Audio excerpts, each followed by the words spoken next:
I was watching my daughter's kids while she and her husband got out of town.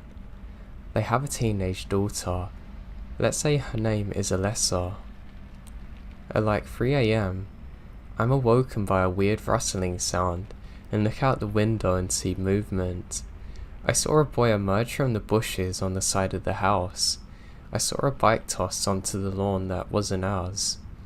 My first thought was that it's a robber checking out houses, but since he looked so young and came through on a bike, I figured scaring him straight would be enough for him to decide whether to go home or not. I didn't want to ruin a teenager's chance of life by calling the cops straight away, so I went out to the porch, flipped the lights on and said, "Hey, can I help you?" The guy appears surprised and nervous, wearing a Letterman-style jacket, but once I got a clear view of him in the streetlights, he seems much older than I thought he was initially. He walked up closer to the house and said, "Yeah, I'm looking for Alessa." I gave him a disapproving glare, hoping he'd realise he came looking for a girl late at night to a grumpy old person. I'm thinking what must have happened is Alessa knew her parents were going out of town and she might have a secret boyfriend or something. It was late and I was alone with several kids, so I don't want him coming any closer to the home. Also, I thought it was weird he comes so late. To be sure, Alessa actually wanted to talk to him. I said, "I'm sorry, who?" And he said Alessa, but he messes up the last part of her name. I said, "You wait there." He started to walk up, but I got this sick burning feeling in my gut. Instinct kicked in. I "Oh no, stop, freeze." Then said, "You stay right there. This is private property. You don't come any closer, just wait." So I go in. Alessa is asleep in one room over from where the rustling first occurred.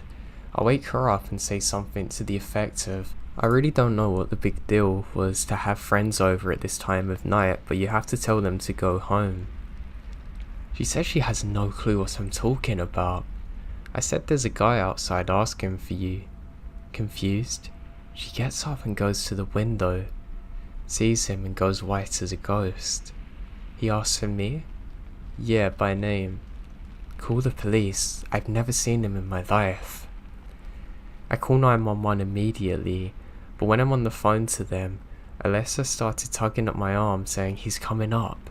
I had younger kids in the house to think about, so I kept the door latched and pulled it open enough to yell at him saying, "I asked my husband and none of them know you, and I'm calling 911.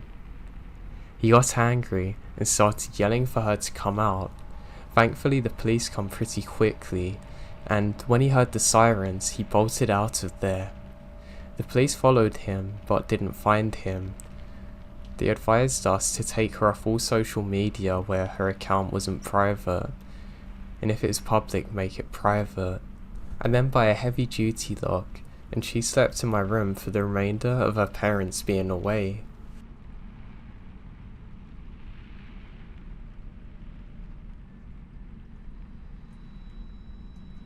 When I was 7 or 8, my family went to a beach and rented a room. We had the kind of rooms where you had to rent out both, and they connect through a door.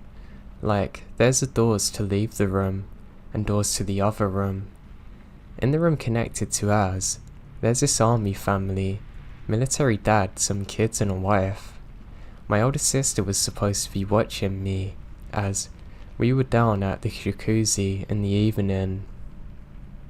As we're playing and hanging out, having a good time, I didn't get out much, was naive and all around a kid. We're both white skinned, blue eyes and blonde hair. This mum literally sits in the jacuzzi with us. She starts talking to us and is just making herself comfortable. I was very naive as a kid.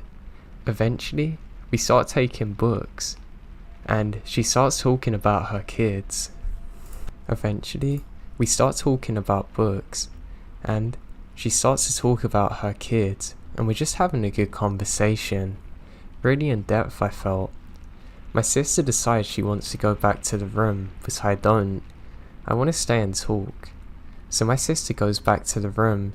Now it's just 7-year-old me and some 40-year-old woman.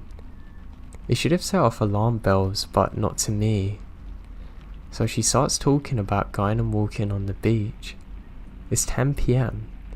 She wants to go on the beach for a walk and get shells. I thought it was a great idea. I'd get to walk out on the beach at night. I felt so free and like a big kid. I didn't need my sister or anything, so I ran back to the room to tell my grandparents that I'm walking on the beach with Sue, or whatever her name was. I remember my grandmother reading her book, barely listening to me. She just stood off. So I start walking down the creepy motel corridor. So I'm going through the stairwell, which feels like it's out of a movie. Too bad I've never seen it. So I'm walking through the stairwell. The mum's way at the bottom telling me hurry up. While walking through the stairs, Army Dad comes running out saying, "Hey, I learnt about you. Your mum is calling you. It's really important, we gotta go." Basically grabbing me by the wrist, leading me out of the room. He knocks on the door and explains what happened. I never thought much of it until about a year ago. This woman was leading me alone to the beach at night. This army guy had a terrible feeling and intervened.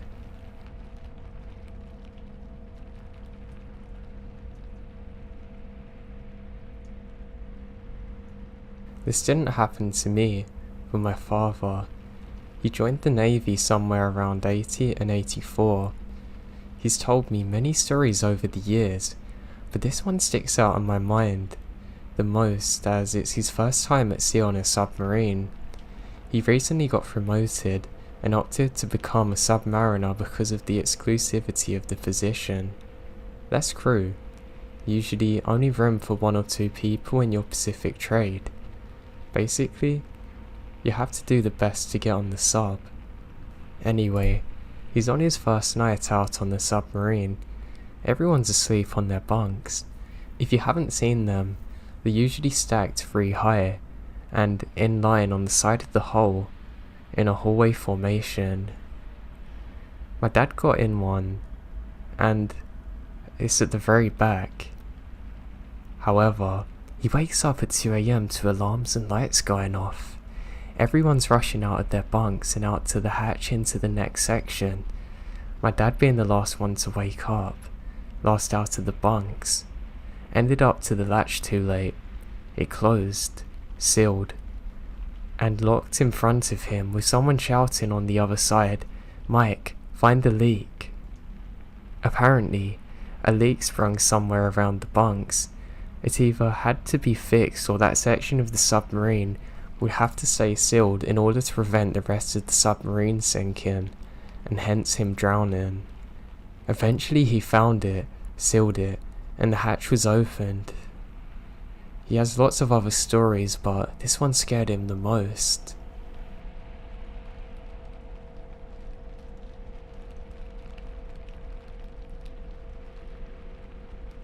I'm an 18-year-old female student, and from where I'm from, July is an exam period, so I have to drag my backpack around during that time.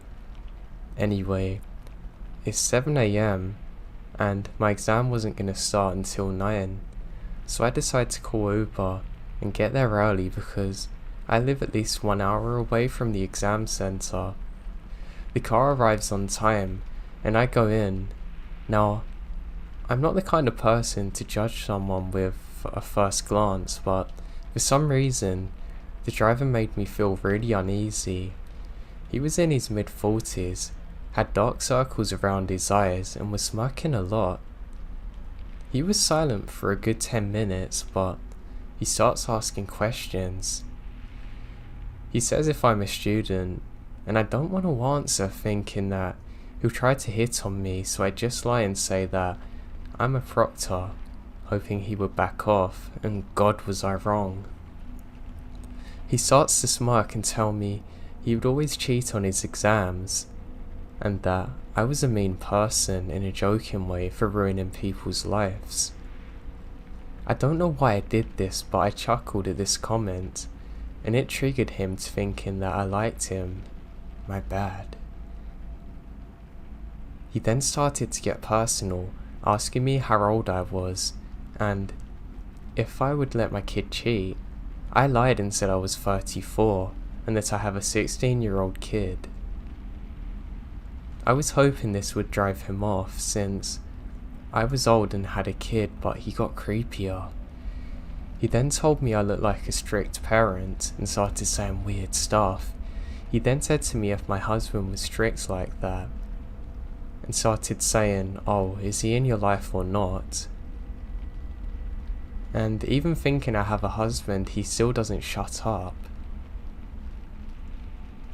Now, I noticed he's moved to a completely different region from where I should be able to take my exam, going in literally the wrong direction.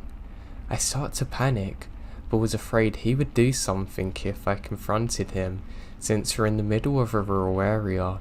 So I decide to fake a phone call from my co-worker, pretending to talk to her, and tell her that I'm in an Uber and I'll be there soon. And I'm kidding you not, he literally immediately turns a car around, going to the direction we came from. He continued making horrible comments, and I swear this turns my blood cold. As we approached the centre, he told me that I should catch someone cheating, come back with him, let him drive them so he can make extra money, and after that he would take me to my address. The creepy part is that he had studied it by heart, legit corpse, number. He was looking me into the eyes, said, "I know where you live." I still remember the mark he drove, a blue Nissan. If I ever Uber again and get stuck with a blue Nissan, I will cancel it no matter what. I didn't call the company because I'm afraid he knows my address. I just hate that this happened.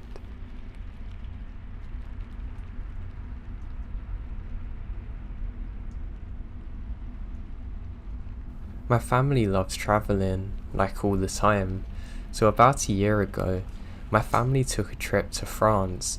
At this time, I'm a 9th grader and in high school. Before the trip, my mum spent a few months learning French. My sisters have some basic knowledge of the language, so we're set. So we flew into some country in Europe, I forget which, and took the train all the way to Paris. Once we arrived in the train station, we took a few minutes to prepare ourselves before heading out and looking for a taxi. We were walking when suddenly, a guy comes up to us. He knew some English, and said, "Are we looking for a taxi?"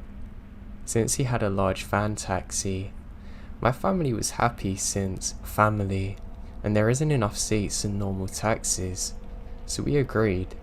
We walk over to him, and he points out to a large black van, with another guy sitting in the driver's seat. Now, I know thinking of it, there is no reason for 2 taxi drivers to be in a car. The weird part was that it had no taxi indicators, or anything showing what it actually was. I remember my parents exchanging glances at each other, but going along with it. At this point, we haven't even discussed prices or anything, even where we're heading. He just opened a rather large trunk, and started chucking our bags inside there. At this point, my mum was worried. She demanded an answer on why there were no taxi indicators. The man started switching English and French and wasn't given a clear answer. She didn't push it. My mum asked for a price. It was a bit costly, but there's no other regular vans around. At this point, the man's getting to our lack of language and noticed my dad's attitude change. He seems more concerned. He went up to the man, stopped him at putting the last piece of luggage into the van and said, "Show me your taxi license." At this time, I didn't even know there was such a thing as a taxi license, and I guess he didn't either. His eyes widened and he seems nervous. In broken English he says right, taxi license, and pretended to pack his pocket and act like he left it at home. My parents at this point grabbed our luggage, said thank you, we don't need one now, and quickly took us across the street where we merged with a large group of people. We see the van suddenly speed off. We eventually found a taxi terminal and a large van. We never spoke of the event again. But I know we were so close to being kidnapped, it horrifies me.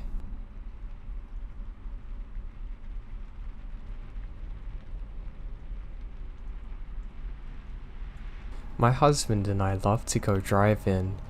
We prefer road trips, but on the weekends or nights, we have nothing better to do than to go around cruising and just drive around. We prefer smooth and not busy roads. On this particular night, we are bored and decide to go cruising.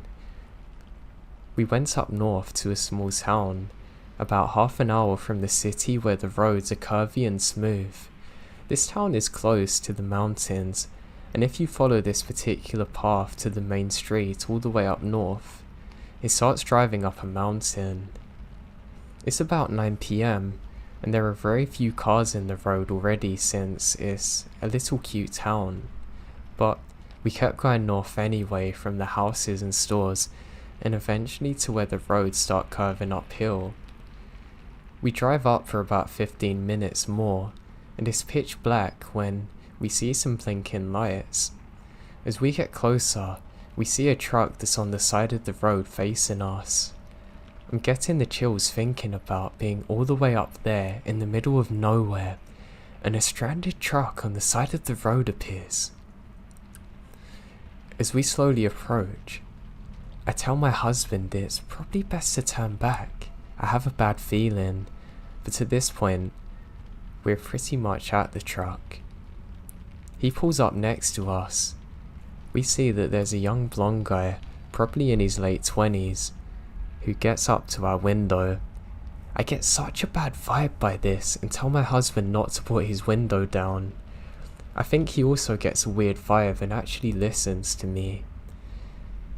He kinda just loudly asks what's wrong, and the guy just says something happened to his truck and he needs a hand. His phone is dead. Now my husband asks what happened, but this guy insists on showing him and to take a look. He says it's very friendly and even calls him bro, and he's glad we pulled up. My husband says, you know what, I won't be much help because I know nothing about cars, but I can call help for you. My friend knows a lot about cars. The guy's insisting and gets upset. I'm now looking back at the truck, and I thought I caught movement inside the truck. I tell my husband I think we should go. Now, he probably saw the look of fear on my face because he puts the car in reverse, but as he did, the guy is now behind our car, so my husband decides to go forward instead. We drive up for maybe 2 minutes, trying to find a place to turn around since the road is so narrow. The road turns to a dirt road, and there's a little more space on the side, so he's able to turn the car around. I am dreading going back that way now, and our phones have no signal at all. In my mind, I know this could all be someone with genuine problems, but this doesn't make sense. I cannot help the feeling in my gut. We soon reach the area where the truck had been, and there's no truck at all. We drive maybe another 5 minutes, no trace of one whatsoever, and we're sure we've passed the place that he said. We didn't drive up too far to begin with. I am both relieved and terrified that the truck's no longer there though. If it had really broke down, how did it get help working again in such a short amount of time? Calming myself down, I'm telling my husband, hey, maybe they really did get it to work. Maybe it turned on all of a sudden and they drove off. Suspicious, yeah, but not impossible. As we keep driving through, the roads begin to straighten out. We notice far off the truck with all the lights off, and park to the side again and notice movement in the truck. I say out loud, why did they turn out all the lights? I think they were thinking we're still far enough away from them, but we see two figures get on the other side of the truck and crouch down as if hiding. We get closer, and my husband floors it. As we drive past, the two men get up.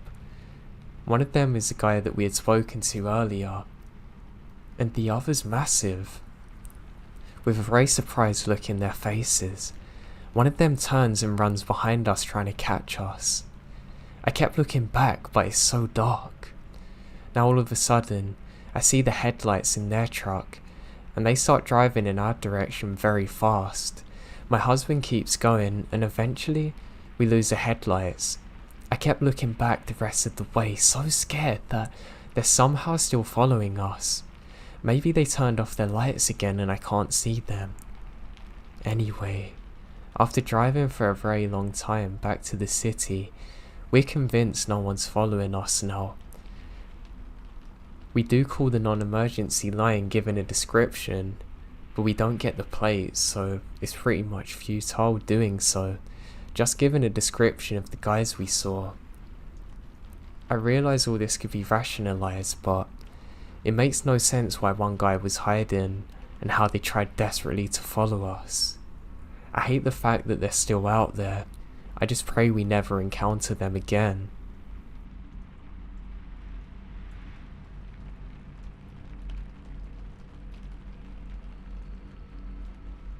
I don't know if this is an Eastern Coast thing, but in my little town, there's a twice the ice station. Basically, you fill up water jugs and get ice bags for cheaper than you can in the grocery store. I went out a few nights ago to get some water, because hey, who wants to be drinking tap water? My husband was home, and because I'm kind of heavily pregnant, he insisted that he go instead, but I really wish that he would have done. I was out at 1 AM, and it's dark for miles in the middle of nowhere. As I get out of my car, I open the back seat to get the gallon jugs and close the door. The moment I do, a dark blue truck van pulls up behind me. I presume that they're doing the same thing as me, and I don't really think too much of it.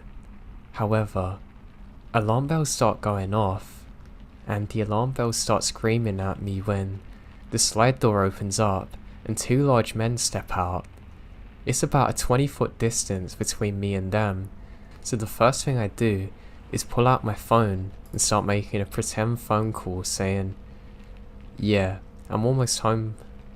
As soon as they see me answer, one guy says "crap," and they both get in there, tires literally screeching as they bolt out of there. I throw the jugs into my car, empty, and lock all the doors a million times before I broke down calling my husband. He told me to write down the make and model of the car and colour, and we'd go to the police station first thing tomorrow.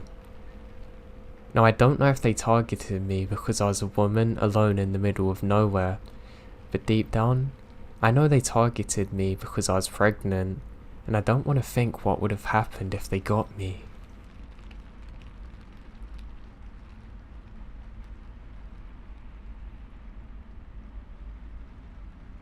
When I was 16, some friends and I went to an outdoor centre concert thing.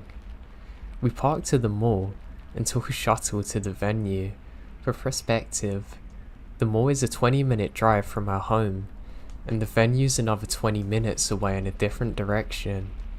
During the concert, I end up losing my friends in the crowd. I don't care though, as I wanted to get to the front, and I could just call them after the concert ends.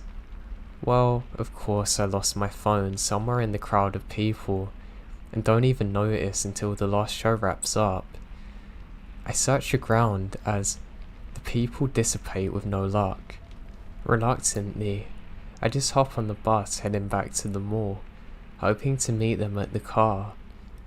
The car is gone, and I start to freak out a little. But it's 10 PM when I head to the bus station to see when the next bus is coming. Just my luck, it's a special holiday, so no buses until 10 AM. I borrow a stranger's phone and call the two numbers I know, my mum and brother. My mum doesn't answer, but my brother does. He basically gives me the suck it up talk and hangs up. So I'm alone, scared, and a little drunk in a city I don't know.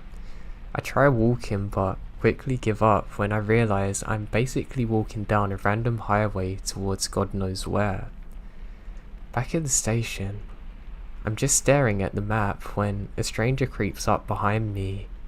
He asks me where I'm heading and I say the truth. He is conveniently going to the same city, asking if I take a split to a cab.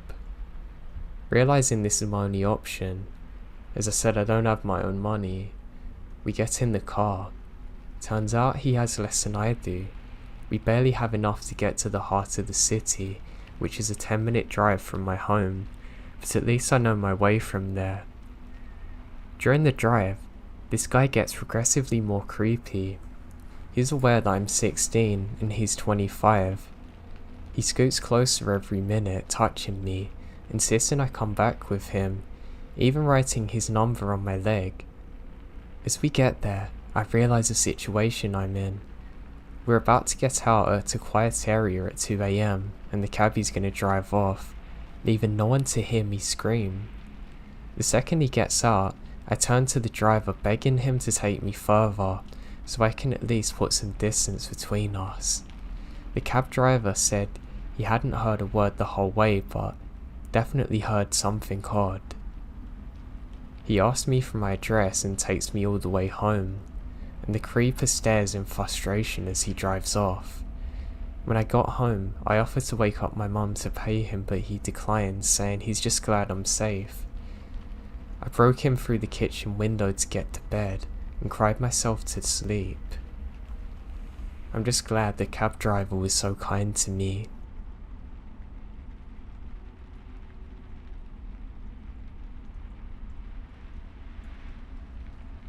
I really enjoy going camping. I'm truly an outdoorsy kind of person. It's very rare that I ever have a bad experience while camping, but I did have one that stood out to me, and is one that I can't explain. So let me start off by saying this was a good few years ago, and everything seemed normal on the day. In fact, I was having a really good day, so I arrived for my 4-day planned hike and camp in the evening. I had a really easy to set up tent, so it didn't really matter what time I got there. No, I wanted to sleep on the first day, because I was tired from driving. So I park my car up, and I realise I'm the only person in the parking area. I get out and hear some voices, but they immediately stop when I get outside. I look and realise that I've accidentally left the radio on, so I just turn it off, get my camping gear out and head out. Now everything feels normal. The sun's setting, so I can still see where I'm going, and honestly, the forest and area that I'm in looks truly beautiful. I'm not gonna lie, it's probably the nicest sunset I've ever seen. There was sort of a mist above the trees. I took a couple photos on my phone and I was really glad I did. I actually still use one as a screensaver, but that's not the point. I find this beautiful spot that I've been to before. It's close to a lake. I set up my camp and equipment, and what's better to do than some night fishing? So I head off towards that. I have an inflatable raft that I can use for my fishing. I have a small Bluetooth speaker with me, and set that down and set off. I'm having a brilliant time. Unfortunately, I haven't caught anything, but I do have this strange feeling washing over me. It's almost like a paranoia that I can't quite describe. Now, the forests and wilderness can be a beautiful area during the day, but at night, even for an avid camper like me, it can be pretty scary. I stay still for a second, and I'm sure I can hear the same kind of voices from before. That's odd. I turn off my speaker so I can concentrate more. I know it's definitely not from what I was listening to previously. But I put my mind on fishing. I want to catch some dinner. Now as I'm fishing, I hear this strange thumping sound like someone slamming something on a tree. It's odd, it's almost like someone's taken a metal hammer to an old oak tree and is smashing it. It's in a very rhythmic manner though, stopping for a few seconds and starting again. Now, needless to say, this confuses the hell out of me, and I begin to hear more voices. I can't tell exactly what they're saying, but I decide that, you know what, I think it's better to be out in my camping site at least. That's where I have my weapons if I really need it, that I've buried now under some leaves. The thought flashed across my mind that, oh god, imagine if they found my site and my weapons, then I'd really be screwed, and I laughed to myself. So I start paddling back. As I do, I realise that the sound has now stopped, but also that it's coming from the opposite side of the lake. I have a horrible feeling about this.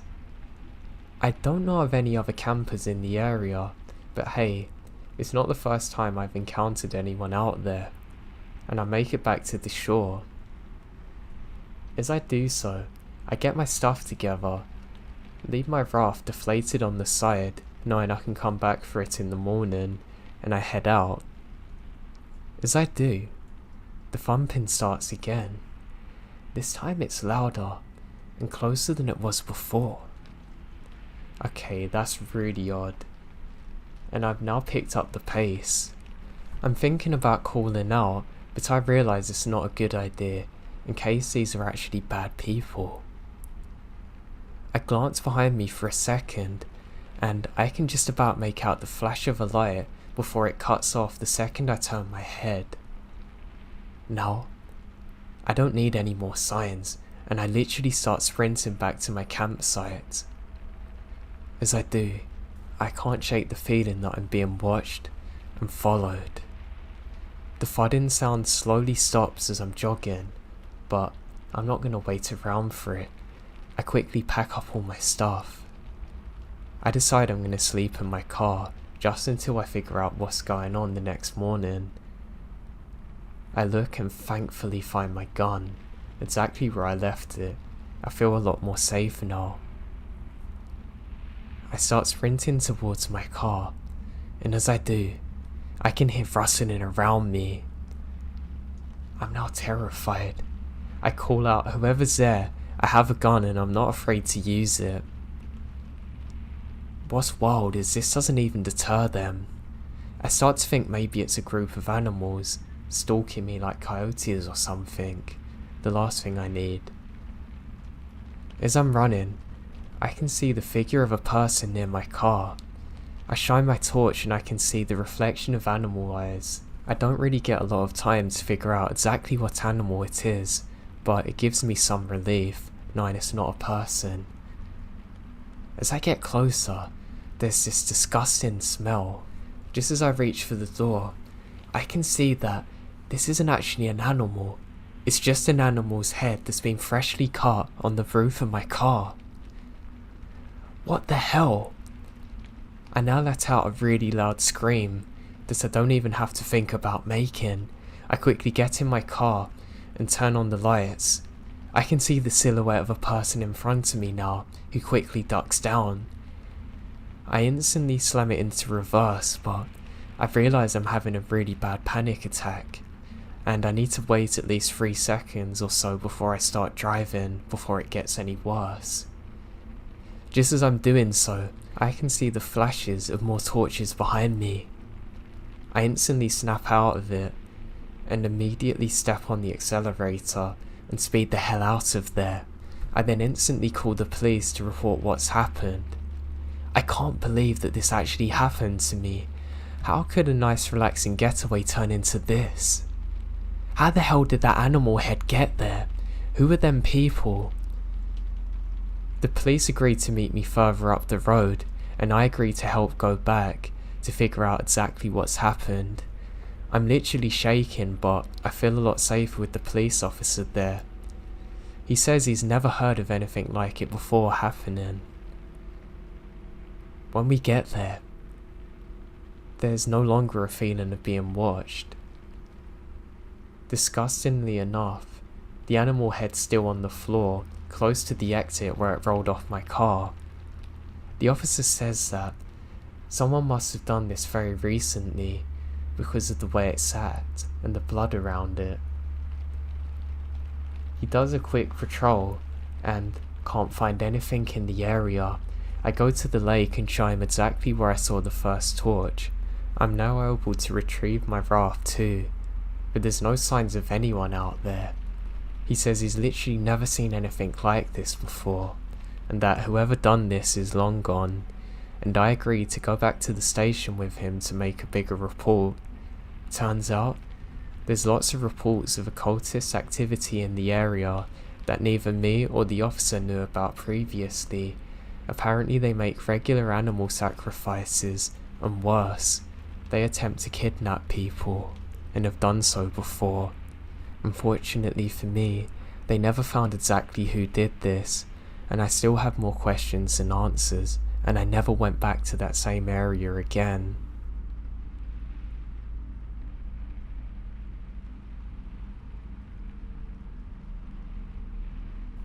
We live in Oregon, and we drove down to the coast of Northern California. We had a late start leaving our houses, and arrived at a little beach south of the Redwoods just after 9 PM.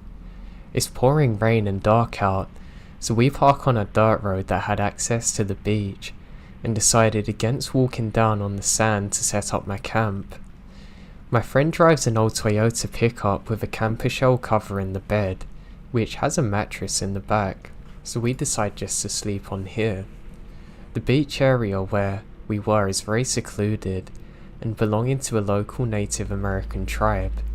They didn't mind us visiting, as long as we're respectful.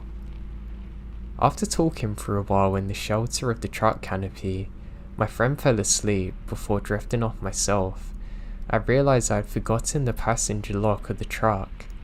All of our valuables were stored in the cab, so I hoped nobody would come along to rob us in our sleep. After a few dreamless hours, I heard the sound of the driver's side door handle of my friend's truck being lifted. That door happened to be locked, but I was awake, terrified that whoever had tried to open the door would now go around to unlock the side, or try to get in bed where we are. It was still dark out at this time, but I heard footsteps starting to walk around to the back. I grabbed my flashlight and shone it through the back window of the camper shell, in hopes of alerting the intruder that there's people here. I heard footsteps get a little further away. Then I heard the sounds of snapping twigs and something heavy being thrown. Then the man let out a long yell, screaming a swear word at the top of his lungs. It didn't take more than 2 or 3 yells before I woke up my friend. "Dude, there's a crazy guy outside. He tried getting in the truck, now he's walking around yelling," I blurt out as I shook his shoulder. We sat upright peering out of the windows, but it's still pitch black out. I check my phone and it's 5 AM. The sound of the man walking around the woods near the truck don't let up. He's still screaming now, and it seems to be getting louder. He would occasionally yell further away, but then appear closer. We sat huddled in fear for a good hour, unsure of what to do.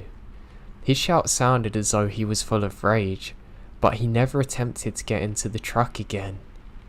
Eventually, the owners of the only other car parked there come to their vehicle and drove off as the sky started to lighten.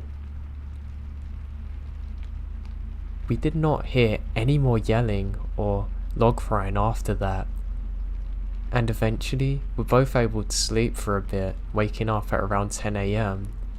It's hard to believe that during that terrifying hour we heard what we did, and it was so vivid. We still had no idea what the man was doing or why he was so angry, but the guy screaming profanities still remains a mystery to me.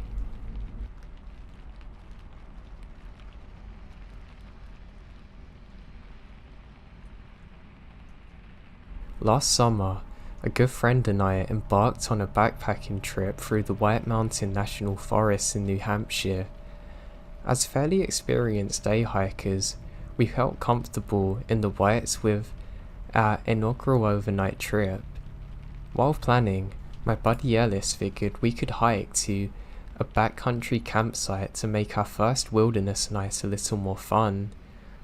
I wasn't going to disagree. Beautiful views, historic trails, and protected night in the Dry River wilderness. I was stoked, to say the least. Before any hiking trip I do, a little internet search on the trails or shelters I'll be coming across. Throughout the mid-1900s, there were a series of these lean-to ups, and down the Dry River wilderness meant for backpackers or through hikers really looking to escape the crowds in more populated areas of the forest. Though as time went on, the Forest Service had other more pressing matters. Many of these shelters were dismantled, except Dry River Shelter 3, the last remaining shelter in the wilderness. On the morning of our hike, I met Ellis at the trail at the head and we set off. The sky was overcast, bringing with it a dense fog through the trees. The weather left us with nearly no visibility, so there went our stunning views. At least the trail consisted of prime, technical New England rock, scrambling alongside the river. Ellis and I made it up the presidential ridge, stopping by the lakes of clouds. The hut was filled with day hikers, backpackers, and through hikers all socializing together. We were even more rewarded with some sun, and a brief glimpse of the Dry River Valley on the summit of Mount Monroe, before the fog rolled back in. With dwindling views and a stiff wind, Ellis and I hustled below tree line, down to the river Shelter 3, our home for the night. Once we dropped off the ridge into the valley, we entered the wilderness zone where the rangers patrolled sparingly. Time to really be alone in the wild. As we trek into the wilderness, all signs of civilization disappeared and the trail was densely overgrown. Although it had been raining all week, there were no footprints in the mud either. At least we'd have some relaxing isolation, I guess. After about an hour or so of descending, Ellis spotted the lean-to just as our legs were asking for relief. I look up and there's this gorgeous old timber structure with a well-used fire pit alongside a cold mountain river. Pristine camping. As we settled in and explored the site, I found a small, bound notebook nestled into the corner of the structure. On the cover someone wrote, Dry River Shelter number 3. Out of curiosity, I opened it, but found nothing more than a lone man's name scribbled onto the first page and a date. Just your standard log camping log. Oddly though, the man signed the book the previous day. We saw no footprints or signs of human life or animal disturbances on the trail here at the shelter.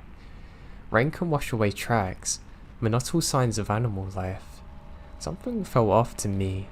I showed it to Ellis, who found it curious but nothing more than the sign of a single man. He convinced me that he's probably a hiking veteran and a professional at LNT. I bought into Ellis's thoughts on the situation and my mind eases now. At the sunset, we started a roaring fire alongside the riverbank. Ellis commented on how quiet the location was, having not seen another soul beyond the chirp of birds since leaving Crawford Path. The silence is eerie, but we figure that it's just civilization that's desensitized us to the wild that we're actually in now. The sun was setting, and we grew tired with darkness.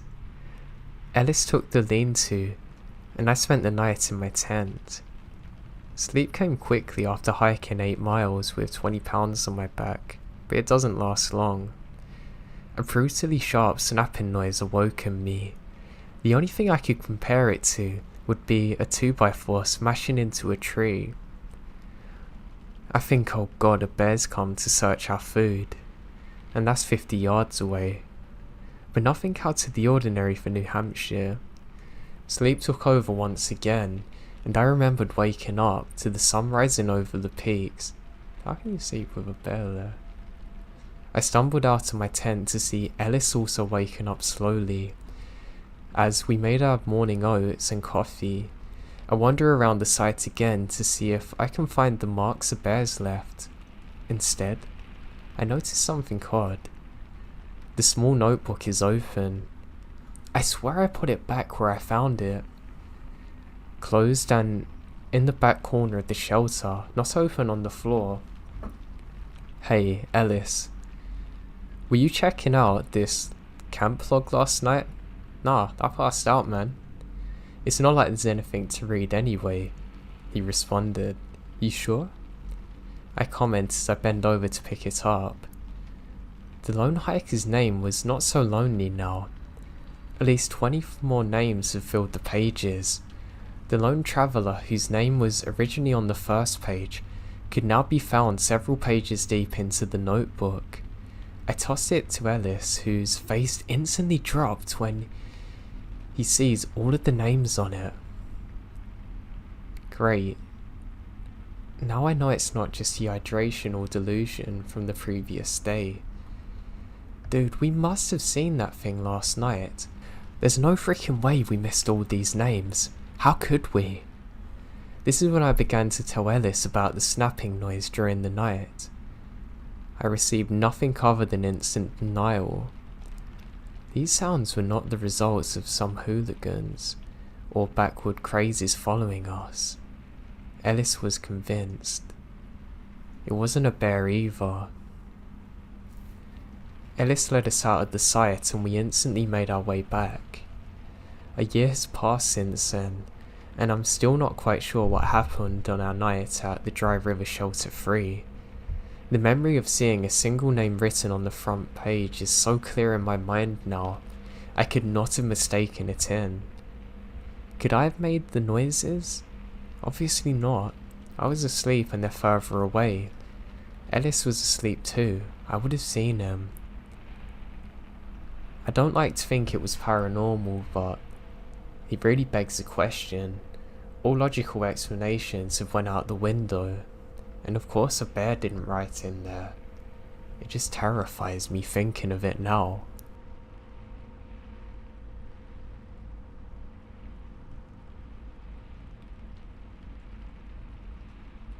I'm a 17-year-old high school guy with a weak body. I live in a small town in the Philadelphians, and this town is surrounded by rice fields, with a highway going straight across it. Part of my usual weekend routine is to go jogging early in the morning. This is at some time around 5 AM. My usual jogging route is from my house, somewhere in the middle of town, to a small hill with a wonderful view of town in the morning. To reach my destination, I would have to jog on the side of the highway. From time to time, fog would appear on the highway, and once you're inside, you can only see 10 or 15 feet before it all goes white. So one Saturday, I decide to jog. I invite one of my friends, the same age as me, to join me, since he follows the same route anyway. We left home at 5 AM, proceed to the highway. As usual, a thick fog blanketed the highway. The cars that would pass by had their lights on, and there were several one-ways because of road repairs. As we enter the fog, we decide to jog along the side of the road, past a couple of roadworks, about 100 meters along each. Now all's well at this point. We're a bit exhausted, but otherwise fine. We barely encountered anyone else, and usually they're just fellow joggers. Then we come across another roadwork, and we saw this guy crouched down on the asphalt. He was wearing a dirty orange vest, and he had a similarly dirty hard hat on. We can't really see his face, but decide just to ignore it. He looks as though he's fidgeting with something in his hands, so we thought he was just holding a few tools or something. Also, there was no one there but us, me, my friend and that guy. The fog's thick as hell. My friend signalled to me to keep a distance from the guy and I followed him. When we get closer, we can hear him humming a strange tune under his breath, which in of itself isn't that weird, but boy, we were wrong. As we get closer, he starts acting erratically. He stopped for a moment as I passed him, then starts laughing.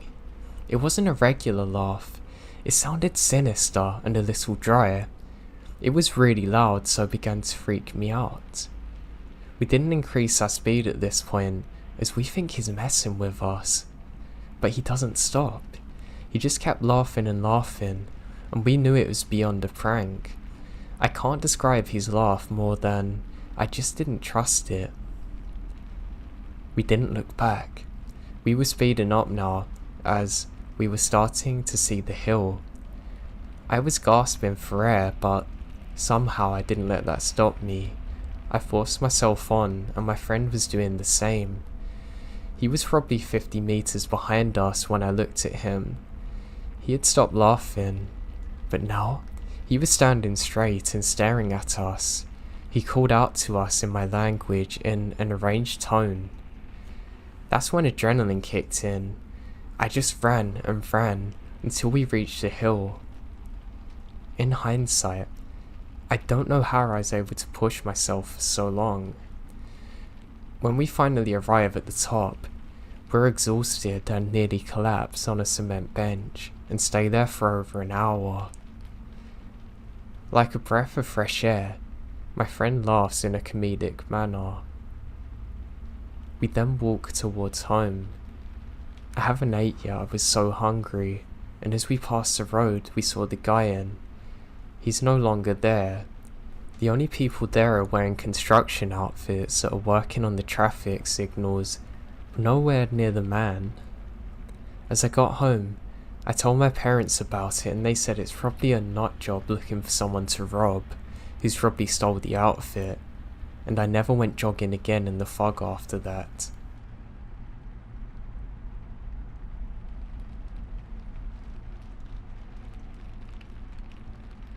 This happened a few years ago when I was mountain walking. We started as a large group, but after some time of everyone choosing their own pace, I ended up walking alone.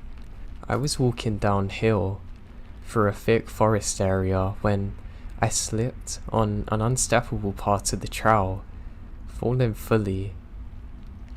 It hurt quite a lot.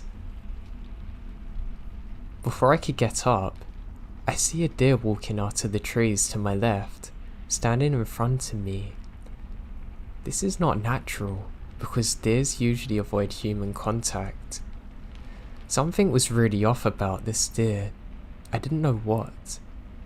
Its eyes appeared lifeless, filled with uneasiness.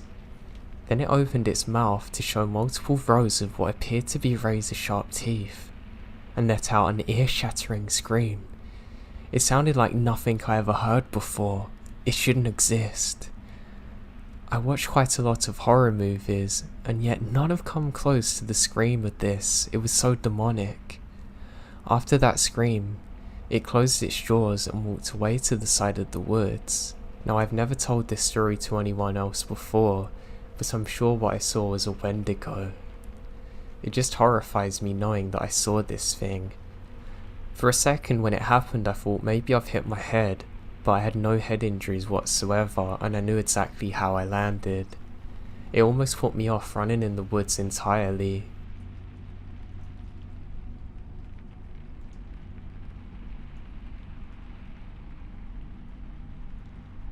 When I was young, I worked as a backpacking guide in Western NC. My schedule dictated a full 8-day shift with 6 days off. During those 6 days to myself, my other co-workers and me would play in the woods. In the summer, you can't beat a mountain swimming hole. One of our favourite activities was called Paradise Falls, alternatively called Wolf Creek Falls. This is a cliff jumping spot with a huge swimming area, a tiny slot canyon and an inner pool. Most will venture just to do the small jump, even though it's the smallest and arguably least accessible. Even though the jump is almost 9 foot at most, you must do 10 minutes rock scaling to get there. We are all adventuring in and out from inside this tiny canyon, and you can't see the main pool. Well, we got to the jump and coaxed the first person off, a fellow guide who had never been to the spot before. She jumped successfully and swam into the main pool and beach area. Then she screamed.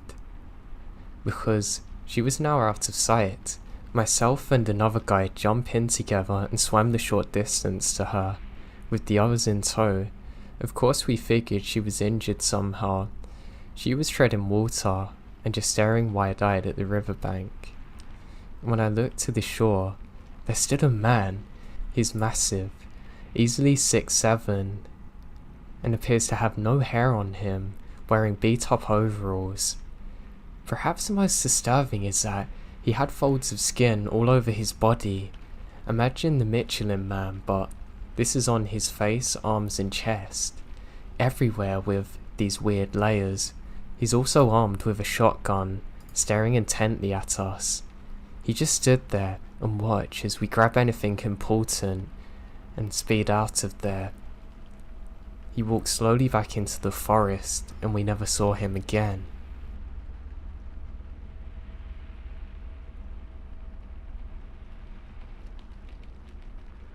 Around 8 to 10 years ago, I was at a lake way out in the woods on some land that my dad owned. I was alone aside from my dog, a terrier. I had only been fishing on the little pier in the southeast corner for about 10 minutes when I get an almost overwhelming feeling of being in danger, and then notice something or someone watching me from the tree line on the opposite side of the lake. I was a kid, but somehow keep composure. For some reason, I felt it important that whatever it was did not know I was aware of them. Anyway, it started moving slowly from tree to tree, near taking its eye off me, but never truly facing away from me. The lake's about 70 yards wide, so I can't really see details, but I know where they're facing. After realizing that it was following me, I pull my pole down and walk down the pier and up the bank towards the trail back of our cabin, which is about 1/4 of a mile away. Once I hit the tree line, I bolted to the cabin and waited there with one of my dad's guns until my parents got home. The only witness I had was my dog, and he saw it as well. I know because when he saw the figure, he instantly starts growling in a low tone until I make him stop. I have no idea who or what it could have been or what the intentions are, but they're most certainly not good. This took place in southeast Mississippi near the Alabama border back in the 90s. We didn't live there, but we spent most weekends up there. I know it couldn't have been a normal person, because our nearest neighbour was a very old couple who literally lived miles away. Aside from the lake area that our cabin's on, the surroundings very thick forest. The figure was extremely tall as well. I have a very good memory, especially for details. Also, shortly before I noticed it, I got a very strong feeling that I was being watched. I never felt safe there again, and I was so glad my dad sold it.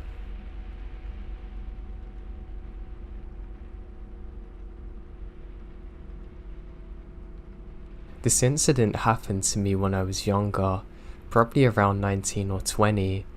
I used to drive around the countryside in the woods for hours on end, up to literally 6 hours, smoke cigarettes while I listened to music daydreaming. I've been through a lot, so this is a nice way for me to let off steam and digest all the badness that happened to me in the past few years.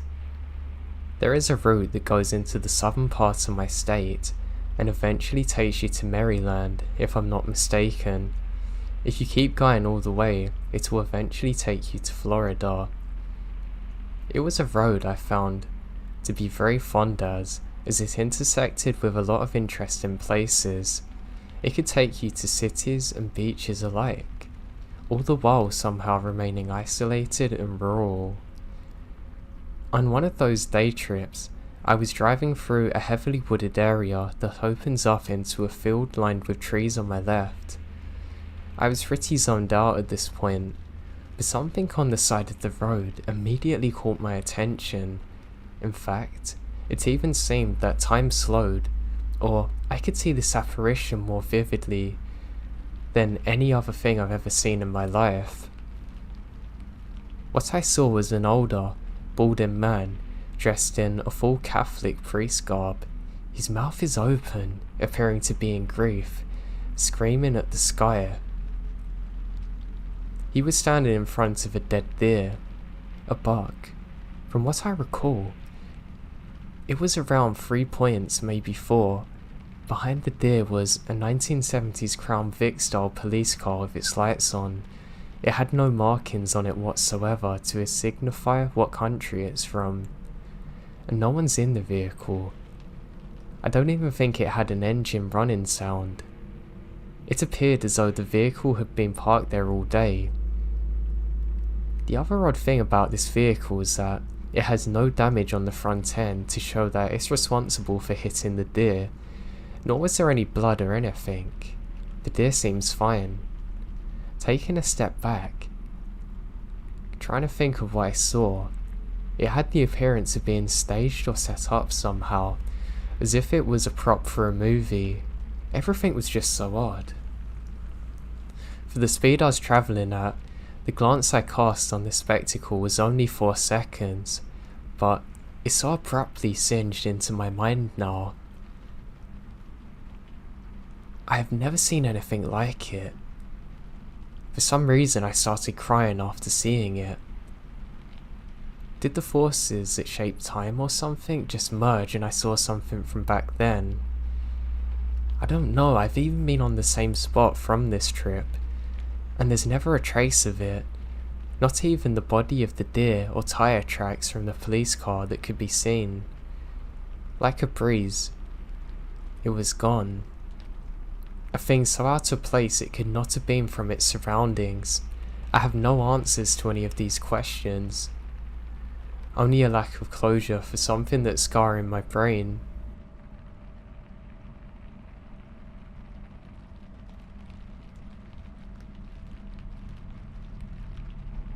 I love to go for night jogs, and my dog loved to accompany me on them. I live in a very rural area. There's literally miles of forest around where I live. Some people might be scared of night jogging because of this, but to me, it was normal, to be honest. So when I went for a jog one evening about 4 years ago, nothing felt different. I had my dog with me, and the sun hadn't started setting, but it was close, so it meant I still had a while worth of sunlight, enough to get a good jog in. So I get my headphones on and set off like normal. Now from the moment I set off, I had this eerie feeling like I was being watched, and I just couldn't shake it for the duration of the journey. It was really odd. I've literally never had that before. I always felt pretty safe because it's so close to home. But anyway, that wasn't going to deter me. I had some really good music on my phone, so I was really content. I started listening to some podcasts and really unwinding. I stopped for a moment so me and my dog can grab a quick drink. Now I'm pouring water into my hands at a cup for my dog to drink out of when he suddenly stops and looks around. I think this is really weird because he was acting fine up until this point, but literally it's like something's drained the life out of him and he doesn't want to move and cowers next to me.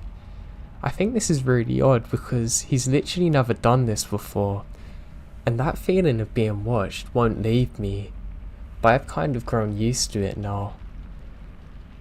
I decide to walk a little further up ahead just to see if he'll start acting normal, but he doesn't.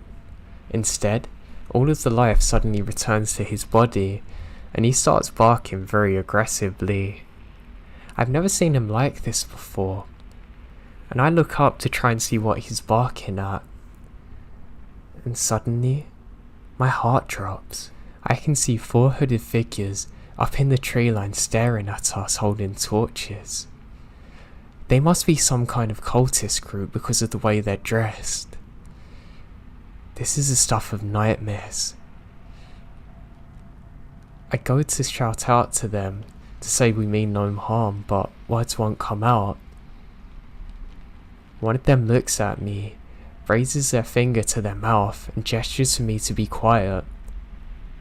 And they continue off. And that's all I needed to see.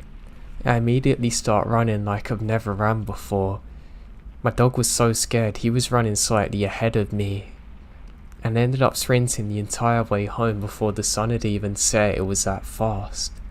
And from that day, I never went night jogging again.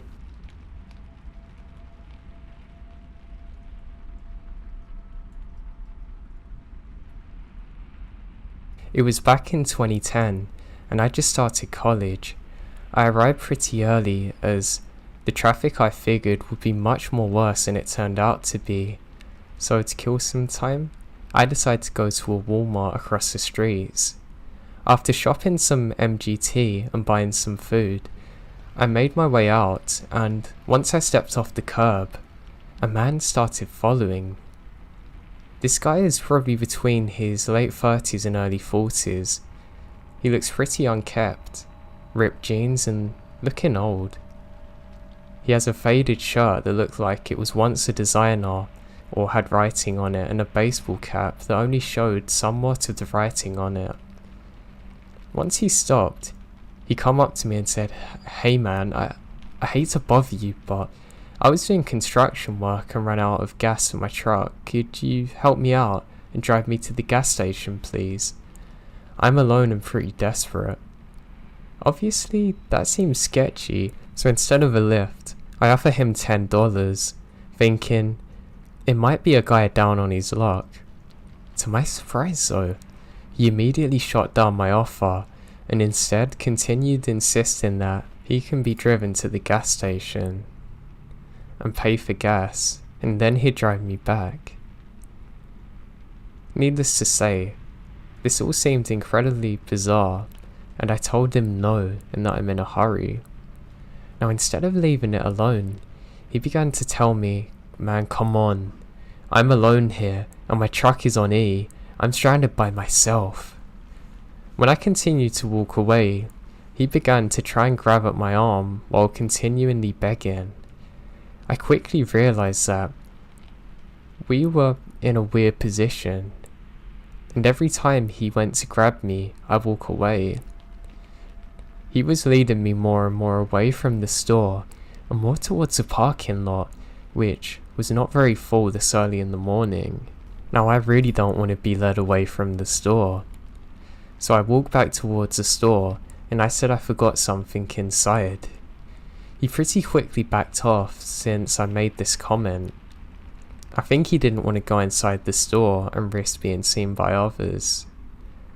This may sound like overreacting, but by now, I'm freaking out. I've never had someone actually try and grab me like that, and lots of things are running through my head.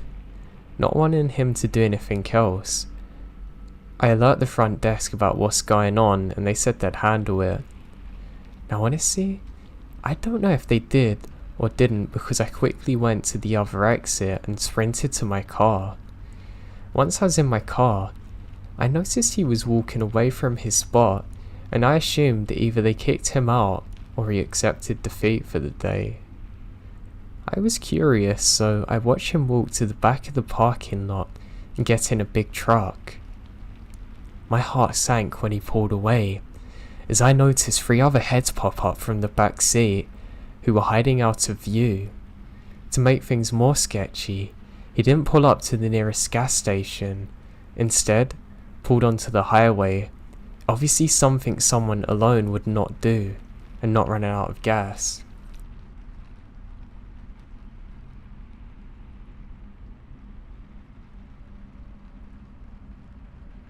I need to mention first, I'm an insomniac. Oi, he's part of the gang.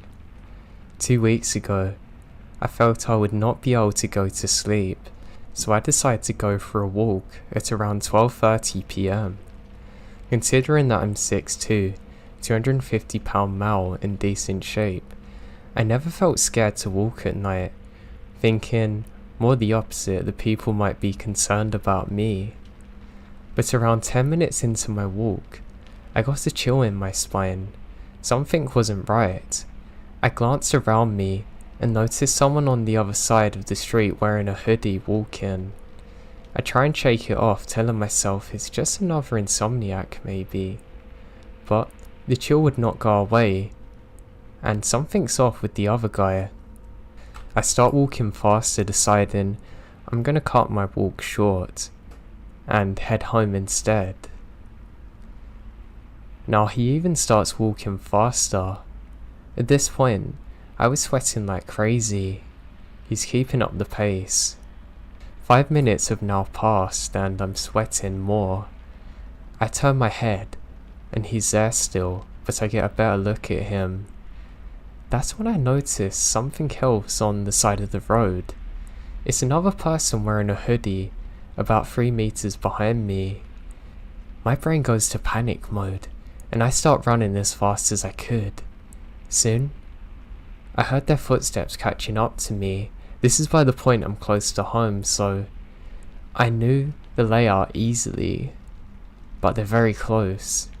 I jump over a bike rack and went down into a dirt trail that went into a small forest near my house.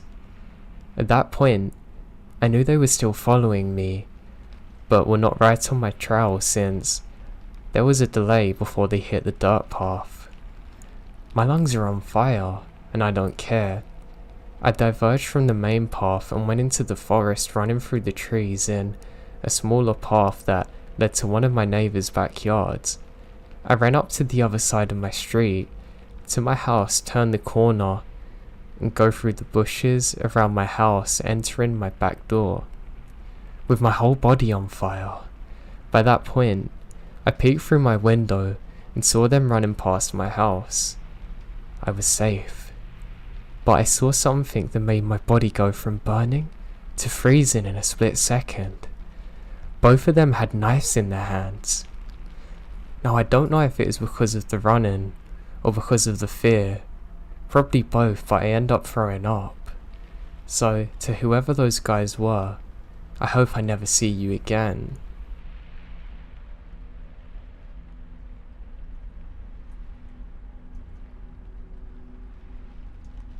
In 1989, I went camping with my friend and his family in the White Mountains in Arizona.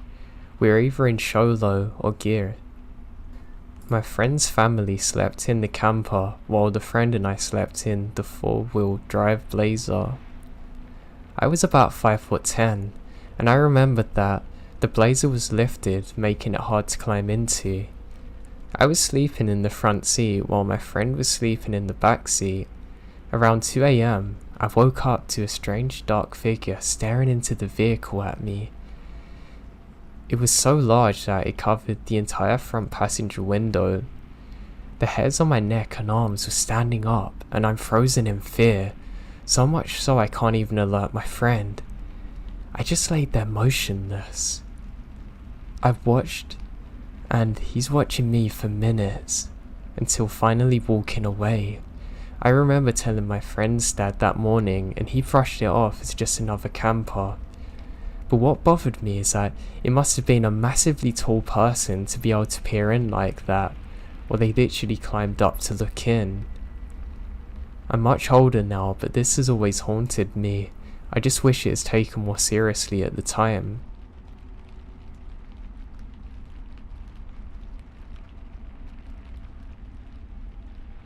I was returning home from a friend's place at about 8 PM.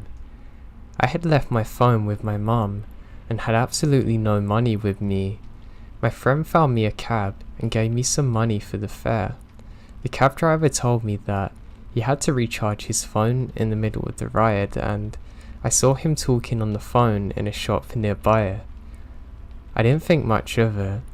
A few minutes later, when he was driving, I noticed that we're in the dark and isolated part of the city, and there was trash bags everywhere. We were on the street for a long time when suddenly, in the middle of the ride, he said he had to make a call. He was talking to someone while making sure I didn't hear it, and I start getting alarmed. When he comes back in the cab, I pretend that my wallet was my phone, and in the local language, pretend to tell my mum the number of the cab and the description of the driver. That seemed to change his behaviour, and he was completely cooperative with me and drove me wherever I wanted. My parents were very angry at me when I got home and told them this, and the story still gives me chills.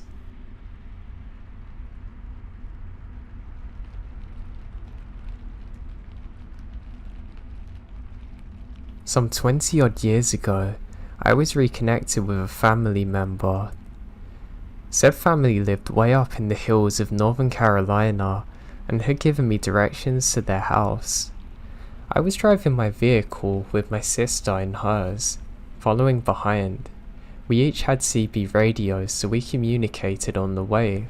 Now while we're driving, I thought I was on the correct road, and the dirt road immediately climbed at a very steep incline. We slowly make our way up, and around this road it comes out to a dead end. At the dead end was an old rundown house with a huge front porch. On the porch was lots of objects, including an ironing board leaning against the window, crates of soda, and some bags, etc. An older gentleman was sitting in a rocking chair and had a long rifle sitting across his lap. To his left, I assume is his wife, who had one of them old-time washer tubs under her feet. Then there were several barefoot kids running around. They had stopped when we pulled up to the house. It just feels really odd. Every one of them stops and starts staring at us. I slowly rolled down the window and said very politely, "Excuse me, sir, I think we took the wrong turn." He slowly rocked in his chair and grabs a rifle, cocking it, saying, "Yep." I pick up the CB and scream to my sister to back out of it, and we speed all the way back to the highway. It's easily one of the most surreal things I've ever experienced in my life.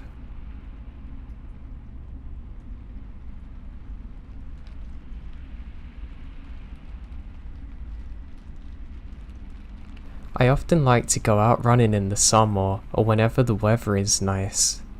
This happened a week before I was supposed to start high school. I thought about going running that day, but I got the idea in the morning, and I run in the evening while the sun is still up, but it's not boiling hot.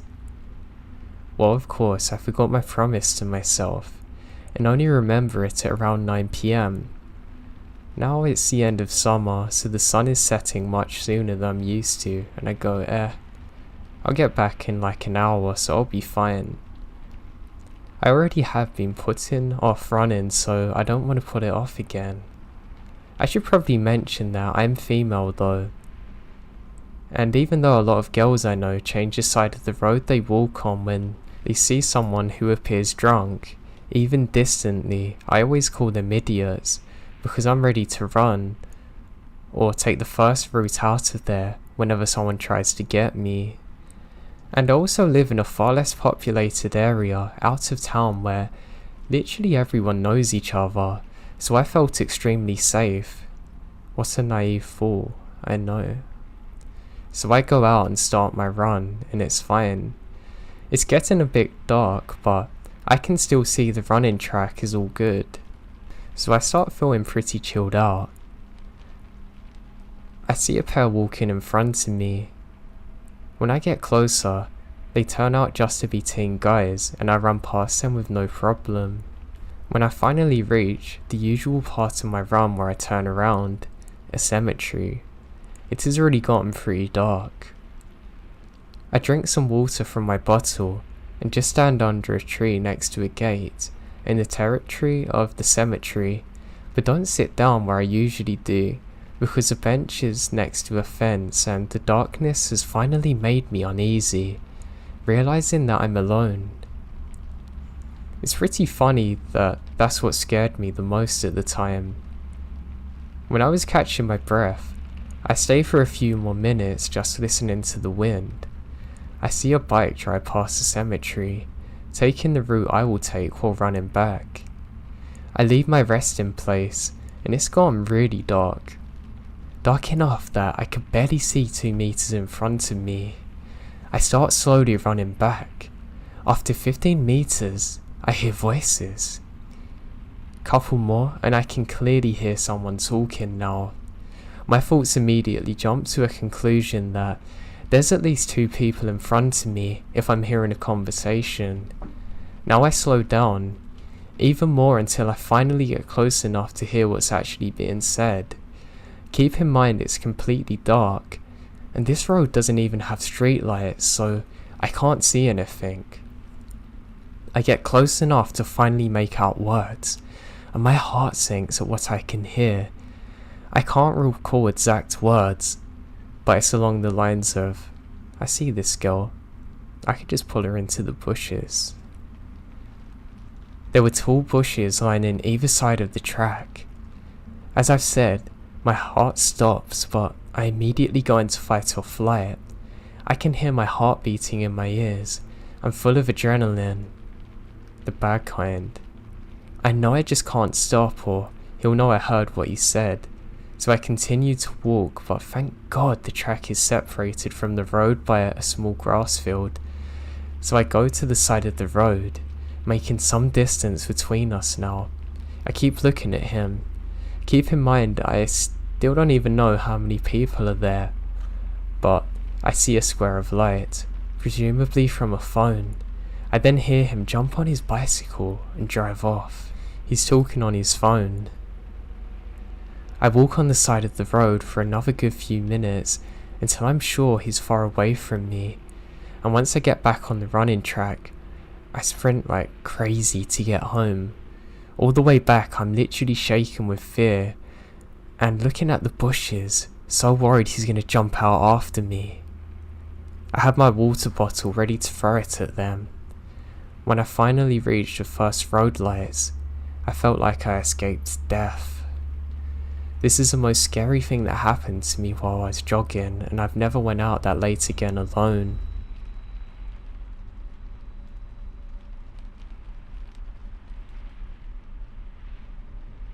This occurred when I was 18 and backpacking my way through the world.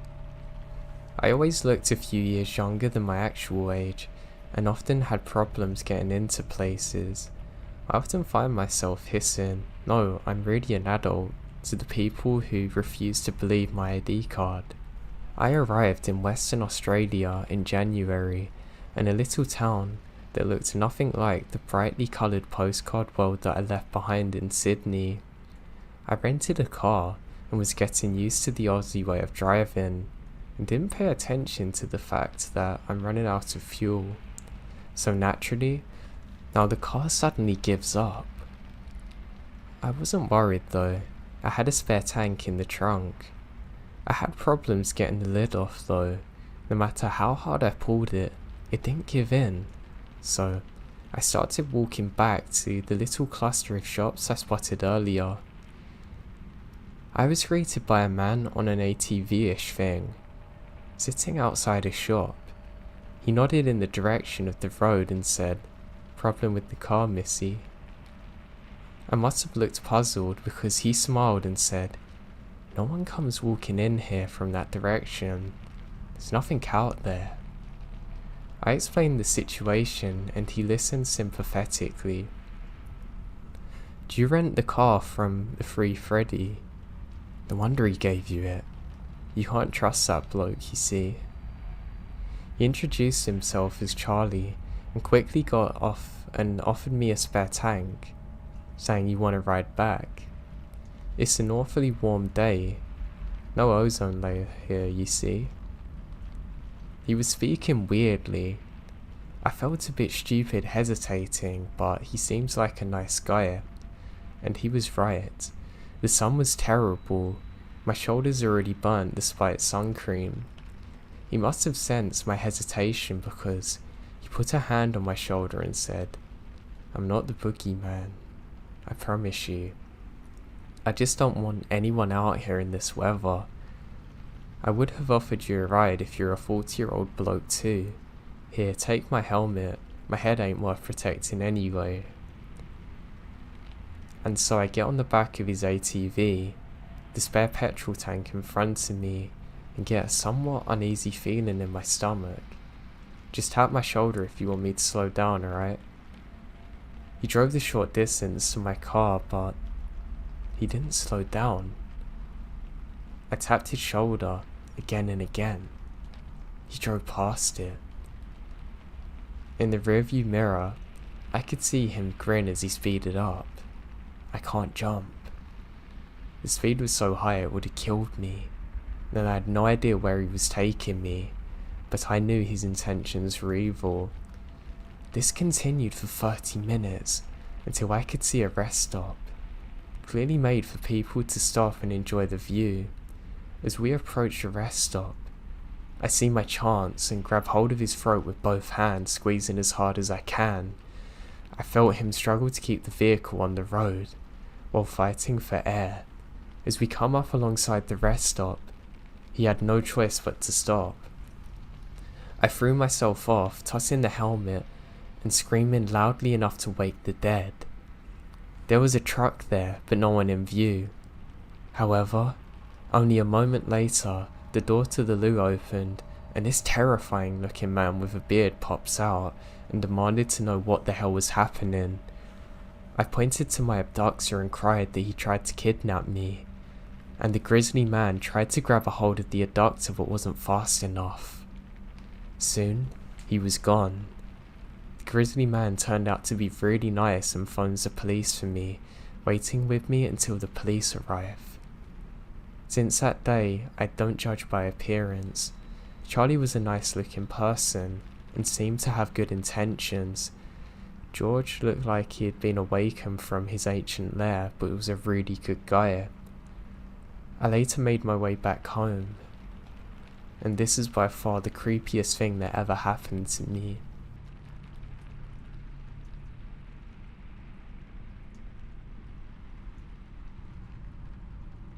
Back in 2000 or 2001, I was driving by myself, from visiting my mum in Colorado back to Arizona.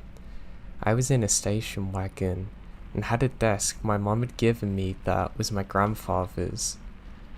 I've always been scared driving at night, and I'm always worried there's someone in my back seat that's gonna get me. This might be because I've watched far too many scary movies, or because my mum's paranoia rubbed off to me. I was in the army and drove back and forth a lot to visit her. She would get mad at me for sleeping at rest stops or gas stations, telling me someone's gonna kidnap or kill me. But I just didn't want to be bothered with the hassle and expense of a motel most of the time. So I'm driving on an empty section of highway late at night with no other cars around. This red truck comes up behind me, flashing me with his lights and honking his horn at me. I was thinking to myself that there was something wrong with my car. Maybe there was something wrong with the desk in the hatchback. Because why else would somebody be so insistent on me pulling over? So I pull over and get out of my car. As I'm getting out of my car, he's directly behind me, still flashing his lights and honking his horn. I go to about the middle of the car. I planned on going to the back to see what could have been wrong with my car when it hit me. Why is he still honking at me when I'm getting out? That's odd. Then he gets out of his truck. That's when I knew something just wasn't right. I jumped back in my car and sped off. The nearest exit's 50 miles away or so. He follows me the entire time. I take the first exit and go to a crowded grocery store with a laundromat next to it. There was an ambulance parked at the laundromat with its lights flashing, and I'm next to it. I figured there was an ambulance, so there must be police officers there. Now the man stayed in his truck in the grocery store parking lot watching me the entire time. I was terrified. I didn't want to get out of my car and felt like an idiot if I would have had to tell someone what happened. I waited an hour, and finally he left. After he left, I waited a little longer before continuing my drive back to Arizona. I was paranoid and watched for any red trucks the entire time. Fast forward about 5 or 6 years, I was watching a crime show on TV, and what story pops up? One about a man on that exact stretch of highway with the same red truck, using them tactics to get a woman to stop before murdering her and others. I'm so glad that my gut told me something was wrong, and I got back in my car and kept on driving.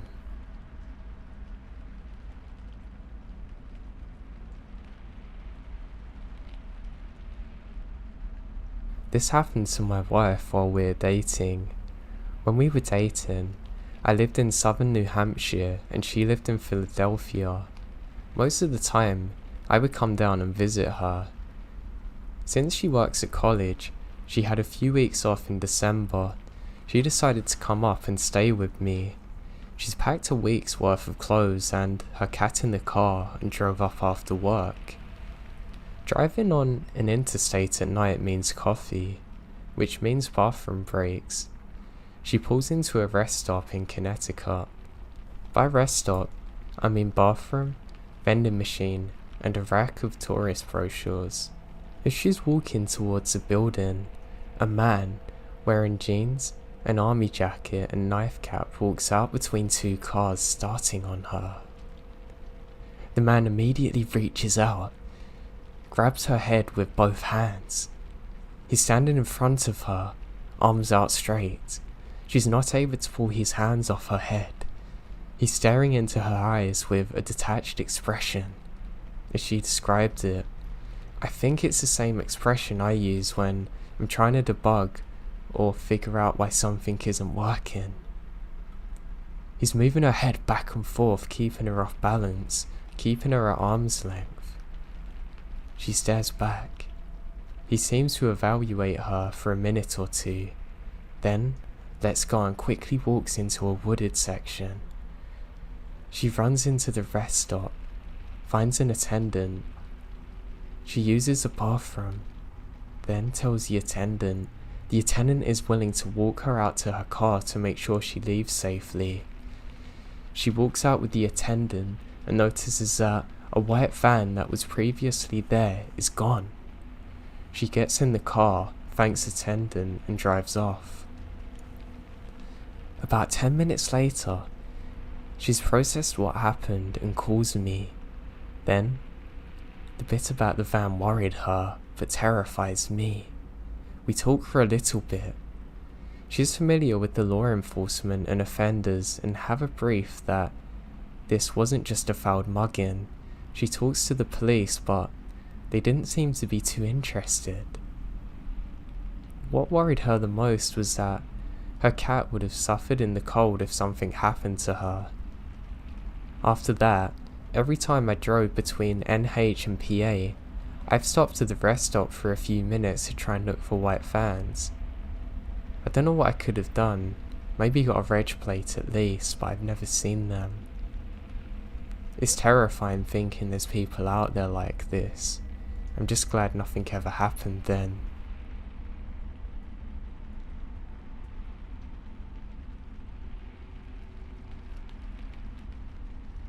First, I'm gonna say I'm a 16-year-old male with paranoia.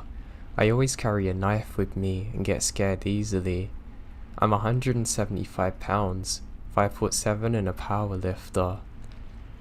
I was crossing Alabama into Mississippi when I had to use a bathroom. My grandfather was driving me back to my dad's house in Jackson, MS. He pulled into a rest stop area and stretched his legs when I got to the bathroom. There was no security at the rest area, and bathroom is in the back of the building. The only person in there with me was at a urinal. I walked to the stall farthest from the door. As I walked by him, he turned around and started walking at me. His pants weren't unzipped at the urinal. He reaches for something in his pocket and I hear a flick. That's when I realised that something's in his hand, and I forgot my knife. I then see the bathroom door open and someone came in. The guy's coming towards me, putting his pocket in his hands, and left. This happened 2 weeks ago. The guy was white, bald in late 30s, maybe 40s. He had a black shirt with green cargo shorts, and I haven't really told many people about this. I'm very grateful that the stranger came in when he did. God knows what would have happened to me if he didn't.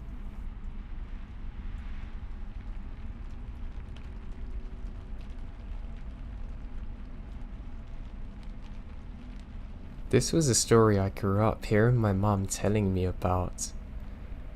I was really young when this happened, and I know for a fact it was before I was 5. I only have some foggy memory of the event, especially because my mum at the time didn't want to freak me out. Now, for some context, first, we have a family all over the country. I remember spending so much of my childhood just on the road trips from state to state to visit family. So we know our ins and outs on travelling. 2. When I was a child, I would randomly hug strangers telling them I loved them. I was so filled with joy and love that it just spilled over to everyone. There was basically only one stranger I never immediately latched onto the second I saw them, being this story.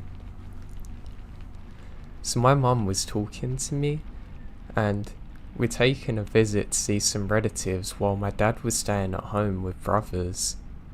So, she had to go to house sit, and in general is a better caretaker of me than my father, so it made sense I went with her.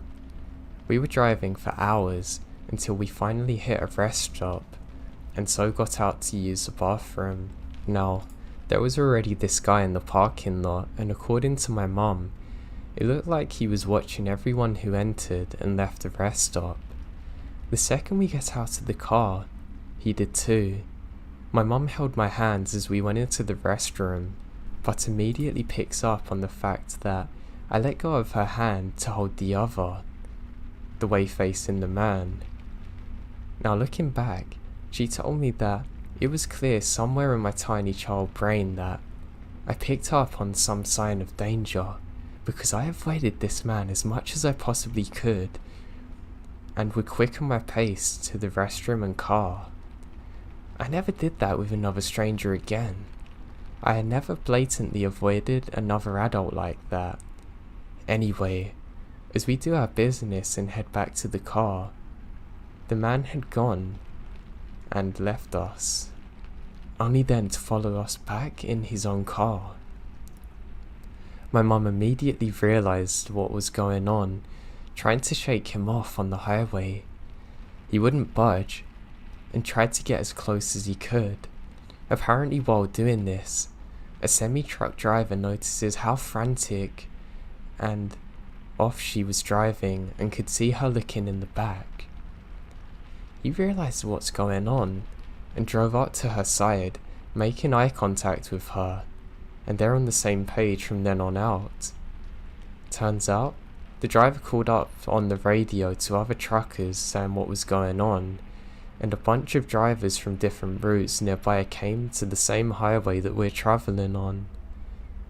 A few minutes later, they began blocking out the other guy's car, and essentially trapped him away from my mum and I as she turned onto the next exit to find another rest stop, as the original truck driver follows us in. He got out and talked to my mum and told her he picked up what was happening, asking if we're okay, and drove with us to a Burger King and got something to eat. We talked and he got back onto the road until eventually we go separate ways. So to the guy who was probably going to kidnap me and my mum, thank God you never got a chance to, and thank God for the truck drivers who probably saved our lives.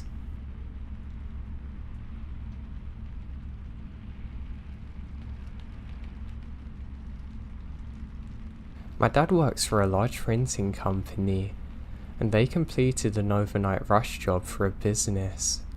My dad got tasked with dropping the order off. It would take 8 hours each way to drop off the order. He was going to take my mum, as she's a retired teacher, and he figured it would be nice to have someone to drive each way. However, the night before he was going to leave my mum, he comes down with the flu. He left early the next morning and promises my mum if he gets tired, he's going to stop either at a restaurant or rest stop. So he made it without incident to drop off the papers. It's about noon when he set off again, and soon realises that the traffic's horrible. My dad decided that he'd take the long way home. It would add an hour or so, but he feared it would take longer to wait in the traffic. He drove straight for hours, until he realised he had to pee, and badly. My dad's a prostate cancer survivor, so needs to pee a lot. Also, he was starting to get sleepy and figured he should pull over and take a nap. It was winter, so about 4:30. Now it's winter and about 4:30, and the sun started to set, and he notices a stop ahead, quite glad to be able to rest. He pulls up. Now, he does a little stretch, calls my mum to tell her that he's stopping to stretch his legs and maybe catch a nap, then heads to the bathrooms. Now the place was pretty much deserted. There's an old Chevy pickup next to my dad, and there was an RV with a family packing up that was probably their dinner. He went into the bathroom and opened the first stall. He was in there doing his business when he hears someone talking. He thinks at first they're talking to him until he realizes that the person A is on the phone, or B, they're talking to themselves. It's okay. It's gonna be okay. We'll just take another one and then bring it to the mother, the man said, almost singing to himself. My dad said he sounded like he was young, between late teens to early 20s. Then, before my dad could say anything, he starts unzipping his pants, starting to get weird. The guy randomly starts screaming, smashing his head onto the mirror and then on the wall. He started screaming in a more high-pitched voice now. At that, my dad runs out of the stall, and he quickly opens a bathroom door running to his car. He locks the car door when he notices a skinny young man running out of the bathroom. He's looking for my dad and sees his car. My dad starts the car and begins backing up when he literally runs full tilt at him, screaming. My dad drove off. He's so badly shaken up by this that he had to pull over to the next town just to relax. He was paying for his coffee when that same Chevy pulls up. My dad grabs his coffee and hides his face. The kid walks in, goes up to the nice older cashier who my dad brought coffee from, throws his arms around this woman and starts sobbing about how he's sorry, mother, and how he let another one get away. My dad's heard more than enough now and quickly tosses his coffee away and quickly sprints to his car and makes it home safely. To this day, my dad refuses to stop at any rest stops now. He only stops at major places you can actually pull over at.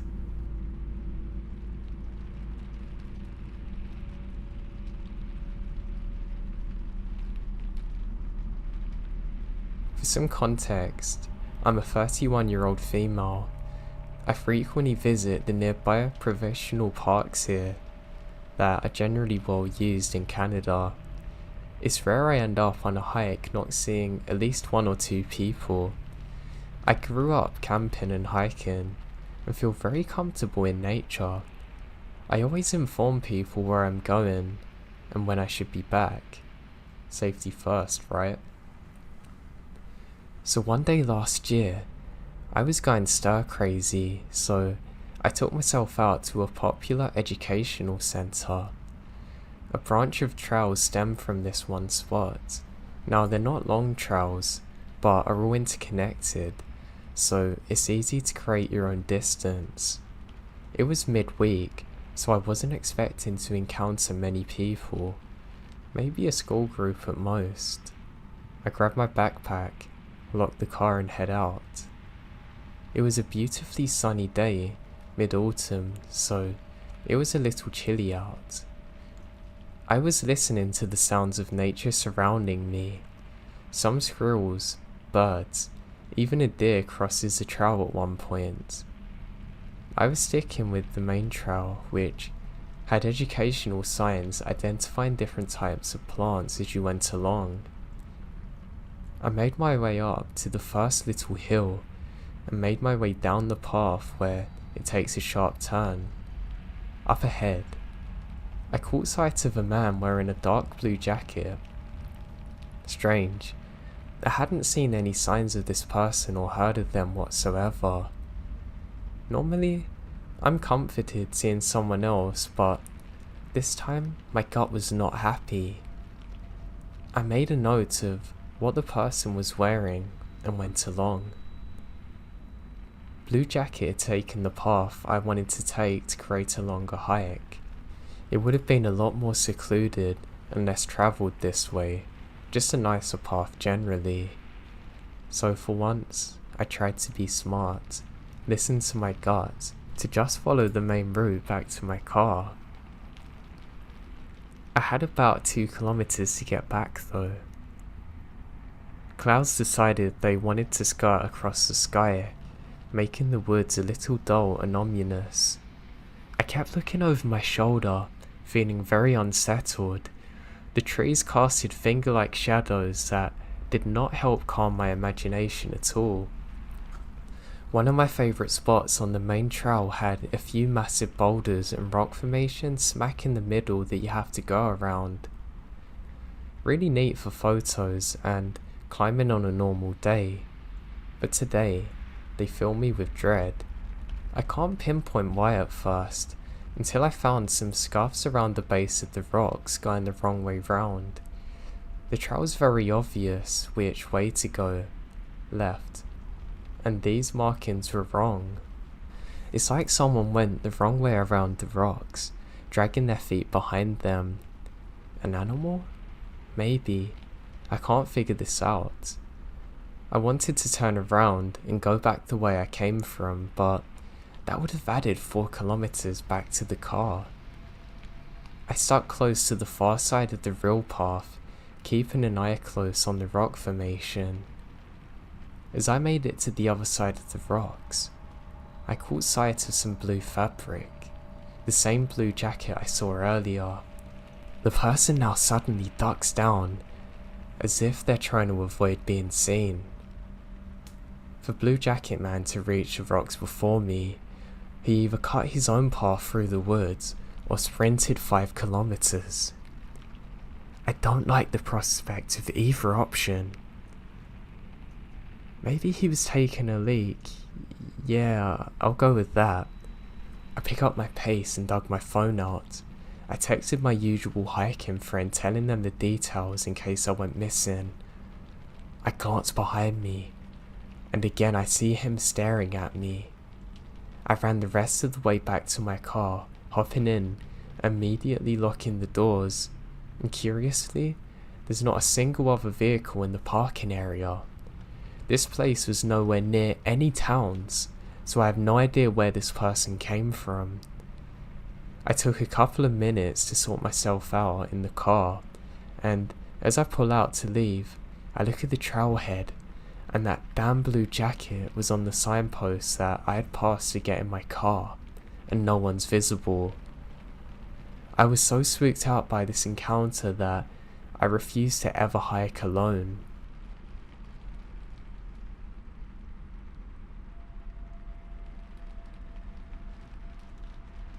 So a few months ago, I was out hiking with my friend. We live in the mountains of Western MD, and we're about 6 miles into an 8-mile loop we have done frequently when we decide to take some pictures and eat a snack at the summit. This area of the trail had a park, branches, benches and tables, and parking lots. So we're sitting and talking, and I noticed a man just walking around the park alone. He was walking aimlessly, staring at his feet, which confuses me, as he's in jeans, a button-down shirt and not exactly hiking attire. We now decide to set off on the last 2 miles of the loop.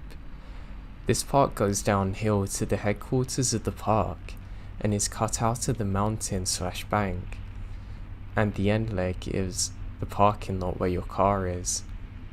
You don't have a lot of visibility from the trail, and you have to walk single file. I was walking in front and talking to my friend.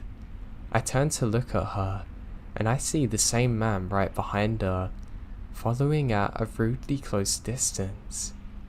I immediately got a gut-wrenching feeling. I noticed that he didn't have any backpack or hiking gear, and not even wearing boots. Something about his eyes really scared me. So, a bit more walking and he continues to fall very close. I say to my friend that I have to tie my shoe. This is a reason for him to pass us. In case he's following us, we'll realise. She immediately catches on to what I'm doing and we pull over. He looks very startled, and she politely says hello, and he just stares. This is when I notice that he is carrying a stick. As I'm fiddling with my shoe, she stands between us and he passes us. We wait to give him some short distance ahead, but immediately he slows down. We now wait for a bit longer, and he gets to the furthest part of the trail that has sight lines to us, and he turns around, looking up at us. We decided that something feels wrong about this guy, and we don't want to press him or pass him again. So we turn around and walk back up the trail towards a park with the tables and parking. A few minutes later of walking up the trail, I look back and see he's on the trail too. He's following us. I tell my friend to walk faster. We book it up the trail and get to the parking lot area we were at before. We start to strategize and wait, deciding that we will wait to see if he comes back up the trail to the lot. There are more people around here, so we feel safer waiting it out. About 20 minutes go by, nothing. We are talking about how that could mean that he kept going on the trail and is long gone, or is waiting on the trail where it's more desolated. While we're thinking this, we see a couple come up from the trail we're on, presumably taking the loop in the opposite direction we're on. We approach them and ask if they saw the guy there. They tell us they saw a young man sitting on a rock about halfway down. They describe the man as following us. We explain our interaction with him to the wife and go back and forth in conversation. The husband says we need to call a ranger. He wasn't just sitting there, he was carving a stick with a knife. He's clearly armed. Needless to say, we call a ranger. The nice couple walked that fast leg with us to make sure that we can get to our car safely, and gave us their number in case we need anything. The rangers then rushed to the trail, but there's no sign of him. I wish I knew where he went and what happened to him, but I'm glad that I followed my instincts.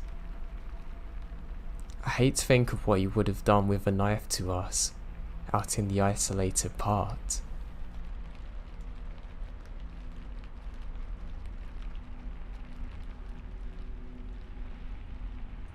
A few months back, my girlfriend and I decide we're bored hanging around the house and spontaneously decide to go out for a hike. We don't go hiking often, but the idea appeals to both of us, and even though there was only about an hour left of light, we figure we have enough time to enjoy a hike before it gets too dark. We quickly fill our water bottles and put on the best walking shoes we had, and with that, we're out the door. Around my area, there are many hiking trails, with the variety of trails increasing as you go into the mountains. We intended to stay around the base of the mountains in the occasional case of us hiking, where most people would still be walking. We wanted to change things up and progress further up the mountain road of the trail that a friend of mine had mentioned to me. We kept in mind our time and figured that we could hike for a bit and simply enjoy the environment around us before it's too late. When we arrive at the trailhead, we see there are no cars left along the road where the trail commences, but didn't think much of it due to the time. We still had a good 45 minutes until dark, so we continue on. We start walking down a fairly steep hill. Then, this recoups the elevation at the bottom with an equally steep hill that you have to ascend. We reach the top, then it's smooth sailing from there. We see a lone coyote off the trail, some rabbits, and I made a quip about how those rabbits might need to be careful with the coyote lurking round. Approximately less than a mile into the trail, we see a large fallen tree that made a bridge over the dried riverbed and decide to take a rest, climb around it, take some pictures. We're there for about 10 minutes and then resume hiking. We continue on the trail for a short distance until she hears a rustle behind us.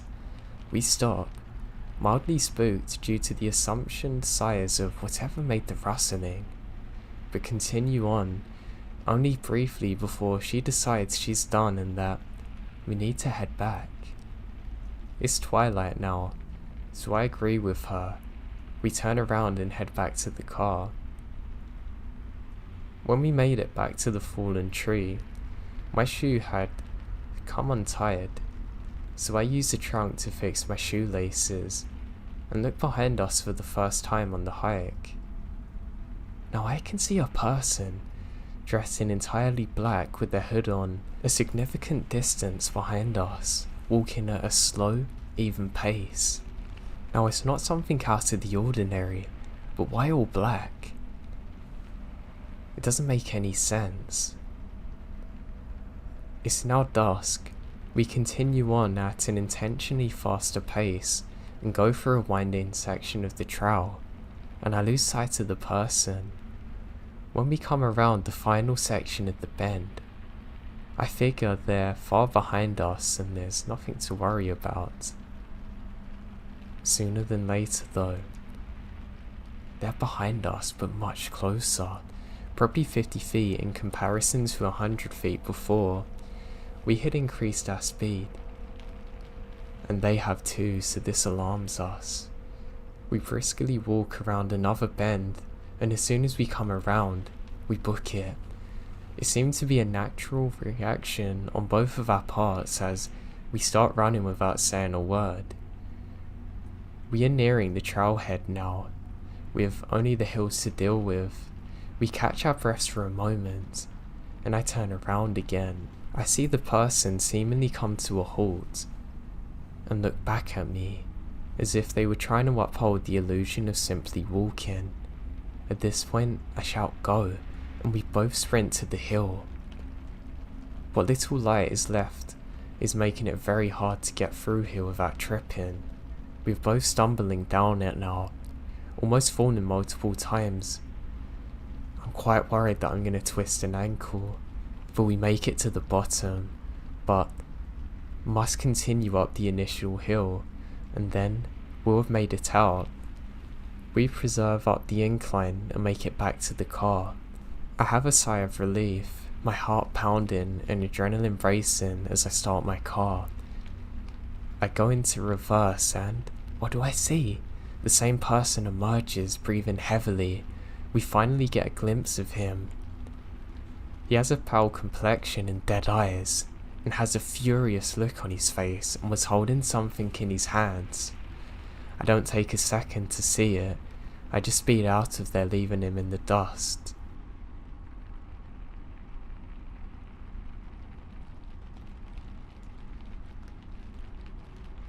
I was backpacking through Pisgah National Forest in NC with my dog, just the two of us.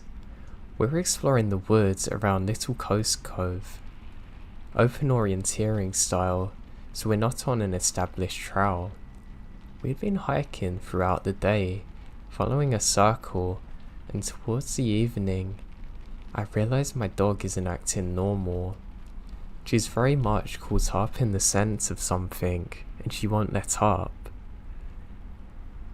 That night in the camp, she remained on edge, and startled off into the woods line, stopping, then came back to me, staring.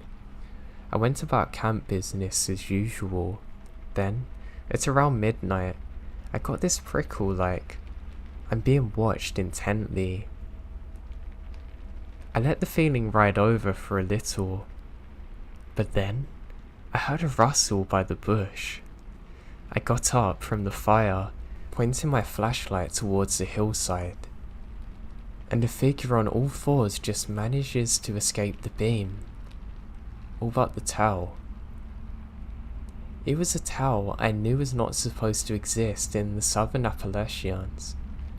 I cast my light again across the hillside and caught its eyes, two yellow glowing orbs, watching and waiting.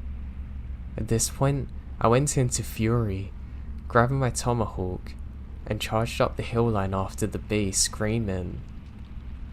The watcher wandered off, but neither I nor the dog slept at all that night. The following morning we left camp. At first light, I began hiking up the mountain to the ridge line which would lead us out. Atop the ridge line is a fresh mud track with a series of tracks left by an animal that no longer is supposed to exist in the US. They're catamount tracks, or what I believe to be. They commonly go by cougars in the east, but we've been stalked by a mountain lion just the same. Those tracks ran across the ridge, revealing that it had been watching us throughout the previous day. They weren't bobcat tracks, I know that. They were way too big, and I saw the eyes.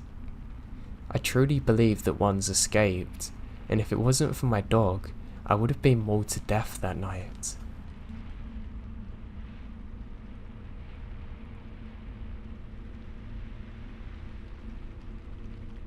The neighbourhood where I grew up was more or less suburbs, except the back end of it that borders a massive field where nothing has been planted in decades.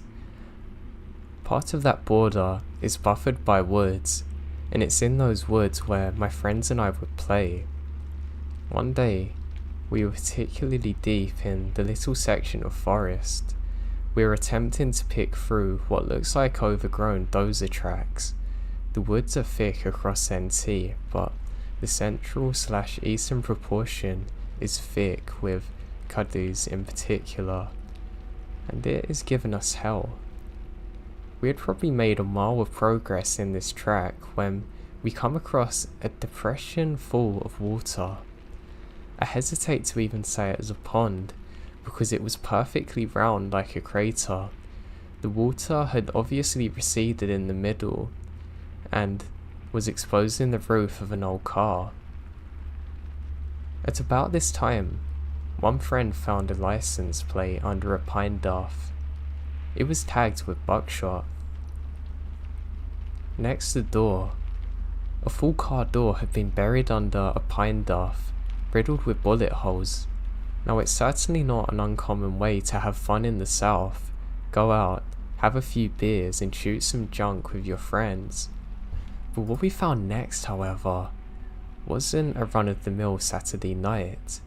We find bones. Our still innocent minds first assumed it was a white-tailed deer. We started dragging out the bones and laying them out by the side.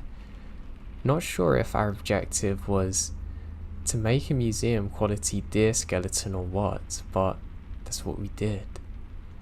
Then the pelvis came up. I immediately recognised it because my uncle was a chiropractor and had a full model skeleton in his office called Mr. Bones that I would look at. The more I started to look at our growing collection, the more I started to see Mr. Bones taking shape. I got a gut feeling about being the oldest and I told us to stop digging. Something really doesn't feel right here. There was some protest, but I convinced everyone. Now we start hiking back the way we come from, but I can't stop thinking about those bones. That night, I told my mum what I found, then I had to tell my dad the story. At first, they're convinced that I'm just a dumb kid, but I knew what I saw out there. They talked behind closed doors, going back and forth. The next day, I told the story to 2 sheriff deputies and took them out to the area where I found this in the woods. About an hour later, there were police vehicles entering, packing the tiny dead end leading off into the woods. Chainsaws cleared the brush, and men in white suits with detective badges smoked cigarettes and talked amongst the other men as they carried bags from the forest, putting them into the vehicles. Then they were gone. And I waited months and months to hear anything, but nothing comes back.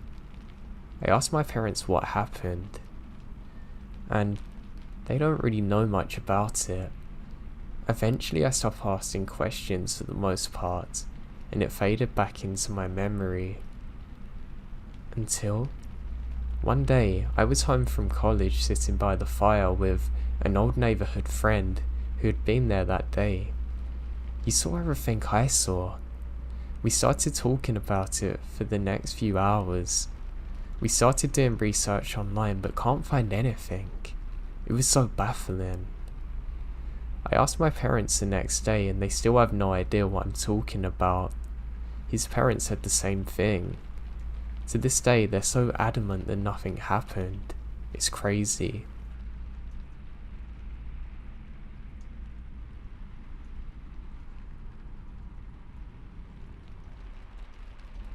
My family loves to go on vacation in Sweden, and my grandmother even has a cottage in the forest that all the family members use if they want. A couple of years ago when I was 20, I was on vacation there with my mum and grandma sometime in autumn for about 10 days. This is a Swedish backwoods.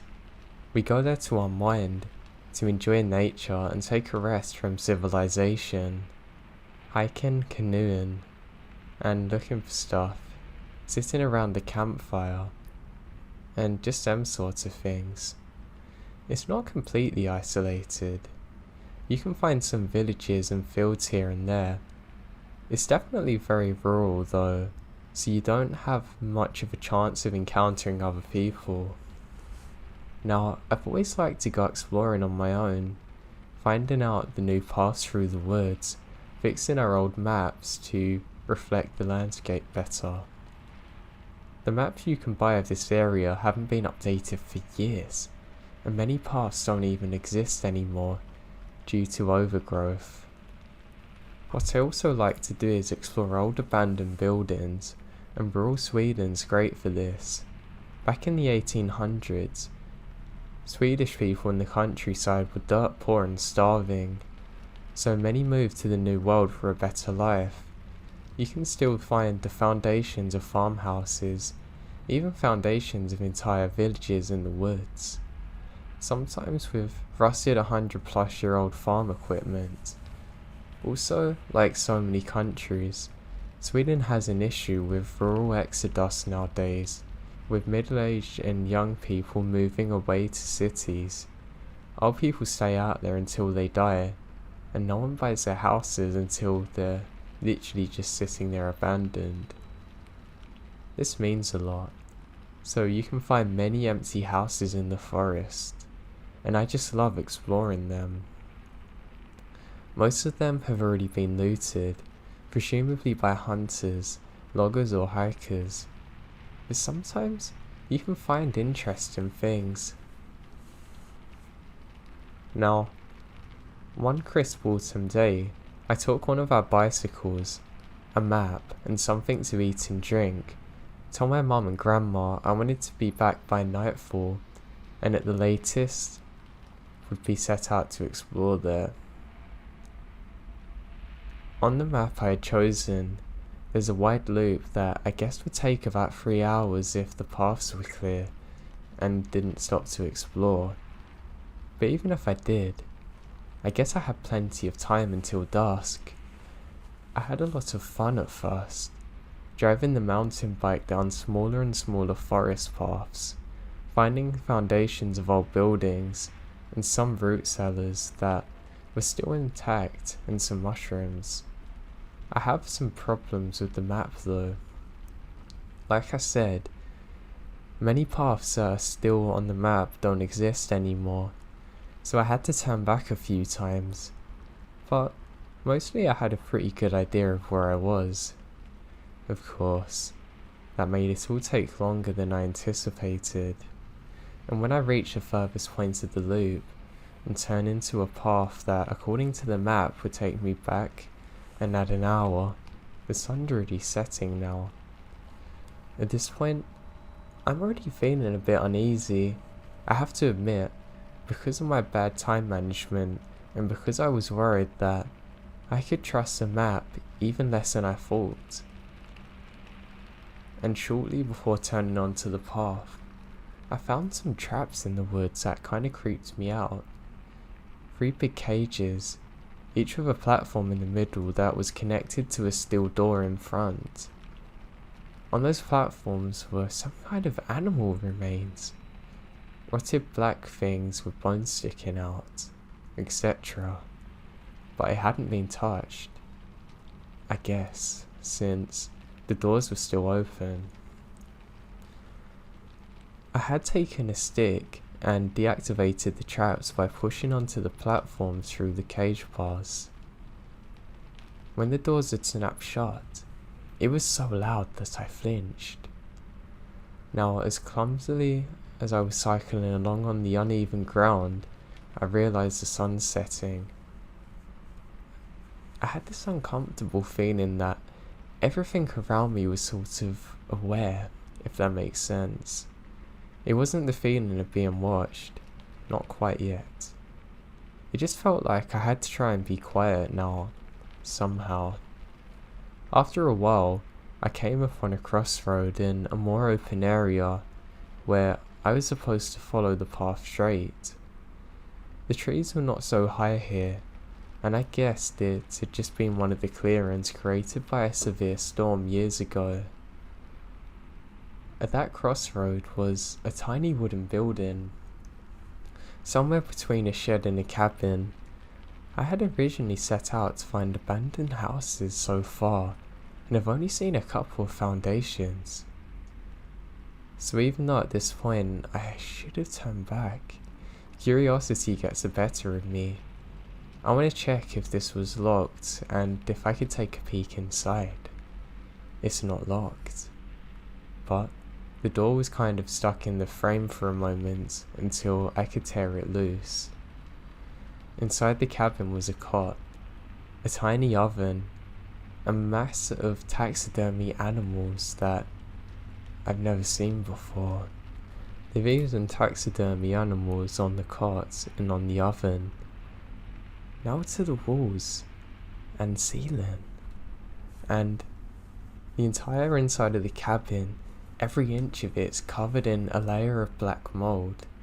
It was so much that some of the animals were there and you couldn't really tell what they were anymore, only guess from the shape. They all looked monstrous covered in that stuff, and the smell was overwhelming. I quickly tried to close the door again, but the wood had warped so much it's not possible, so I left it hanging to get out of there. As I was cycling away from the cabin, I felt so strange. This time, I did feel like I was being watched, and was nonsensely thinking, you should have closed that door. I don't know why I thought that, but it made me uneasy to think the shed door's open. I told myself I'm being silly, because why would it matter? Obviously no one's using it anymore. And about 10 minutes later, the path entered a stretch of older woods with much higher trees. The sun was now close to the horizon, the sky's full of orange light. Under the fir trees, it was already getting very dark. I checked my phone to tell my mum that I'm maybe gonna be late, but there's no reception. A couple more minutes into the dark forest and the path disappeared. At this point, I have two options. Try and push through with my bike until I met a logging road that was hopefully on the other side of that stretch of woods and it can take me back. Or return. Go past the mold shed again and try go back the other way. Basically, the second option was not an option for me. As I already said, I kind of had to zigzag and improvise even to come this far, because the map's wrong in every place seemingly. Going all the way back is a perfect way to get lost out there in the dark. But also, I really don't want to go past the shed again. And now I have a sudden aversion to look behind me. As dusk was creeping through the forest, I was getting really paranoid at this point. The uneasy feeling crystallized into the idea that I've disturbed something there. Because I've left the door open, it's following me. I know it's stupid, but I can't shake the feeling. Going back past the shed, past those traps, and then through the ruins of that old village, past the open mouths of the root cellars, in the dark, getting lost in there with the feeling of something possibly on my trail. No way I'm going back. You might even get lost trying to go through the woods in front of me. And I would have to push, maybe even carry my bike. For the woods don't seem to stretch too far in front of me, only left and right, so it seemed like the better option. I was just hoping at this point the supposed logging road on the other side's still there. After tearing through some barbels for a bit, I found what I guess might be the remnants of the old path, because the ground was sort of lower there, and I tried to follow that until I come upon another set of ruins. The foundations of some farmhouse presumably. Behind that, the ground slopes down into a marshy area, with birches that seem very white in the gloom under the trees. At this point, I stopped to listen. I still don't want to turn around. I couldn't hear anything, but the feeling of being watched, being alone, only increases at this point, and I felt like something was coming for me. But like the forest itself was somehow aware of my presence, listening, watching, like it was being deliberately quiet. I was feeling so scared that I didn't even try and talk myself out of the feeling anymore. I just accept it as what I'm dealing with now. I had some leftover food in my backpack, half a sandwich and some sesame snacks. And then the mushrooms I found earlier. I took it all out, laying it on a stone, on one of the walls that surrounds the ruins. I then said something along the lines of, "Please let me go, I'm really sorry. I won't come back here again. I just want to go home, please. I'm sorry." Or something along the lines of that. And after that, I grabbed my bike and went down into the swamp, still looking back only partially. Luckily, it turned out it wasn't a large swamp or anything. Really just a wet patch for about 200 meters until the ground sloped downwards again, then upwards. Still, it took a while because of the bike to get out of and really hurt my calves. And I can't really see anymore and was constantly stepping into puddles getting stuck. When I emerged on the other side, I was absolutely soaked in sweat. And my heart is absolutely pounding. And then, wouldn't you know it, the trees opened up and there it is, the login road. I could have cried with joy and relief in that moment. I stepped onto the road and turned to look behind me, but I can't even see the swamp through the trees now.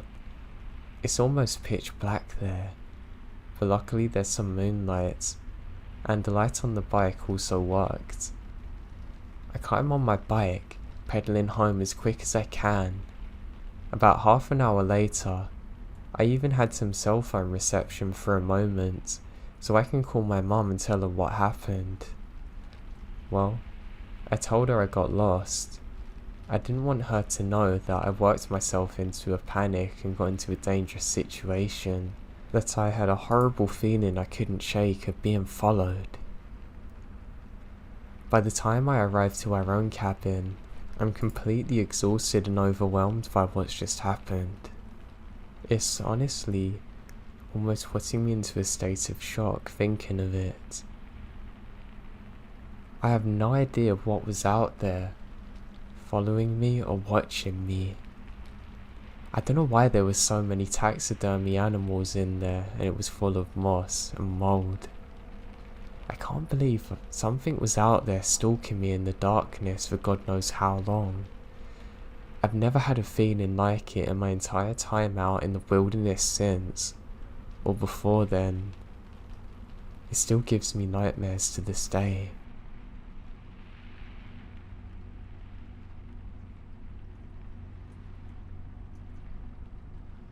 I was 12 or so at the time.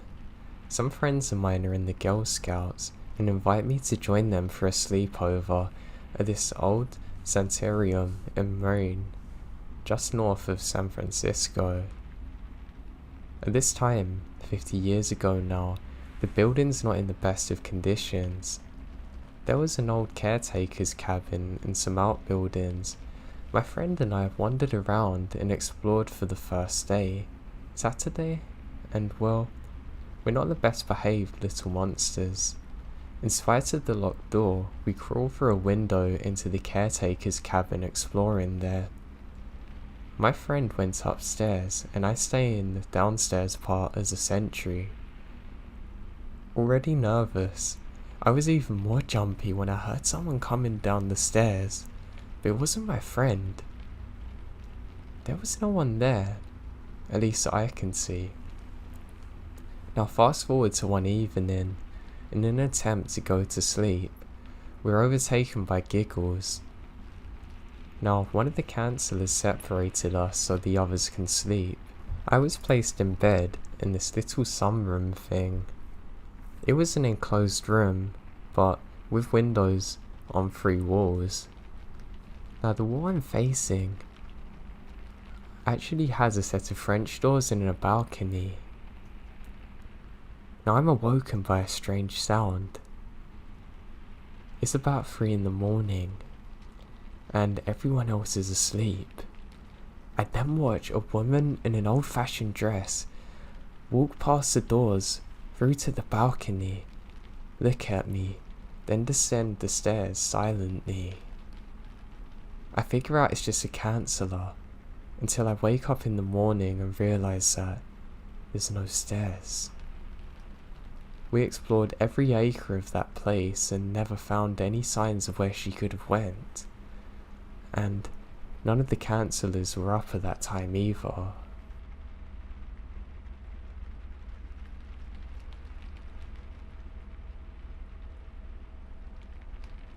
Now I'm not one to believe in the paranormal, but I had one experience I simply cannot explain in any other way. So my family owns this old cabin out in the wilderness.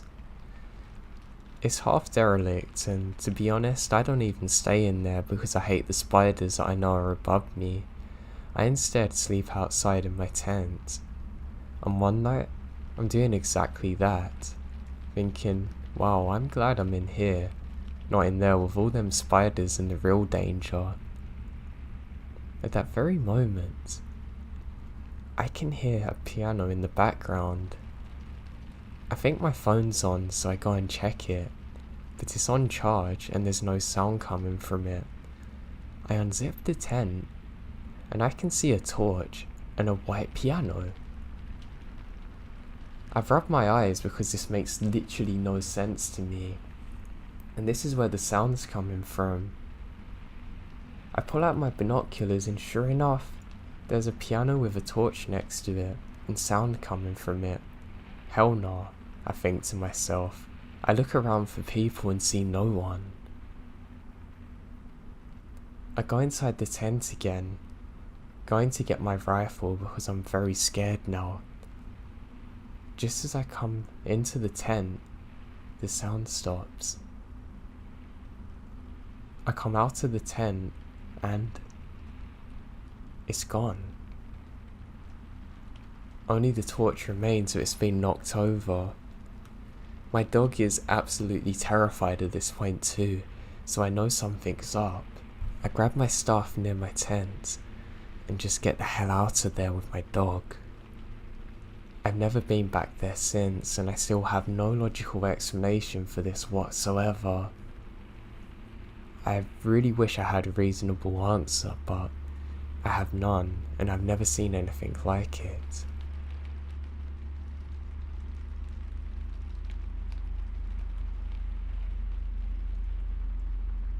Me and my dad, and younger brothers and mum were all staying in this lovely cabin out in the forest one winter. It was close to Christmas time, and we love staying out there. We're a wilderness family, and my dad's big on hunting, so this was a great time for us, and I have a lot of my most fond memories here. Now one night we're staying in the cabin, and my mum just can't sleep. My dad says she's just being paranoid and that she could go back to bed, but she refuses to. Just as I wake up, and my brother does to hear this, we hear an extremely high-pitched sound that we've never heard before, and literally, all of the windows simultaneously blow out on the cabin. My mum and dad don't take a second to react, rush us into the car. My dad gets his shotgun and does a quick sweep around. He can't find anything. I never seen him look so scared, and hops back into the car, and we drive out of there. A few years later we get the windows replaced, but we end up selling the place. When I speak to my mum and dad about it to this day, they still get very scared and say they really don't have an answer for what happened.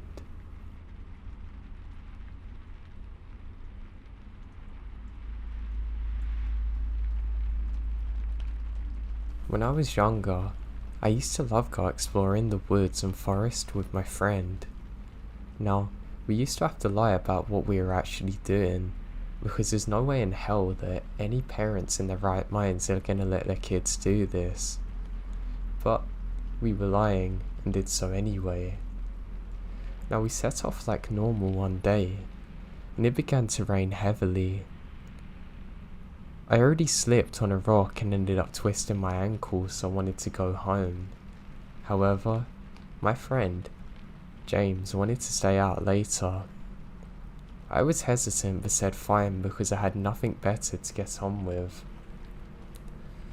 So we're going about exploring when we realise how dark it's getting. Not to worry, we have flashlights. We shine our lights around and hit a dark object. We both focus our lights simultaneously, and hey, it's a cabin. It's a really old looking one too. We both look at each other and smile, really excited to go and explore in there.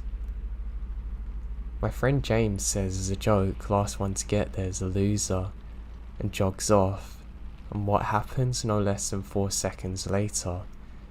Twist his ankle like me. He's in some pain, but I literally cannot stop laughing. I still think it's one of the funniest things I've ever seen. I eventually catch up with him and say we've really got to get heading home now, but not before we explore in here. As we're doing so, I get this horrible feeling like we're being watched. Something just feels off and I don't know what it is. I get worried maybe an animal's in there, so decide to throw a log in. As I do so, I hear an extremely loud thump sound and snap. It scares the life out of me and I actually fall over. I can't believe you're that scared, man, my friend says to me, and I say sharp. I didn't think the floor was that weak. I threw it through the window, but it also props the door open. And as it does so, to my horror, I can see this place has been booby wrapped with a bear trap, and I've just set it off, and some other trap in the background that I can't actually see. And the feeling of being watched? It's getting worse now. We both look at each other terrified, knowing that we can't even run if we want to. We both link arms and kind of support each other's hurt legs, and get out of there as quick as we possibly can. We both swore never to tell our parents what happened, but looking back on it now, it's absolutely horrifying to think that someone booby-trapped a cabin in the middle of the woods, obviously trying to lure people in. And that was almost us. If it wasn't for some stupid injuries, my friend would have sprinted in there and trapped himself, and God knows what would have happened, or it could have been myself.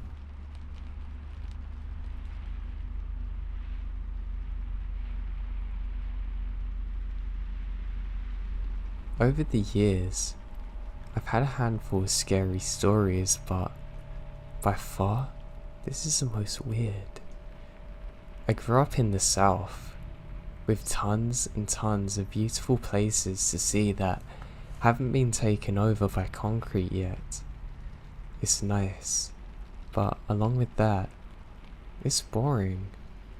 Being a teenager, I wanted to go out and have fun, led to mostly improvising with your buddies and hoping something good will come out of the night. There wasn't really a local spot to go hang out at like a club or cool bar, and the places that were close to this were boring because you did them so many times. I'm sure if you lived in a rural area, you can understand that feeling completely. Something that I found is a ton of employment in as a teen was just cruising around super late listening to music. I would fill up my gas tank, grab something to drink, and I would just drive around until the sun came up. It's just a way for me to clear my head and relax. The country roads were always fun to drive around at 2 AM. Well, one night, I absolutely get more than I bargained for. I can't remember what month it is exactly, but I know for a fact that it's summertime because I'm out of school, and I also remember it being a comfortably chilled night. So, if I was to guess, it had to be around June or August. I was cruising around like I always did and was worry-free, having my music blaring in my zone. I decided to head down to a park out of boredom. This particular park is at the very end of a long stretch of desolate country road, but is a really pretty drive because of that. When I say desolate country road, I don't mean that it's some dirt road that goes through the woods or anything crazy. By this I mean that it's a normal paved road, but there is nothing on it after a certain point. The entire road takes about 20 minutes to drive down to get to the park, and after about 10 minutes into the drive, houses start to spread out further and further to become no houses, and just a road leading to a park. I think a lot more of the reasons I like driving at night is because how crazy it looks, and it's kind of an adventure. The park isn't open for camping or anything. It's mostly just a lot of land with walking trails and biking trails set up through miles of woods. So obviously at around 3 in the morning it's pretty dead. I made it there and just did a slow normal little loop around drive of the park. The night before it stormed so badly I remembered my parents had to take shelter because of a possible tornado. There ended up being no tornadoes, but the storms are rough.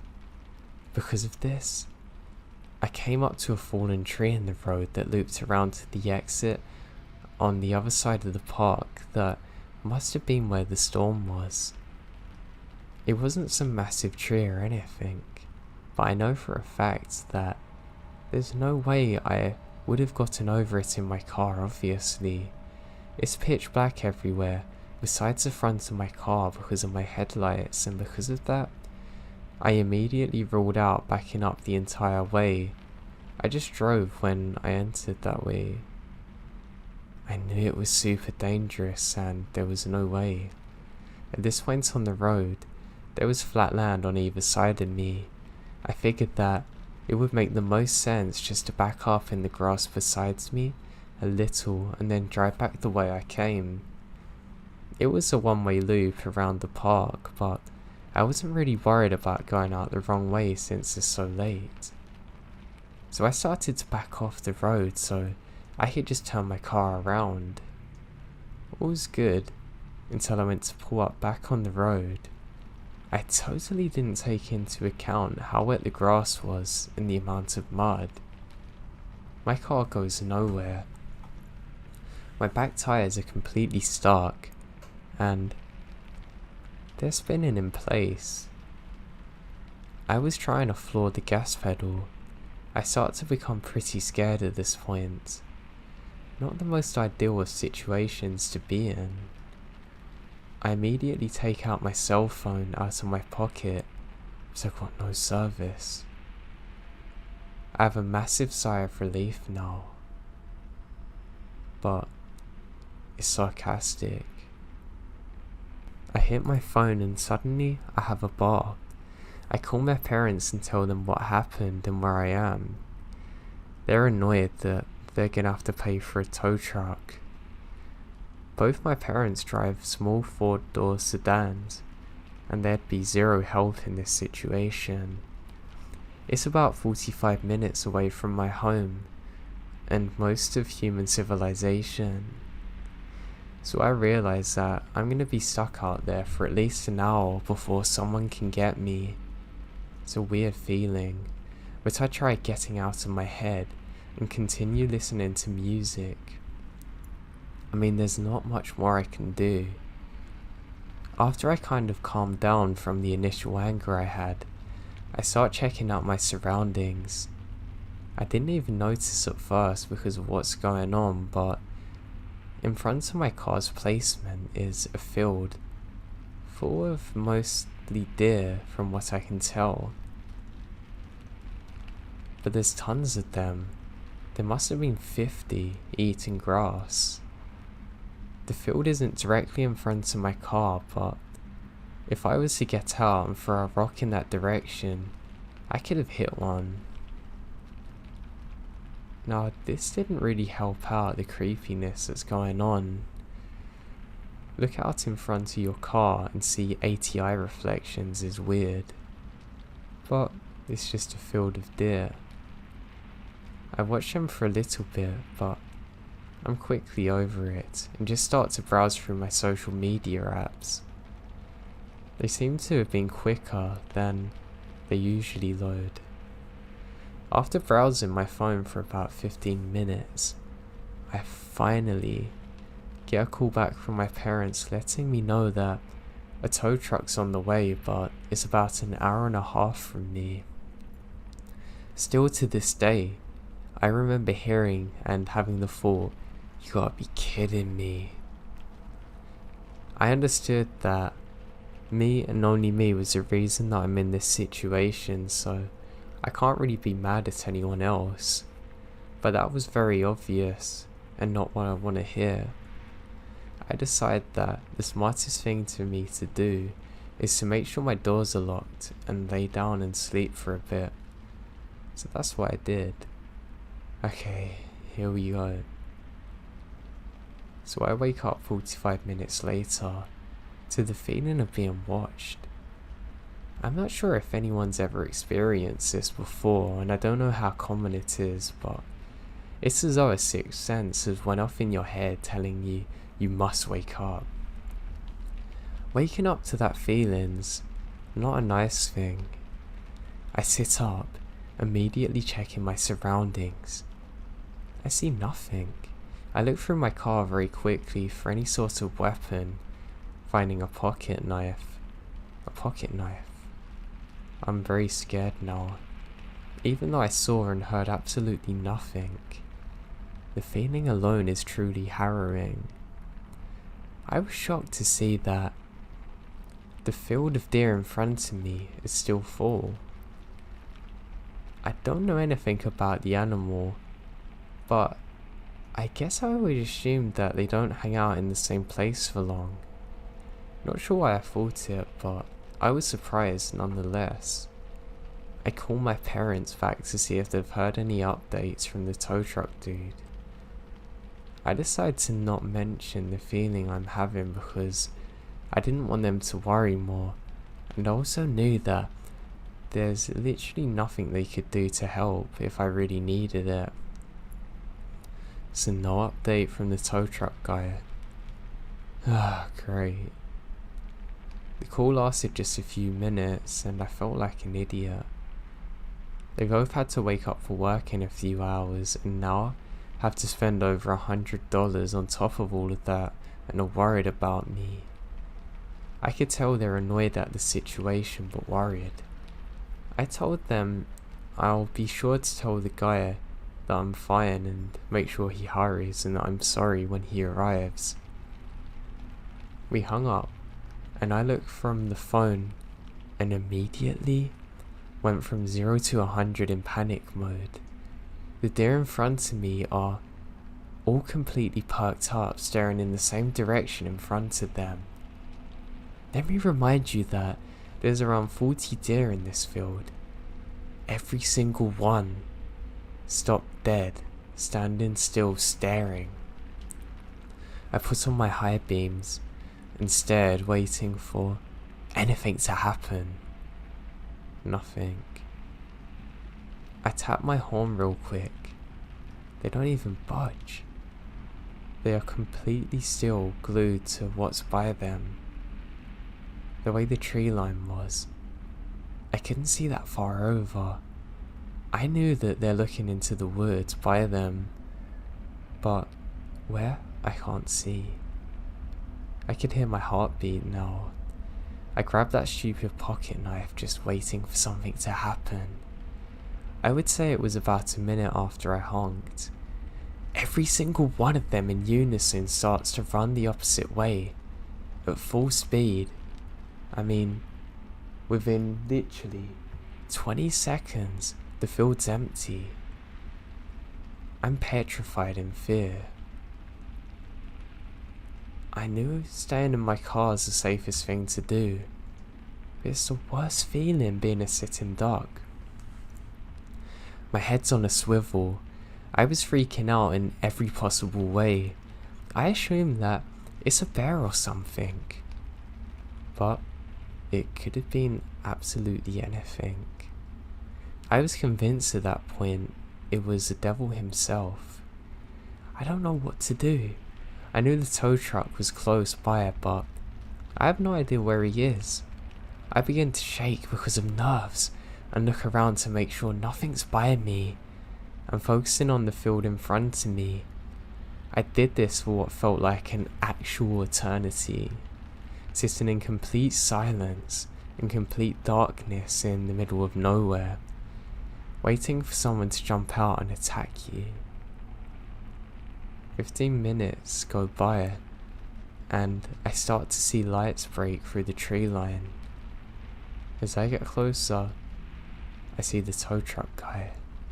The lights on his truck felt like Jesus coming from the heavens to rescue me.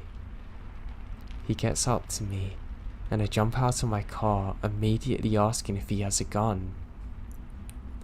I told him very quickly what's happened, and something's definitely out nearby.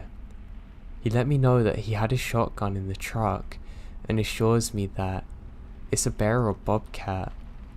He gave me the whole, they're more scared of you than you are of them crap. The tree was small enough for him to sort of bulldoze it out of the way with his truck, and then he attached my car to his, pulling me out of the spot I'm stuck in. He was very nonchalant about what I experienced, but I'm badly shaken up. The whole time he was doing this, I still have my eye glued to the field, just waiting for something to happen. Anything. He was completely done with everything in about 15 minutes, and he told me to follow him out to his truck to the main road again. I get in my car and was ready more than anything to get out of here. We start to drive away from the spot I was in, my head on a swivel, completely shook up. As we're driving away, I look in my rearview mirror. We were down the park road just a tiny bit, but I could still see the spot I was stuck in, partially lit up from the vehicle's lights and the moon. I watch in my rearview mirror, and a man comes out of the tree line where my car was, walking into the middle of the road, watching us drive away. My heart stopped beating, legitimately. I lost my breath. My eyes start to fill with tears because how absolutely terrified I am in this moment. I couldn't see any kind of details of what he looks like, or even necessarily what he's wearing. To be honest, I don't care. The feeling that I felt driving away from that spot, knowing that he was right there the whole time watching me. Watching me as I'm freaking out looking around. Watching me as I'm completely alone for a long time. Maybe even coming up to my window, watching me asleep. That's a feeling that is something I can't necessarily put into words. All those years later, it still messes with me. The entire time we're driving off, as long as I can see him, he doesn't move. He watched us in the road. A million things are going through my mind. I was scared there may have been multiple people watching us. I tried to figure out if I should start beating on the horn like crazy or not. I decide that all I want to do is get out of there, more than anything.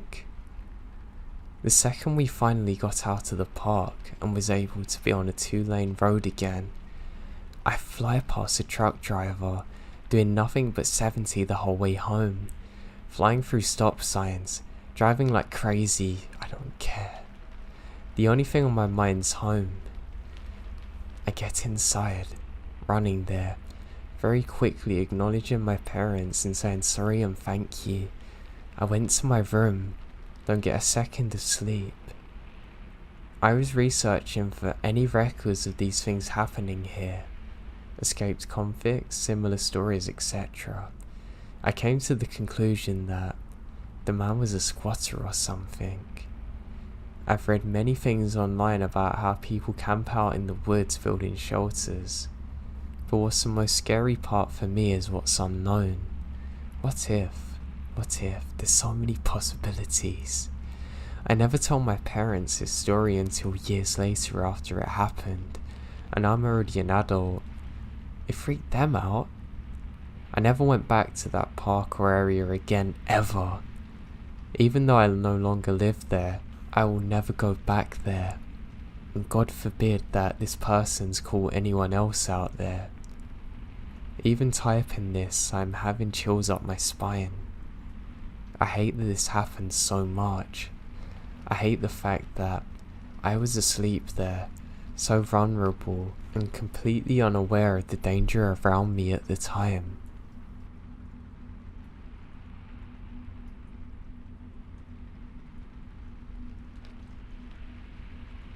Me and my mum have a shared house kind of in the middle of nowhere. I mean, yeah, really in the middle of nowhere. We're surrounded by miles and miles of forests. Now, my mum has some medical issues, and sometimes when she's really tired she can hallucinate and see things that aren't really there. So when she saw someone looking in her window at night, she didn't think anything of it. I become a little paranoid and decided to sleep with her one night, and it turns out it wasn't just her medication or problems causing it. There really was someone there. I screamed and it woke up my dad. He quickly grabs a knife and runs outside to try and find whoever it was. But there's no signs of anyone, and 20 years later, we still have no idea who was watching us sleep or for how long they were doing so.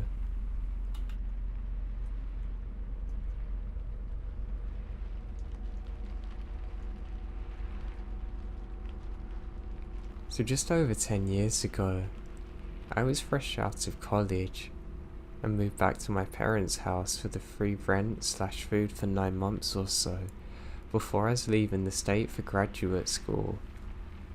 Now my parents are super chill and gave me my own space in the house, but being a 22-year-old single guy and living at home with my parents is certainly not ideal, but I didn't have any other options, so I started looking for some work to pass the time and save up money.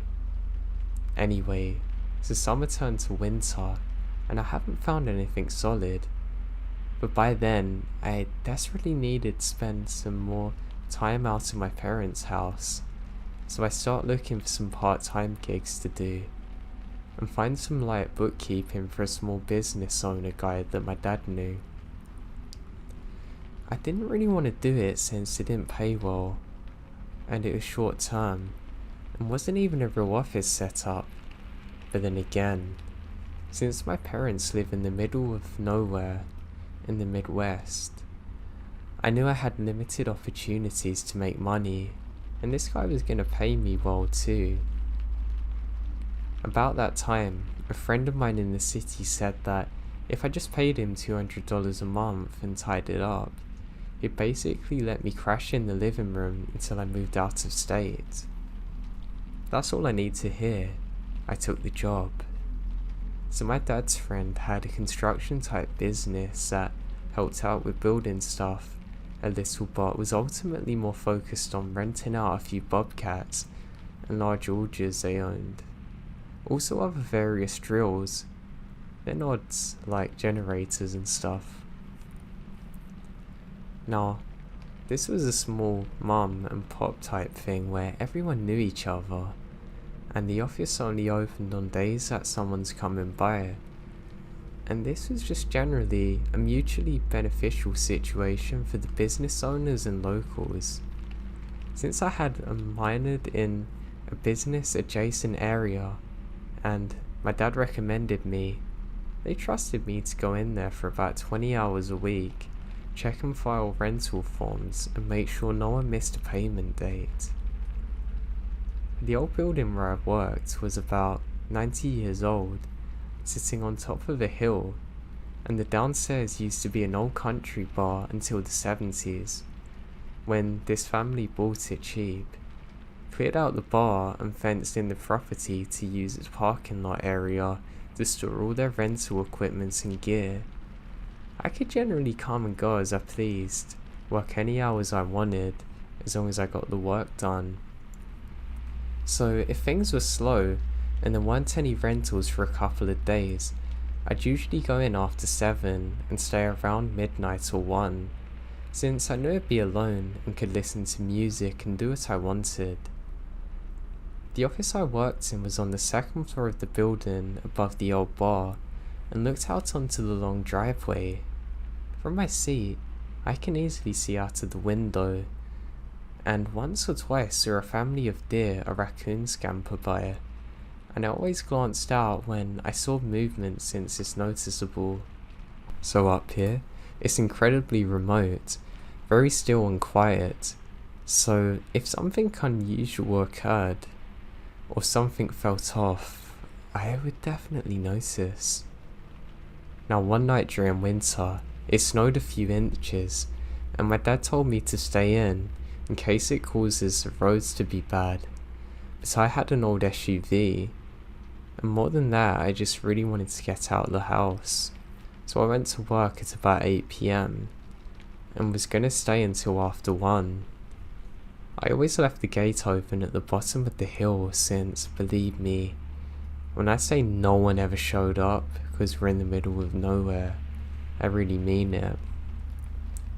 I think the nearest occupied house was about 2 miles down the road, and to even turn onto our short road, you had to only be coming to our Pacific building.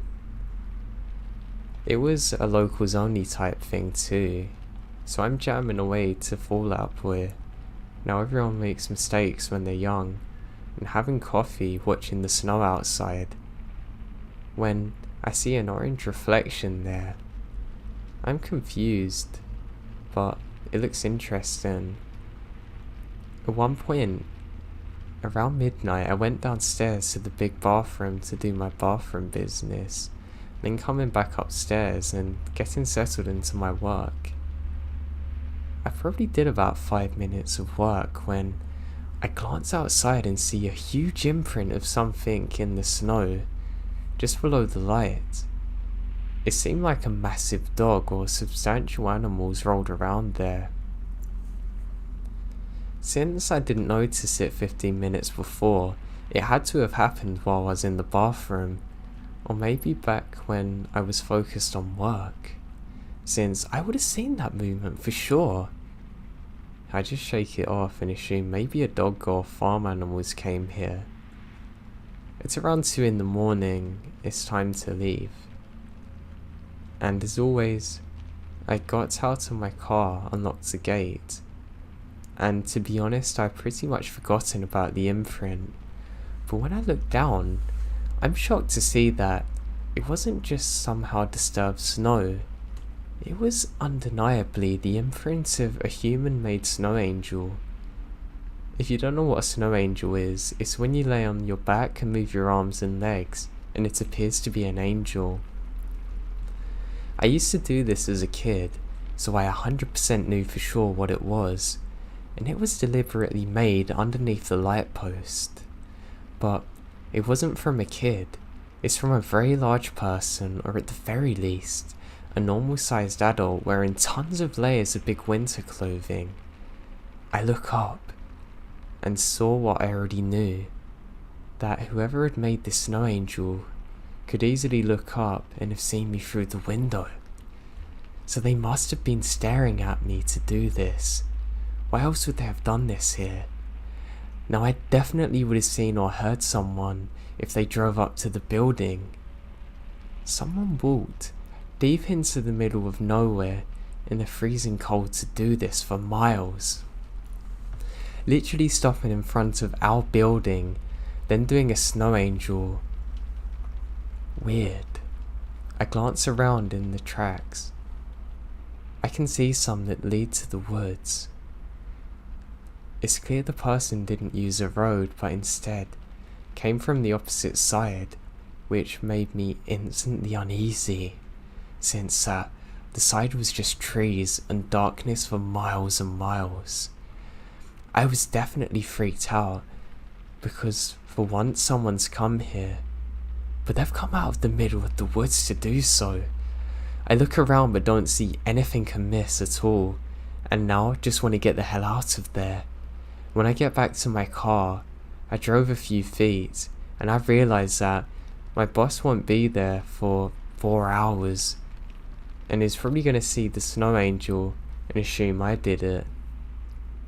I wouldn't have been that worried, but I was young and felt it's going to be something that's looked down upon for me, so I opened up the back gate and ran it over. Also, as a side note, I should mention that when this happened, the snow starts falling more heavily and I know I won't be able to see much more. I'm stood here absolutely terrified, and that's when I hear it. When I'm getting in my SUV, there's the loudest high-pitched sound laughing that I've ever heard coming from the woods. It sounded like the fake laugh that the witch in the Wizard of Oz made.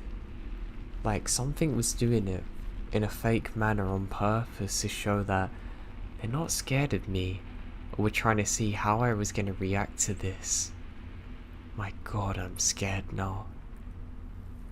And they're doing this on our property. I knew it was close enough that they could see me, but I can't see them. After a few seconds of laughing, they stopped, and then it's just silence everywhere, except for my heart beating through my ears. Then, the laughing starts, louder this time, more like screaming.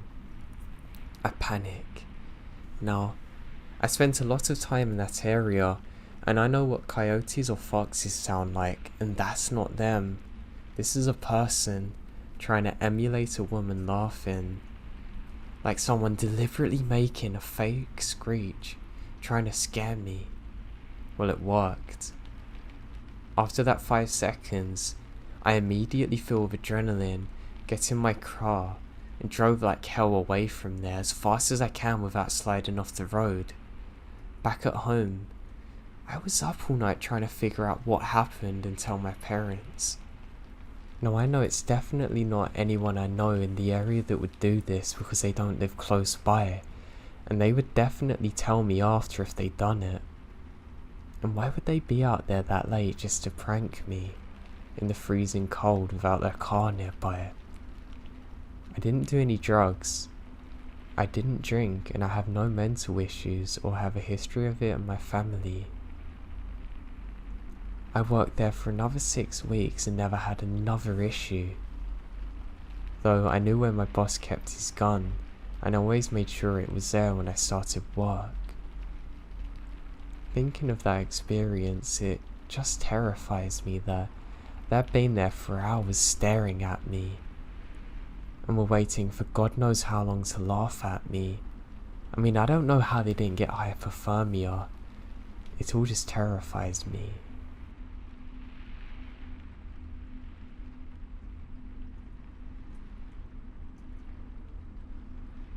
Well, where do I start? So let me give some background information first. I grew up in a very rural area. My parents have a pretty big piece of land with a nice 2-story farmhouse in the middle of it. To the south of the house is a peach orchard. The west is where the driveway is. It goes through an alley of cottonwood and peach trees, but the land is pretty open and was used for cattle farming. The east and north is dense woodland and shrubs, which reaches out to our neighbours about 4 miles away. Back then, I was working in a carpenter's shop. I just got my driver's license, and so I'm able to get there on my own.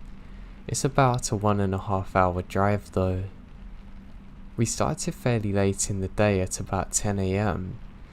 Now, the owner of the company was sort of a night owl and loved to sleep in.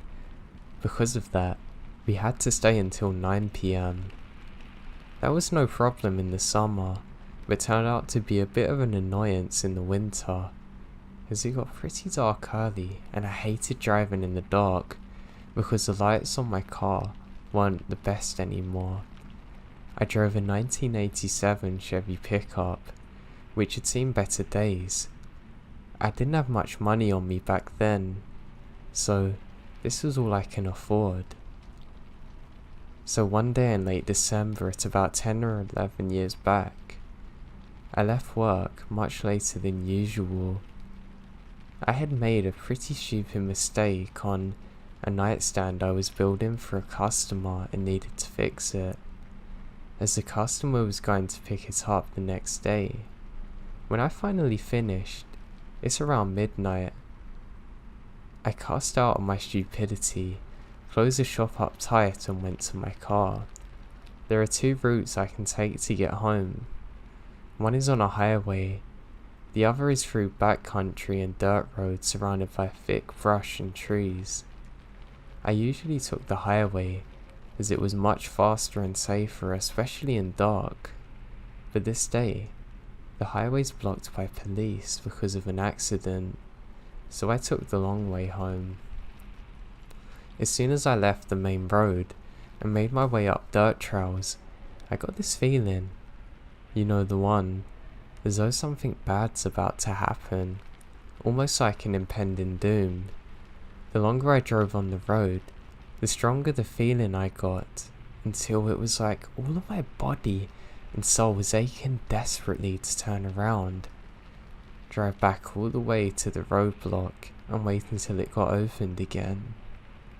I tried to suppress it as best I could, and tried to convince myself that I have driven this route many of times before and I know it's safe. I'm driving on an especially tough piece of brush, and all of a sudden, my left tire popped. I did my best to keep the truck on the road and make it to a safe stop.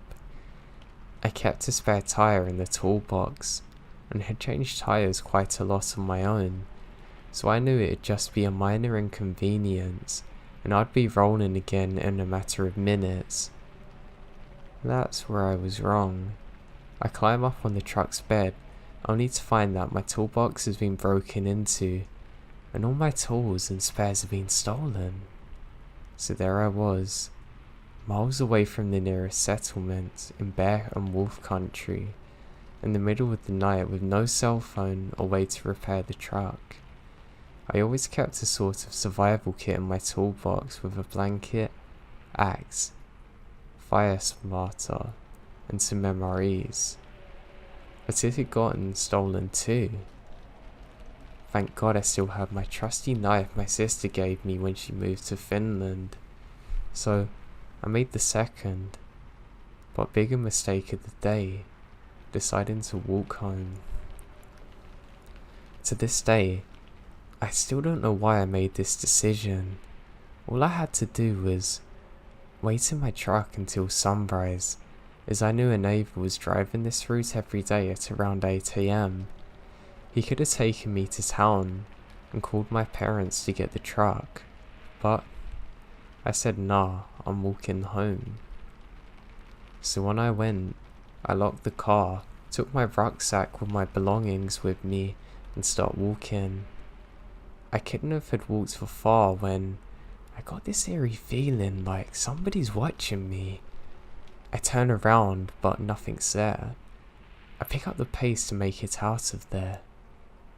All of a sudden, I heard some rustling in the brushes to my left. I call out if anyone's in there, but of course, I get no answer. The feeling of being watched becomes stronger and stronger, the rustling more frequent, when suddenly the brush stopped and I come into a small clearing. That's when he spoke to me for the first time. "Hey there, boy," with a weird pronunciation. The first part was spoken soft, almost gently, but the boy was like an explosion to me. He made a tiny pause in between, then spewing out "boy." He's big, I guess about 6'6", wearing a long trench coat, hat, grey short hair, lifeless eyes like a dead fish. That's what really scared me. But then I see his dog. It's a massive black shepherd-like dog, looking almost like a wolf. I've never seen anything like it. I froze immediately out of fear. I hear this term, but could never imagine it being like this. I can't move. I just can't. I tried, trust me, God did I try. "What you doing there, boy?" He said to me, "Don't you want to talk to me, boy?" I still can't move a finger, but my mouth slowly starts working again. I told him about my truck, how I'm gonna try and walk home, but I don't think he was able to understand a word I'm saying, as I'm stuttering and slurring the words because of fear. He made a step towards me, his dog fixated on me like prey. He came so close I can smell this weird smell. Now there's something else I can't quite point out. I still stood there, unable to move. He took a deep breath, closes his eyes, almost like he wanted to remember the smell of fear radiating from me. He started to grin. Not a genuine, honest grin, but one of those whose eyes weren't involved, like he was somewhere else. Then, stayed lifeless as they were. "Be careful out there, boy. There are a lot of dangerous things out there, boy." And he vanishes into the brush, just as sudden as he's appeared. I started to throw up. My body moves again. All of a sudden, my knees feel weak, like I can't bear the weight of my own body. I collapse to the ground. My whole body starts to shake uncontrollably, and I sob with relief. As soon as I regain control over my body once again, I run. I ran like I've never ran before. I ran all the way home, which is quite a long way. I can't describe the feeling of relief coming over me when I saw the all familiar porch lights coming on and I reached the edge. "Hey there, boy," I hear again. My heart skipped a beat. I scream in sheer terror, and I knew that this is going to be the end of my life. I freeze again, so I didn't stop running. God. I ran and ran and ran, and never even bothered to look back. Only when I reached the warm yellow circles of light cast by our front porch did I dare to look back. And there he stood, on the edge of the woods like he did on the clearing, with his wolf on a leash. He grins at me creepily again. I fumble out my keys as my parents locked the back door at 8 p.m. Unlocked the back door and stumbled in. Only when I've locked the door do I feel safe again. I went upstairs to my room and made sure that all of the windows were locked and the doors. When I look out of the window, he's gone. I told my dad about this when we got to the truck the next day, and he knew nothing about it. I'd never been in graver danger than that. The sheer size of him was scary enough. I'm just thankful that I got out in one piece.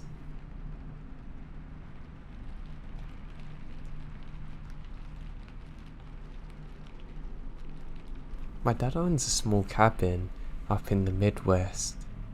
Now, it was snowing heavily at the time of this incident.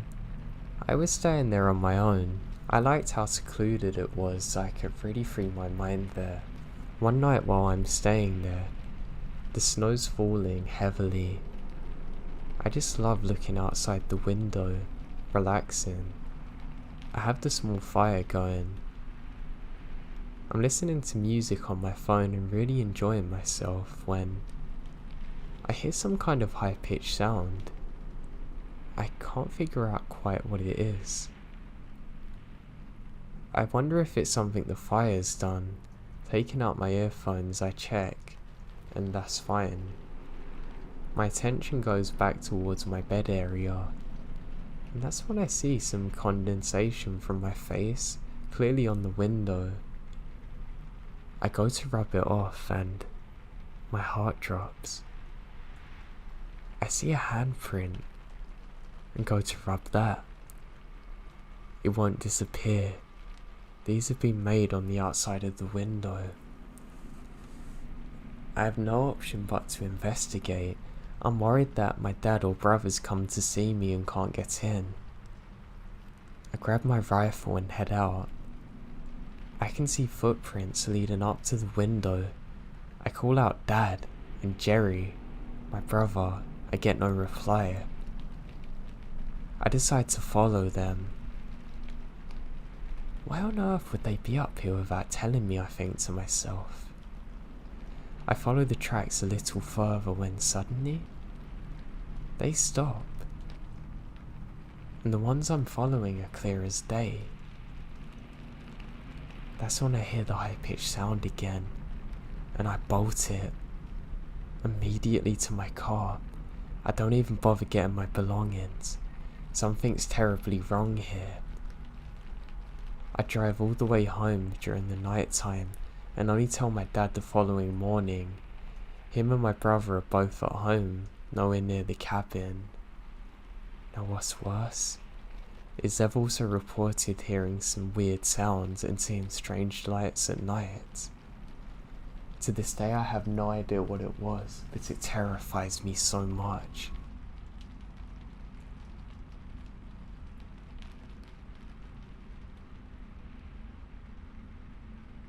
In 2003, I'm 6 years old. At the time, I live in a small condo. It's 1 bedroom, 1 bath and a connected living room and kitchen with an island in between and a spiral staircase with random miscellaneous things sorted under it. I was living with my dad, with a mother who was out of the picture. It was Saturday, and I remember specifically watching Codename Kids Next Door on TV in the bedroom after waking up. My dad worked a lot, but was such a nice guy that he left the TV on with Cartoon Network playing, which was my favourite channel.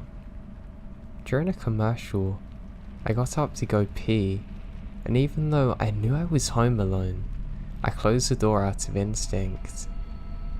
God, am I glad about that. The next thing I comprehended was the sound of an incredibly noisy spiral stairs. That can be heard literally across the condo because of how small it is. Beginning to rapidly make noises that got quieter and quieter over the course of the next few seconds, telling me that whatever made the sound was fast. As a 6-year-old, this was extremely concerning because, as I said, my dad always turned the TV on before he left work, and I knew he was long gone. So what did I do? Well, as any paranoid 6-year-old would do, when they think they half imagined it, I walk out of the bathroom and look over the 3-foot railing across from the bathroom door and next to the stairs where you walk down. And what did I see? None other than an afraid looking man looking into my living room, staying hidden under the stairs. After being terrified in the bathroom, I made a distinct effort to be quiet, so there's no way he knew I was looking at him. But he more than likely knew I was in the house somewhere. Practically guaranteed now.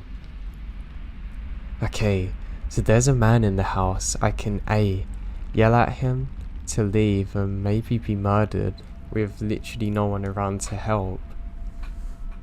Or B, I can hide, and I opt for B. I wait for what felt like hours, but in reality, it's about 20 minutes, until I heard shuffling downstairs for about a minute.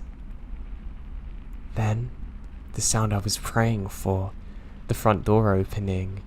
I was still extremely skeptical, even thinking it's a trap to lure me downstairs. So I stay up, all day. Until my dad came home, who I didn't tell about the whole incident. Out of fear, I should have had, thinking he was going to get mad I didn't approach him. The crazy part? Nothing valuable was missing from the home, But you sure as hell know that I checked under the stairs every morning for the next 4 years of living there. Why he was there I have no idea. How he was there, I think he come in through a window, but I'm not sure. It's just truly terrifying though, thinking of it now.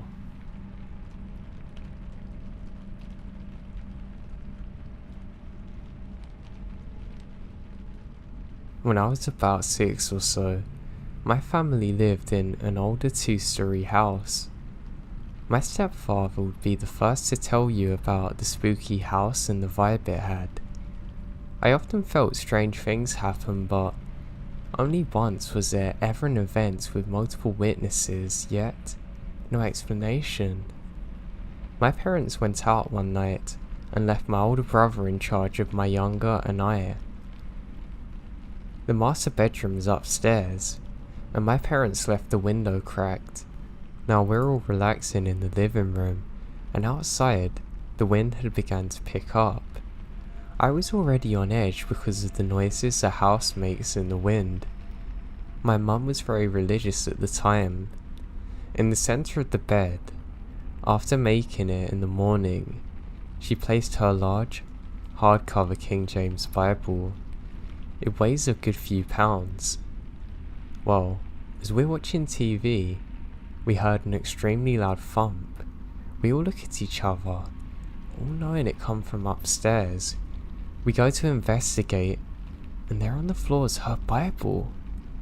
We check the room, no one's there. And not enough time for someone to get back out. Somehow, this massive book has fallen off the bed without anything else being disturbed. We left it as it was, and our mum questioned us about it when we got home. My dad checked the window inside for evidence of anyone, but there was none. Nothing was taken or disturbed, only the Bible.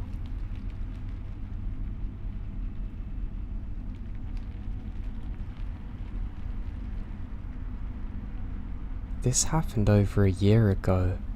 Our oldest son, Camden, was 3 at the time, and our youngest son, Connor, was around 5 months old. It still gives me chills and still makes me uncomfortable even walking by it. It was January evening in PA. It was dark outside with a couple of inches of snow on the ground. We had just finished eating dinner, and I planned on giving our little one a bath. My husband drives trucks for work, so isn't home very often. It is me and the boys during the week.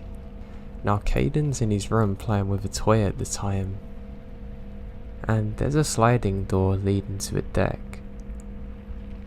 A little detail, we have no sensor or even porch light on that side of the house. At the time, we didn't use the deck at all, only to use our grill during the summer months. It is not close to the sidewalk or the next street over though, so basically it's an open space of yard off that deck. Anyway, Caden was playing in his room, waiting for his turn to have a bath while I brought Connor into the room. We were just about done with the bath time when I heard Caden's little feet running towards the bathroom.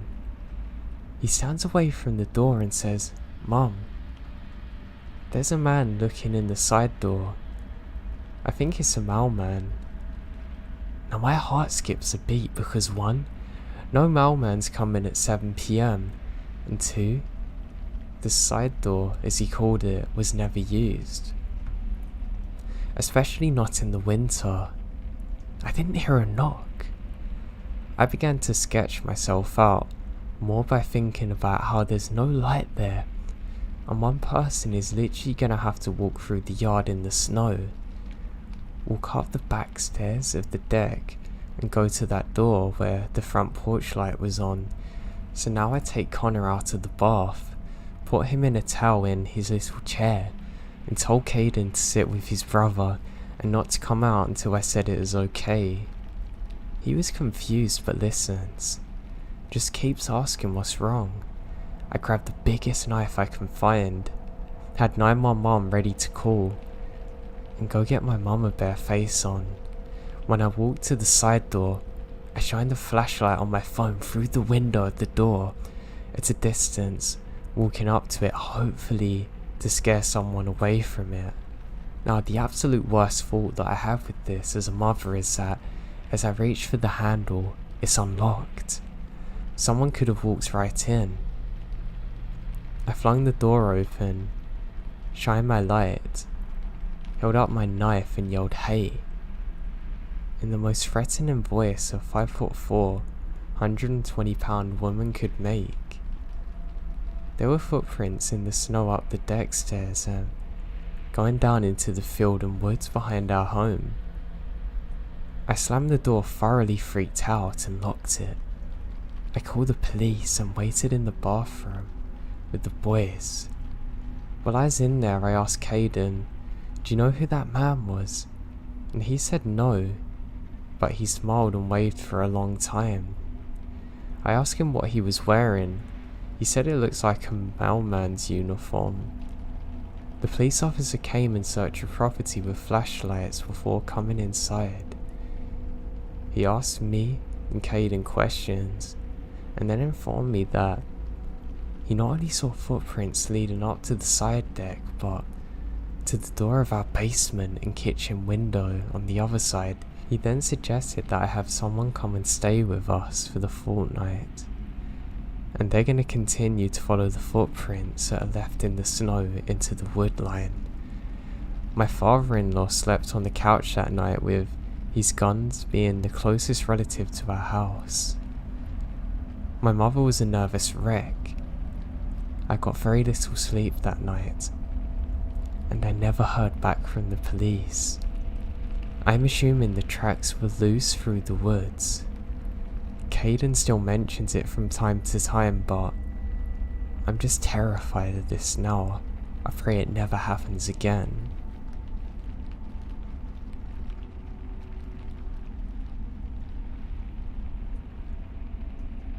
This happened a while ago, so my recollection can't be word for word, but here it is. I'm a teenager. Me and my mum live alone. We basically live in the middle of nowhere. The nearest town is a little less than an hour away, and even being close to a gas station is a very hard thing to find here. We're literally miles away from anything. I know everyone who lives near me, and we rarely ever see new people in our area of the woods. So just seeing someone who isn't familiar is suspicious enough. So this is pretty creepy. Now, a couple of years ago, it's the middle of the night. Me and my mum are night owls. We like to be awake from midnight to 6 AM, the period that most people are asleep for. My mum was watching TV in the living room. I was using the computer in the kitchen. The kitchen and the living room are basically connected, so I wasn't too far away from her, only a few feet. The front door leads to the living room. It's a door with 9 windows, so it's pretty easy to see in. My mum looks towards the door, and she saw somebody staring at her through the window. He's wearing a hood that obstructed almost all of his face, and my mum jumped, and she of course walked into the door, asking him what the hell's he doing. According to my mum, he looked pretty young, but she could barely see his face. The man said something along the lines of, "Can you help my car, please?" in a tone I can only describe as miserable and off-putting. Even though it was dark out, there should have been a light from the car.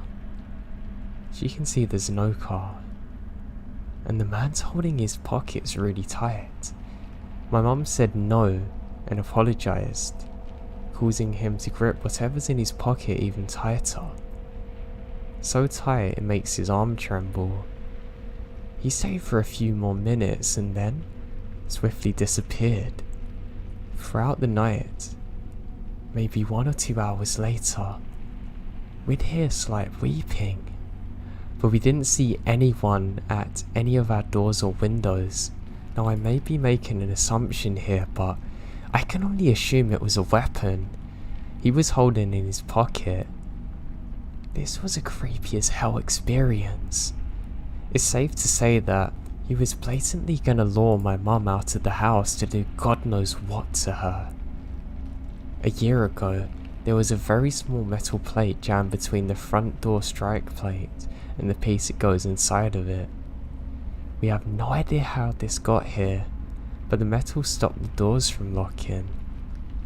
So I'm assuming it was put there so someone can get in later. I'm worried these things are related. I hope this never happens again.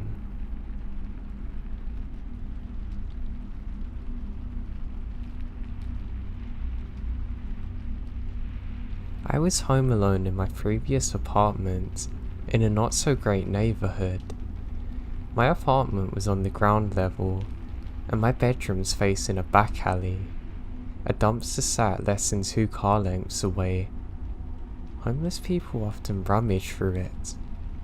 Now, just before dawn one morning, I hear a tapping on the window. My back was to the window, my eyes are now wide open. It's still dark outside, and I sleep with my lamp on, and my worn out vertical blinds are missing a slate, causing a gap. So now it's clear in my mind that whoever or whatever the source of the tapping could now see me lying in bed, plain as day. The tapping was brief, maybe 5 or 6 taps. So I spent the next 5 seconds or so frozen, bizarrely trying to convince myself it was something / anything else but a person watching me and tapping on my window. Please God, let it be an animal.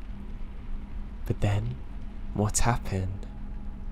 Now I was faced with the terrifying reality that someone had been watching me through my window in the dark for God knows how long, and he'd decided to tap on the window.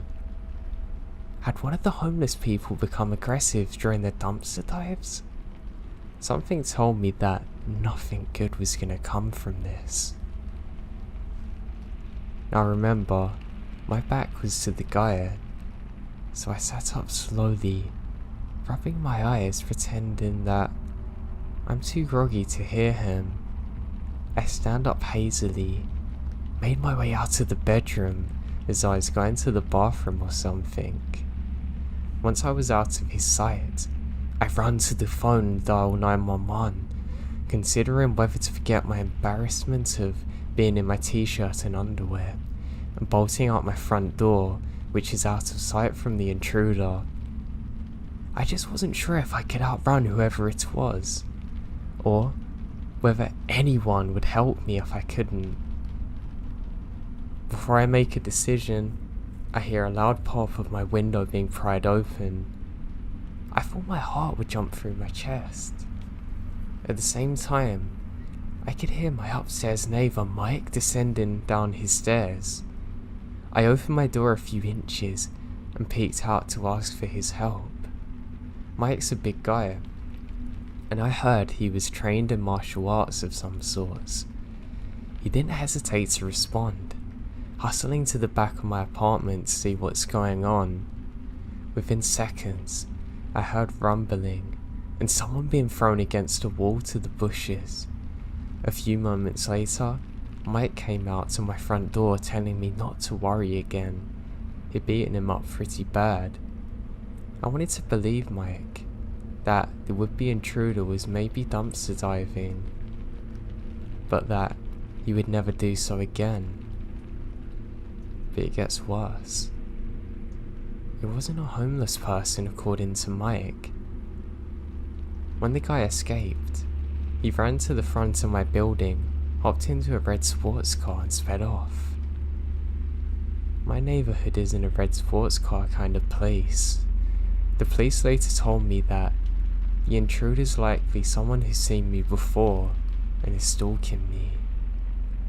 So window tapper, I still wonder what would have happened if you got inside and Mikey wasn't there to intervene. I don't know if you still follow me, and because of that, I'm scared.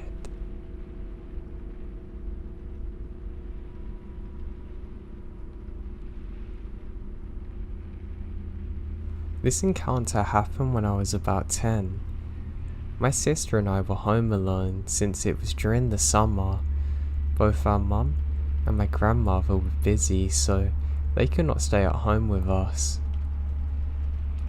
We were used to being home alone during the summer, so it's no big deal. The only thing we could do was not go outside or open the door to anyone. During this day, I had gotten up and started to play Sims 2 in our kitchen. My sister was watching TV in our den. A few hours into our game, I hear the doorbell ring. At first I thought it was my game, but I have the sound off. So I asked my sister if she heard the doorbell ring, and she replies she hasn't. She said it was probably just a show she was watching. I brushed it off and went back to my game.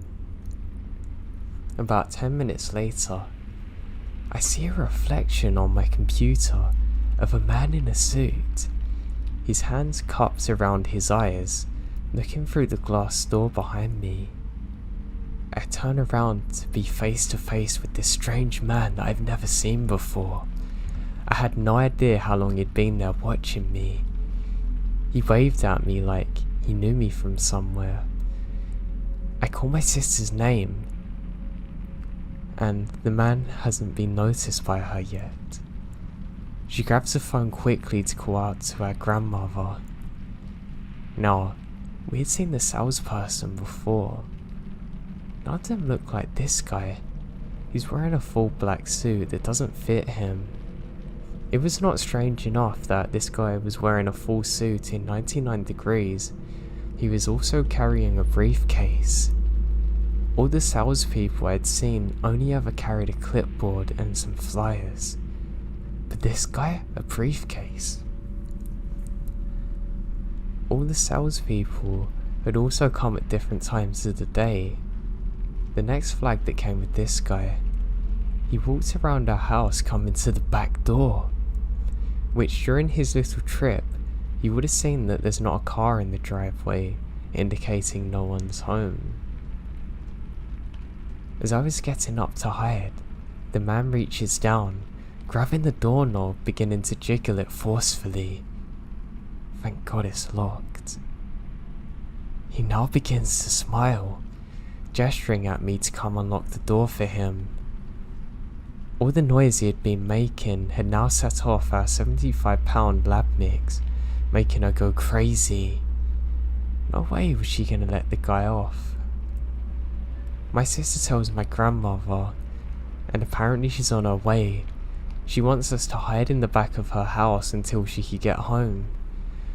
My sister hands me the phone, then turns into the kitchen to grab the biggest knife we have. I can hear her yelling at the guy that we called the cops.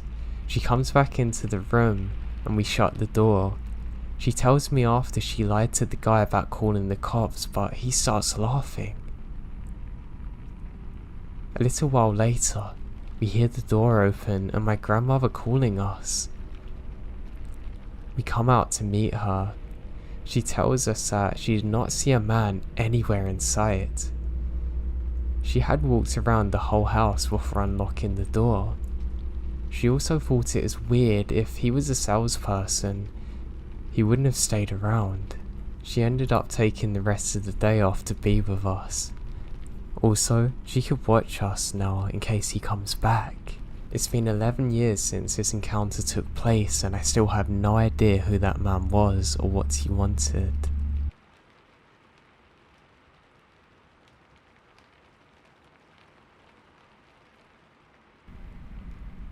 My dad and one of my friends and I would all go out to check out places where apparently people were staying that shouldn't be. I mean, we had more than enough private property signs and they're just annoying, especially if they're potentially doing lawless activities on our property.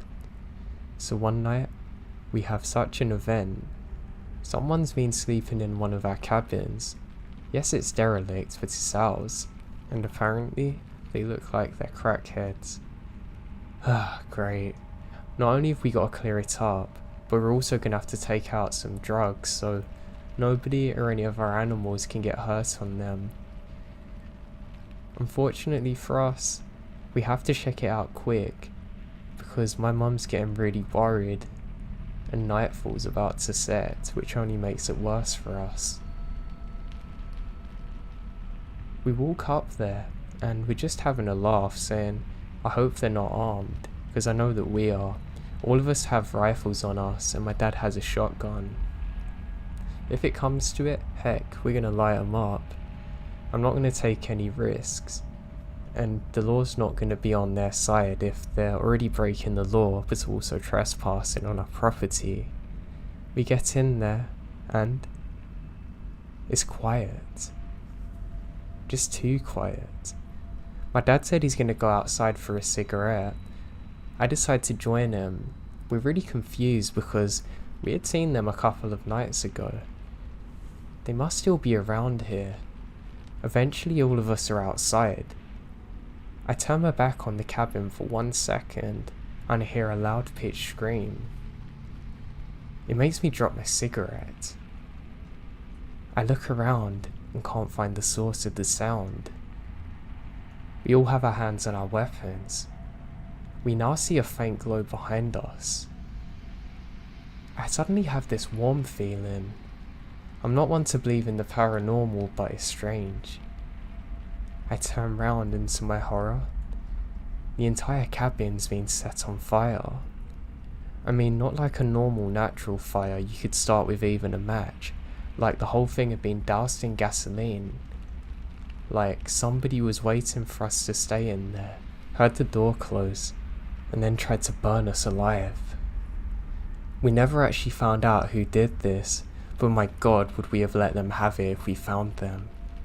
We called the police, but unfortunately, as the cabin had burnt down, there was no evidence in there, and the case remains unsolved to this day.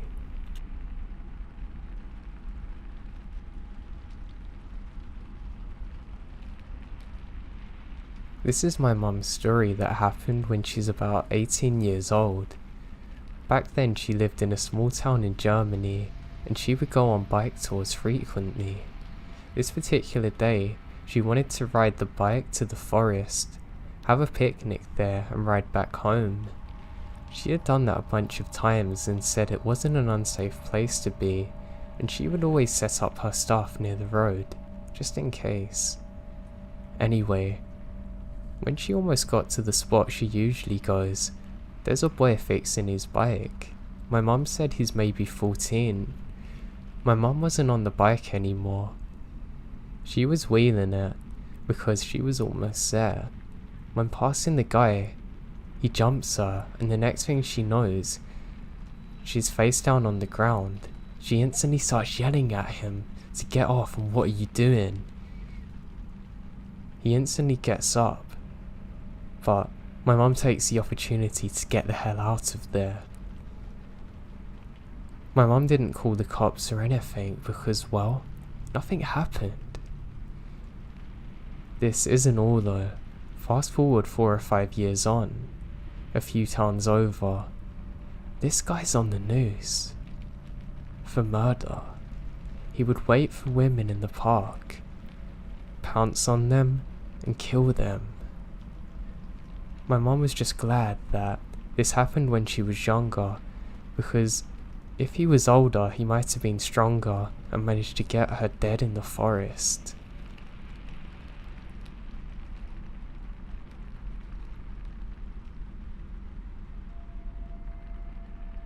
I like primitive camping, and me and my wife go out sometimes by ourselves. We usually bring the dog and spend a couple of nights. This time we invited some friends for drinking. Anyway, on the first day, we heard a vehicle coming down the road. Not odd. There are maybe 10 sites or more several miles down the road.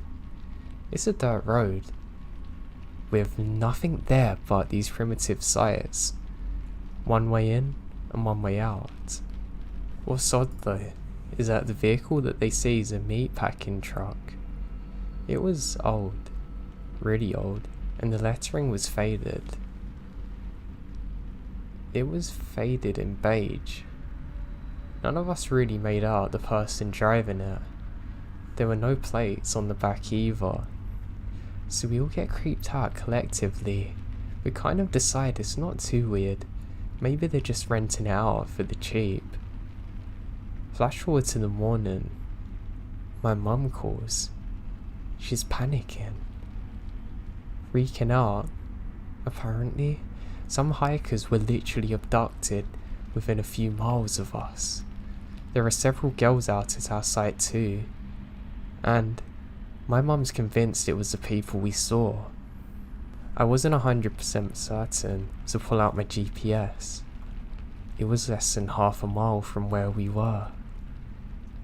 I don't remember much of what happened after, but we got the hell out of there.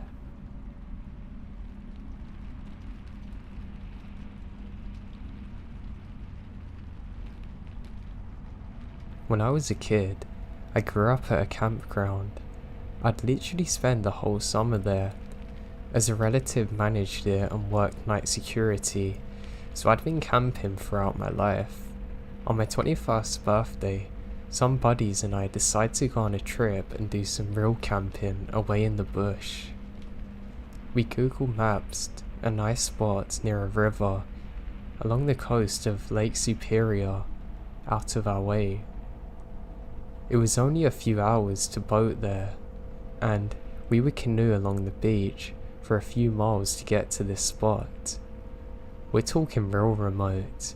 The nearest road was 5 miles away, and other than trekking through the woods, the only way to get there would be to go back the way we come from, along the beach.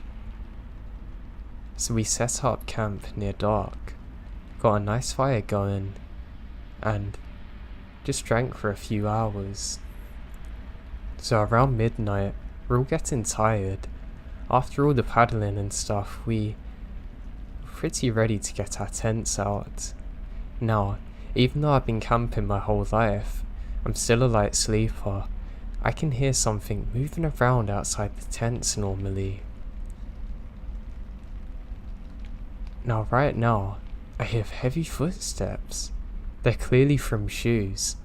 I assume it's not an animal, obviously, but it's just one of my friends going to use the bathroom. Even though I don't hear any zipper sounds to the tent, the steps begin to slowly fade away towards the beach. After about 20 minutes or so, I forget about them and begin to drift off to sleep. The next morning, we all get up and start making breakfast and collecting wood. The walking never comes up and we carry on. Now later in the day, we all head to the river to do some fishing and split off into groups. I'm fishing with the friend in the tent next to mine when the other guys split off. He starts saying if I heard anything last night. I tell him about the footsteps and he nods. He then tells me that about an hour after they walked off, they came back. I mentioned to him that it's probably someone from camp, and he tells me that he doesn't think so because they never went to the tent. He says that the steps walked past the tent, then carried on into the woods. Now jump forward to the last day of the trip. No steps are heard, all throughout the week. Until last night. We're all settled in nice and early, and we have to pack up our stuff and paddle back. And about half an hour in, I can hear steps off at the back edge of the clearing again. They're kind of faint, but as I can start to hear them more clearly, they picked up the pace until they're at full run. And they storm past all the tents into the beach again. We're talking full sprint, like you're running for your life, and it's loud as hell. This time, everyone wakes up and climbs out of their tents, flashlights and everything. We all jump out, but there's literally no signs whatsoever that anybody ran here. The soil in the area is fairly soft. If it was a deer or bear, there's going to be clear footprints, but a human? That would definitely leave some. Not even the grass was disturbed. I've never seen anything like it. Being in such a remote area, I really think it must have been something paranormal. Nobody got any sleep after that. We all pack up our stuff except the chairs, and wait around the fire until the sun comes up, paranoid and ready. One of my buddies suggested it could be a Wendigo, but I don't know.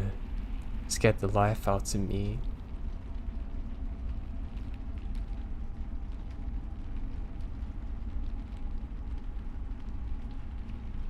My family owned lots of swampland, and we had small cabins set up on some of these, because it could be really nice as a getaway sometimes. There's something about being out in nature which is just so relaxing and nice. All of that changed one day, however. When I was about 14, me and my best friend stayed in the cabin. We mostly played video games, and just had a good laugh. One night there was a really big thunderstorm, and we had to retreat from the cabin to get back inside. Now the next morning, my friend looked out the window and said, "Oh, I thought we were staying in the closest one to us." I said, "What are you talking about? We were." He said, "No, we couldn't have been." I looked out the window, and to my amazement, the cabin was no longer there. I then rushed downstairs to tell my dad, wondering what on earth has happened, and my mum meets me halfway up the stairs saying, "You're not going to believe what's happened. The ground that was underneath the cabin you two boys were staying in has collapsed, and the cabin's gone." To this day, it's one thing that's horrified me more than anything. The fact that we were so close to danger and didn't even know it. Heck, nobody knew it.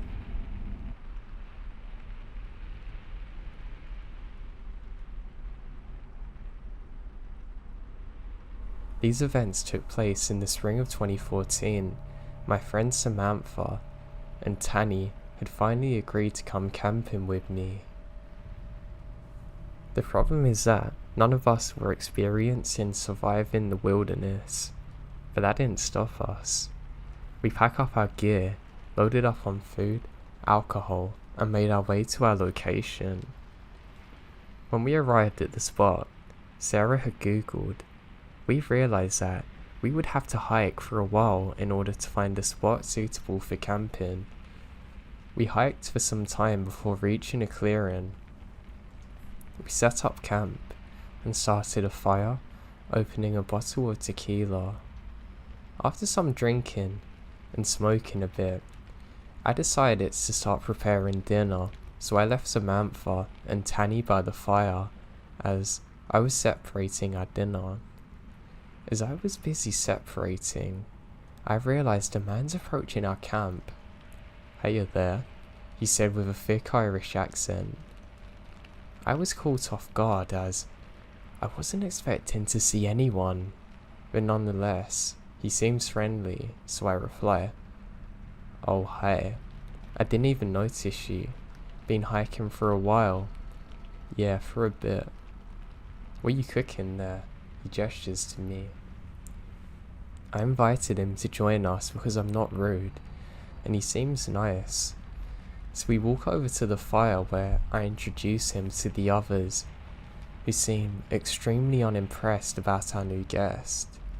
After eating dinner, we kept drinking, but during this time, it was becoming very clear that our guest had really taken a liking to me. He kept trying to move closer to me and was paying little to no attention to my friends. He was only speaking and focusing on me while drinking his bottle of whiskey. That's when things took a turn and his conversations become weird, making everyone uncomfortable. But it wasn't until he leant over, grabbed the back of my neck and said, "Come on babe, get rid of these two idiots and come into the woods with me," before I could even react. And then, Tanny was already right behind him, trying her best to get him away from me, while screaming like a banshee.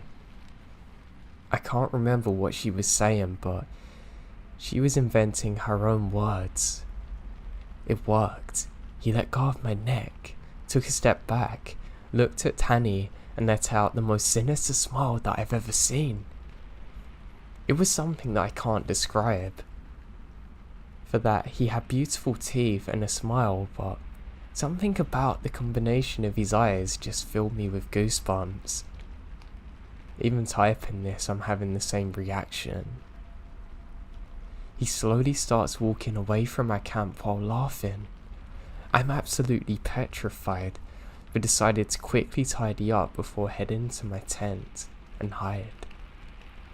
I was originally meant to sleep in my own tent while the other two shared, but we all went to the same one.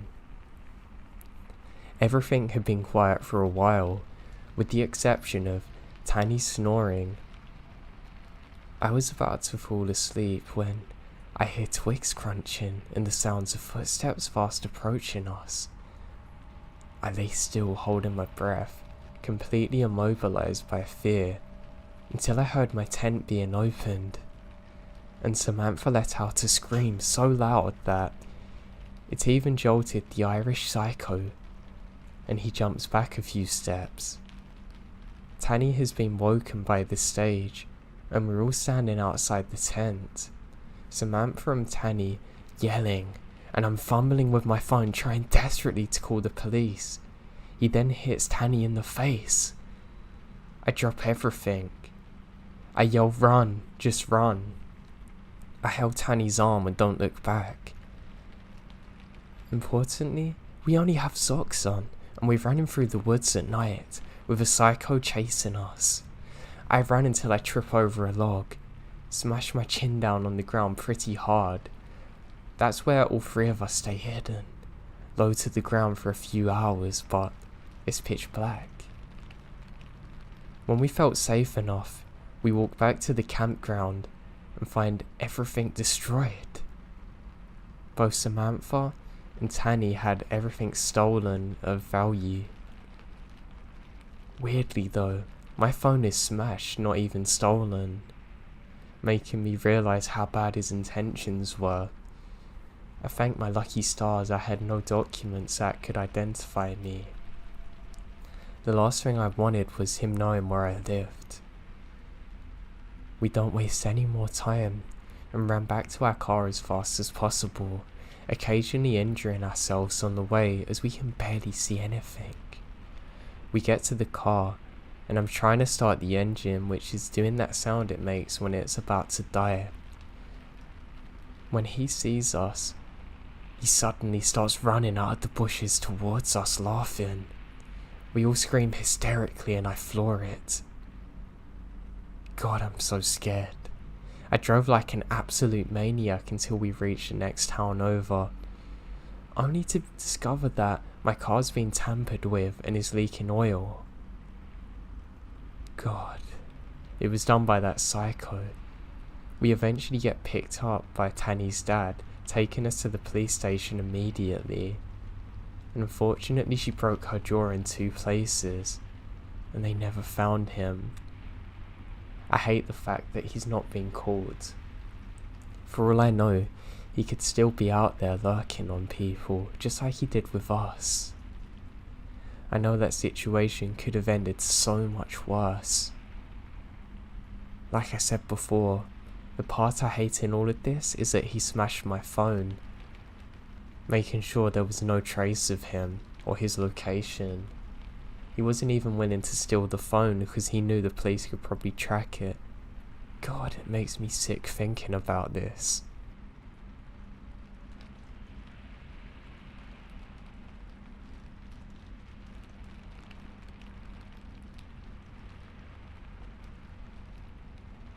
I was at the office later than normal, but not excessively late. I left at about 6 and realised I needed gas, so I stopped at the 1-2 minutes from my job. It was still light out because of the summer, which made the situation weirder. I go to the gas station, and nothing has happened there before, so I was pretty relaxed, and just tired in general from work. Now while I'm pumping gas, I see a truck pull in, which is kind of rusty with two guys in the front, but perpendicular in the way it's parked, which is weird, but I just keep filling my car so I can head home.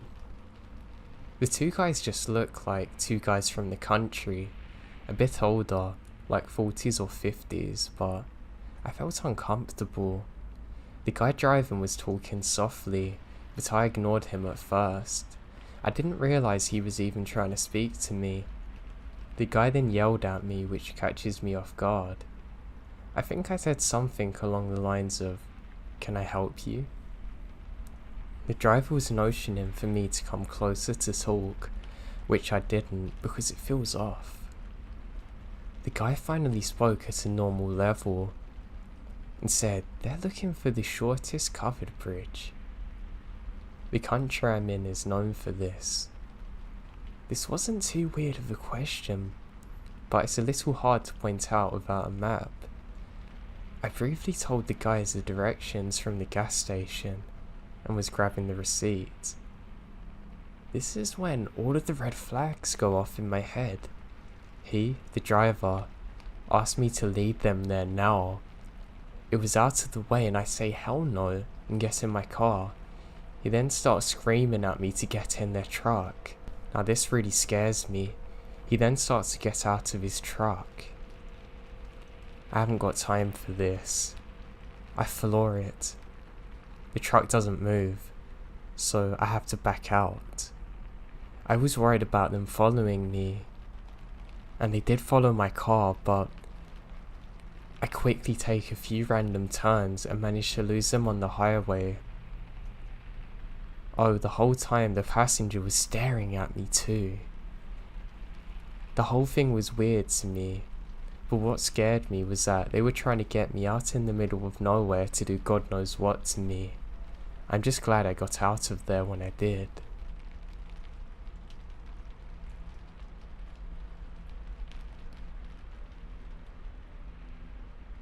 I was a little young when this happened, so I don't really remember it. So this is a story my mum has told me. When I was around 5 or 6, my family and a family of friends all went camping together in New Hampshire.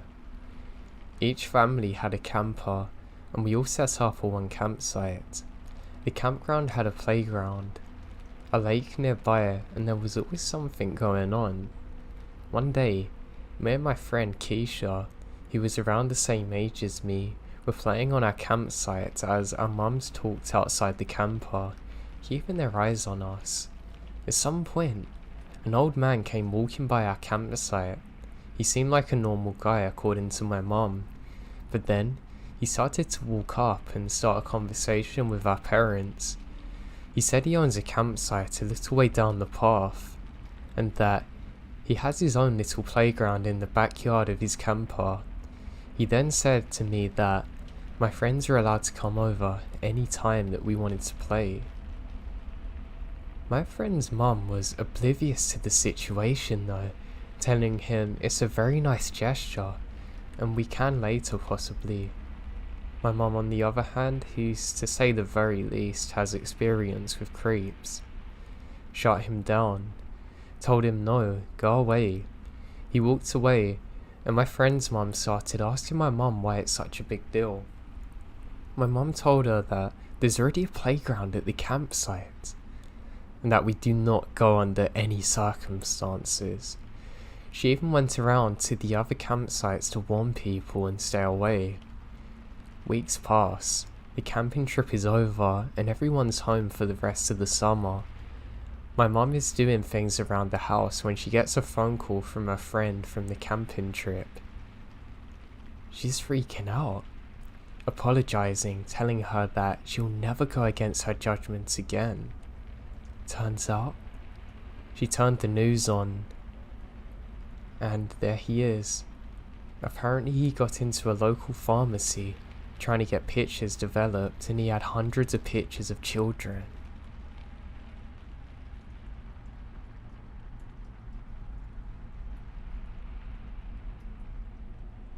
So this actually happened today. I live in a pretty nice neighborhood, and compared to the rest of my city, my area is considered safe. Well, I thought that was true until now. Me and my two foster sisters were walking home from school on the route we take every day, and we reached the intersection that we cross to get to our street. It's a very long wait until we're able to cross, and we usually just jaywalk. So me and one of my friends made it across, but my one friend got stuck in the middle with this girl who looks about the same age as us. And she just got off school, not saying anything. She's not saying anything, just kept walking. Now 2 or 3 minutes later, she's coming running behind me. And by then, we're at our house, and she tells us to get inside fast, but it takes forever for someone to open the door, and I'm asking her over and over again what's happening. And she just says, I think I was almost human trafficked, and at some point, the girl who was calmly walking down the street started behind us like nothing happened. When we finally got inside, she told me the girl started talking to her, and at first, my friend just thought she was being friendly when she asked what school she went to. But then, the red flags began. She asked her who my other friend and I were, and where she was going, and where she lived at, and what her name was, and then she heard a car rev up their engine. She turned around to see a white van parked in a small parking lot across the street with 3 men in it, and the girl also looked, and started speaking faster, asking her if she wanted to walk home with her, and it's only down one street. Finally, the light said walk, and she took off. But that girl now knows where we live. But thankfully, my friend saw the red flags and didn't give away any information, or didn't agree to walk with her. And I know it may sound like maybe this girl was also scared, but when she walked past our house, she looked completely fine, like nothing happened. Like she was just a girl walking home from school. She didn't look at all unusual. We have yet to tell our parents what happened. I just pray I don't see that freaking van.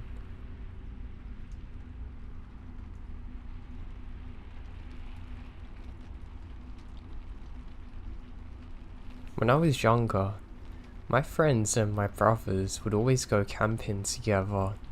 We weren't too old, and we didn't live too far from a big field and lake. It made great camping though, because it was away from things but not too far away from home. We had one incident, however, that is truly unbelievable, and it made us all never go camping again thereafter. So one night, we're all having a great time doing some fishing in the lake. We have our fire going, and we're just talking about random stuff when suddenly, we hear a clicking sound from across the water. Now I can't pin down exactly what it was, but there was something very off about the sound. You could tell an animal wasn't making it, but we're literally the only people there. Anyway, we continue our fishing, and nights fell. What's stranger though, is the clickings persisted for well over an hour now, and that doesn't make any sense. My buddies are starting to get quite paranoid now because it seems to be getting louder. It's almost like, no matter where you go, the clicking seems to follow you. I decide to investigate, and so does my brother, and we both stand up simultaneously. As we get up, we can see a figure across from us on the island in the lake. He looks freaking massive though, like at least 7 feet tall. It's so ridiculous I don't even think it's a real person. We laugh about it saying, oh yeah, the tree scared us. But then the clicking starts even louder. We can now see there's a small fire on the island too. That come out of nowhere. Nobody saw it before. That makes no sense. and then it goes out suddenly. We both scream and look at the rest of the camp, who are also gathered on the shoreline looking at what this thing is. And then, almost on cue, the second we stop screaming, it starts again for 4 seconds, then goes out again. And this illuminates a figure slightly. You can't see it well because whatever it is wearing a robe, but it's an actual thing there. The fire goes out again. We all scream and run away from there. I was so scared and worried that my mum or dad would go out to investigate with the other parents and get hurt that I didn't even tell them. Nobody did. Even 15 years on, it still haunts the life out of me to this day. The thing is, we know nobody was on the island because we could see it was clear during the daytime, and we never heard a boat go in there. It's literally the worst experience of my life. I even have goosebumps now thinking of it.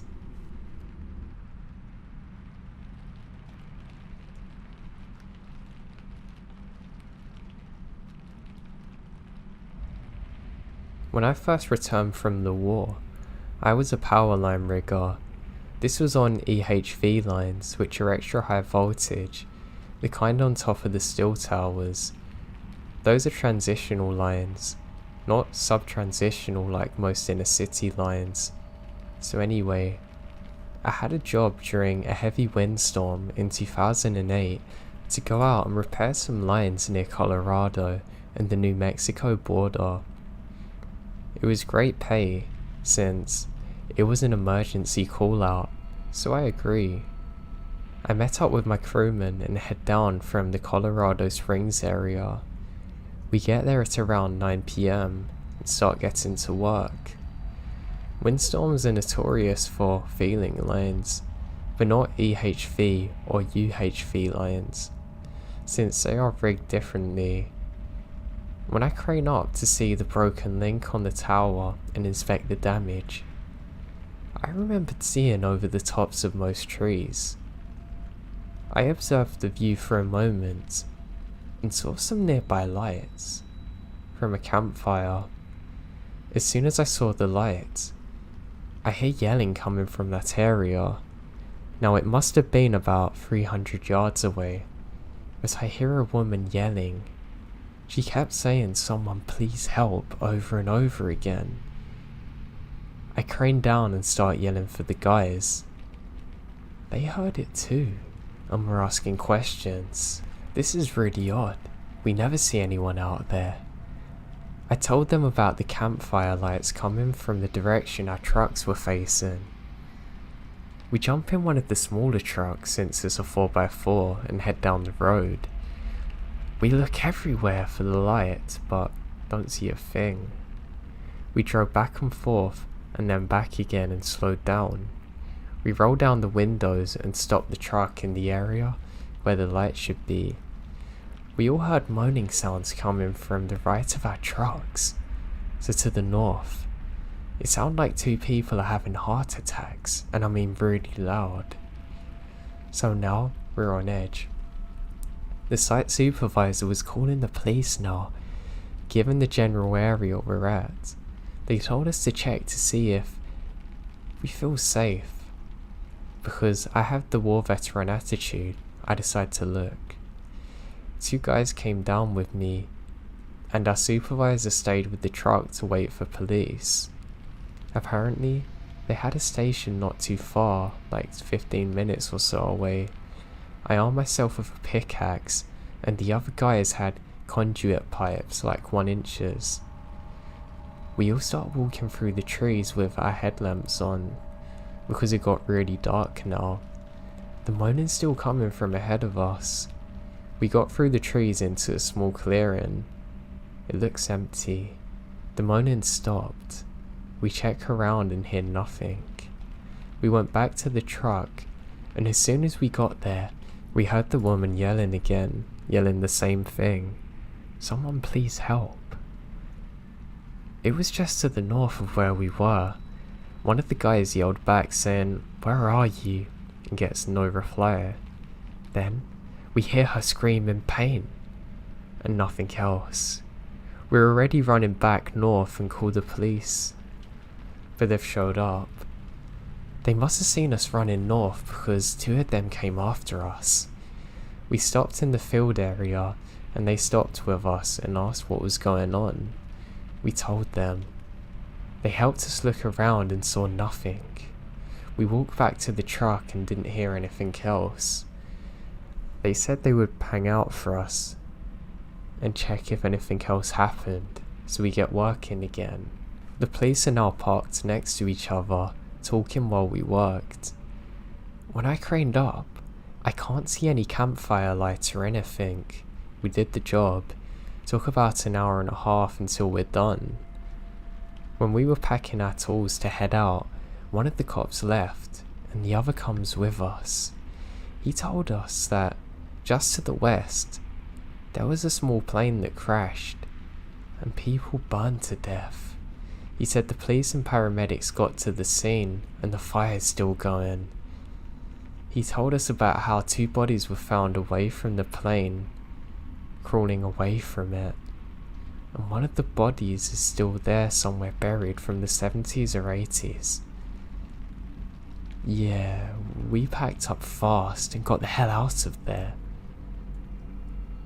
Now I never saw a fire, just light on the trees. Now I can't tell you how creepy that stuff is to find out afterwards. And the voices and moans were so clear.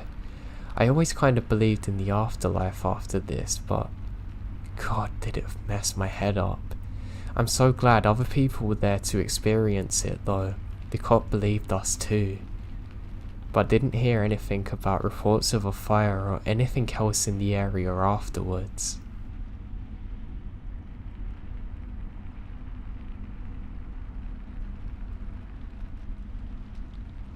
Back when I was a Boy Scout, I took a weekend-long training course called National Youth Leadership Training. One of the last parts of the course was an overnight hike into the woods, with no guide, to find our designated campsite and see how we would work under stress. We finally got to our campsite and began to unpack. We each bought a tent, but half of us left ours behind to lighten the load and buddied up. Lo and behold, my buddy brought a one-man tent only. Either I slept outside or things are going to be really cramped and I didn't want that. The sky was clear and I slept under the stars. The next morning, 4 of the other guys claimed that they saw a coyote walk up to me, sniff my face, stare at me, and leave. They were too scared to go and make it leave. They stuck to their guns though, but I didn't believe them. 4 years later, I was working at the camp as a staff member, and I'm speaking to a senior there, and apparently he said coyotes are pretty common there, and they often boldly show up. It made me realise what the guys were saying wasn't a lie. I just can't believe they let me sleep with a coyote literally at my face. God knows what would have happened if I'd woken up.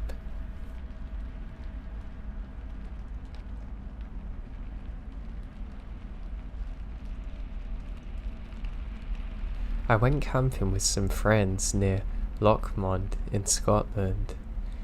We set up camp about 3 miles into the woods near a small river and got the fire going to cook some food we brought with us.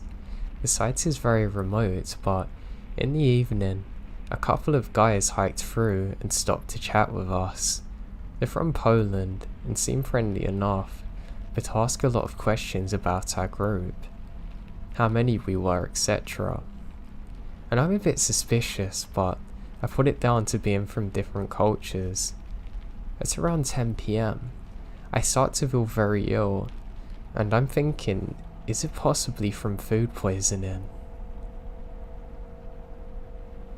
Now, I'm very confused about this because I'm sure the food was cooked correctly. My friends are all pretty drunk, and I had drunk about 4 or 5 cans of Budweiser. Stupidly, I packed my bag after throwing up hard for 15 minutes and decided to hike back to the main road, watching light fading in the distance. I'm about a mile into the hike back. At this point, I've been sick twice and am completely sobered up by throwing up so much. I've got sports bottles full of water. I now stop to rinse my mouth out. At this point, it's near pitch black, so I got into my bag to get out my torch, small knife and my .22 air gun. As I start zipping my bag back up, I hear twig snap nearby and assume it's a rabbit or fox. I shine my torch, but there's nothing. This doesn't make sense because surely I'm at least going to see reflective eyes, but oh well. 5 minutes later, I hear what sounds like running, maybe 100 yards behind me, and lots of twigs snapping. I turn around and assume it's my friend, and I say, "Are you kidding me?" I said I knew someone's there, and I'm not joking. I see movement through the trees probably 80 feet away. Whatever this is big. I mean 6 or 7 feet tall and completely black.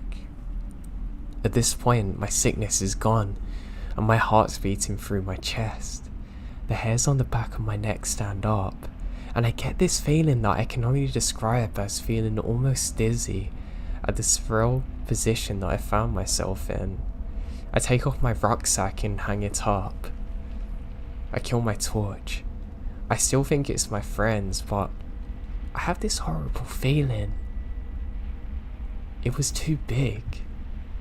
I've got my knife though in my jacket pocket, and my pistol gripped harder than I can possibly ever do normally. I walk in the darkness for about 100 yards and stop dead behind a tree and wait. I'm trying my hardest to control my breathing, but it's supremely difficult now. Sure enough, I hear movement again. Very difficult to pinpoint, but it's getting closer. Now I'm caught in two minds, to continue to hide or confront. I decide the latter, and now I burst out from the brush. I'm in two minds, but I have to run now. I point my torch in the general direction of the sound, and there's branches moving. I start moving away from the area like an SAS trooper. I hear distance movement again. Lots of twigs breaking now, from heavy footprints. I don't see anyone now, but I know I'll shoot them. Silence now. I wait a few minutes and head back for my backpack. It's not hanging over the branch anymore. It's on the ground. That's the scariest part for me. Whatever I've been chasing could have never beaten me back to my bag. So something or someone else moved it. The branch is intact, which doesn't make sense either. At this point, I travel out onto the main road pretty sharp with no incident. I call my fiancée, who quickly picks me up, and I'm violently sick. I believe it's from fear. I tell her about what happened and she's freaking out. To this day, I still don't know exactly what happened. I do know I was terrified, and I've never experienced anything like it before or since.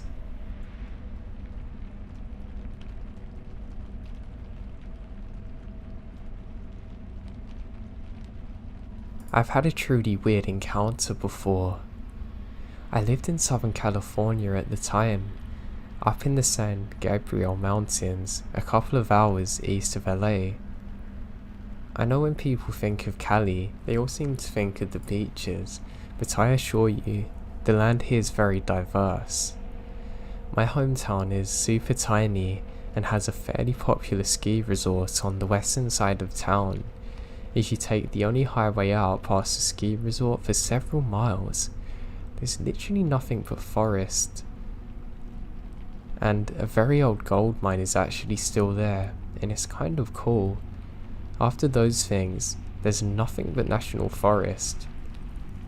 And then, one insanely isolated, very old restaurant that still functions, and then back to the forest for a long time.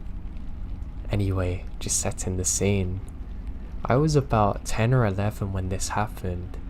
It's almost Christmas. It snowed heavily, and the snow's still falling on the evening of this happening. My stepdad decided that we would cut down our own Christmas tree this year, so we get into my mum's big Dodge truck and headed off to the mine, which is a couple of miles past the ski resort. We got to the base of the road and were talking and laughing, etc. My stepdad was driving pretty slow since it was snowing decently. They had ploughed part of this road recently too, and there were big snow berms on either side of us, down near up to the top of the truck, probably 8 feet off the ground. So it's just barely getting dark now. Not quite dark, but twilight, I guess. So not dark enough that we can't see anything, but dark enough that the headlights of the truck are on. Quite suddenly, from over on my side there comes a huge dark shape that arches over the top of the snow berm. It lands in the middle of the road fairly gracefully almost. My stepdad slams on the brakes. I am too stunned to speak or even scream, because there crouching in the middle of the road is some creature. It has a long muzzle and pointy ears, covered in fur. Now, I have really never seen anything like it. This all happens in seconds. The thing jumps down and crouches, glancing at us. My stepdad slams on the brakes, and then it just vaulted up and over the beam and disappeared. It must have been 6 or 7 feet tall. I've never seen anything quite like it. My stepdad refused to talk about it when I asked, terrified. If he had seen the same thing too, I knew he did because how quick he braked, and he was wide-eyed and white for the rest of the journey. I never did bring it up again because we hadn't had the best relationship since then, but sometimes I wish I could know what actually happened then. It still shakes me to my very core, even to this day.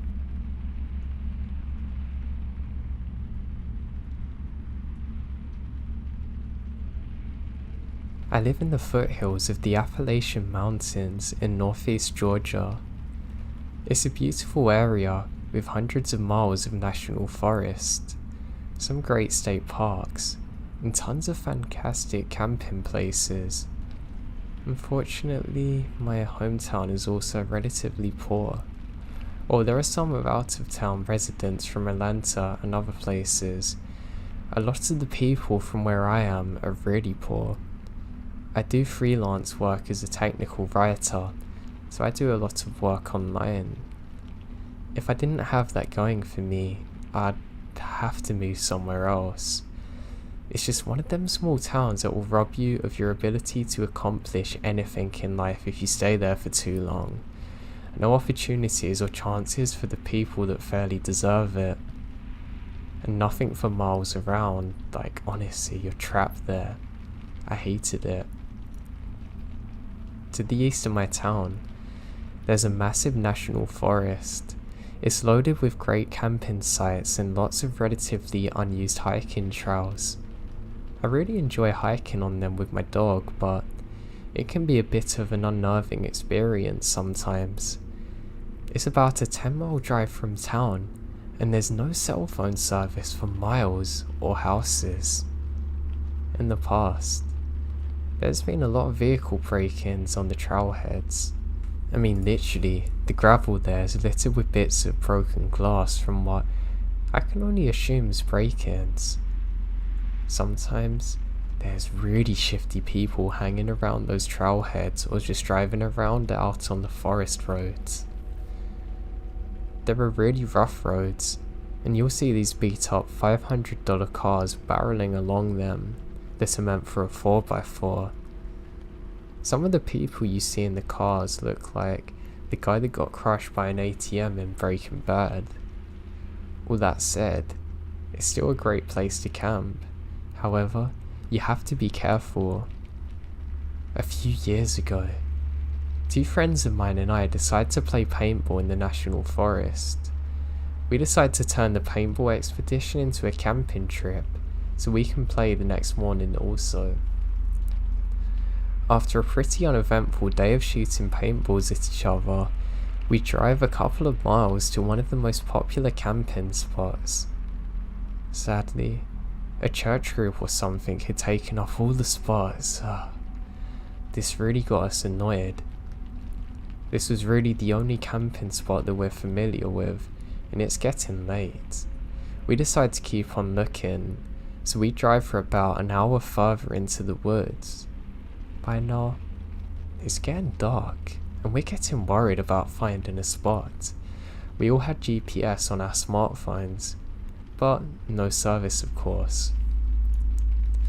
We turn off onto an unfamiliar road that isn't in very good shape. In fact, it looks like the Forest Service rangers used a backhoe to block off the road with a mound of dirt. A broken metal barrier lay in the woods nearby. That being said, it looked like a 4x4 had been going over the mound, so it's worn now. Our F-150 had pretty high clearance, so we decided to go over it.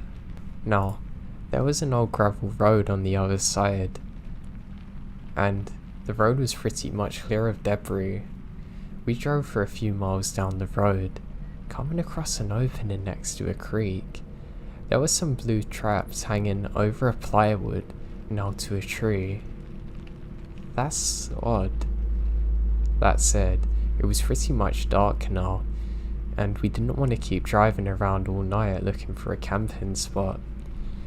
We left the truck light running, and we set up in the tent.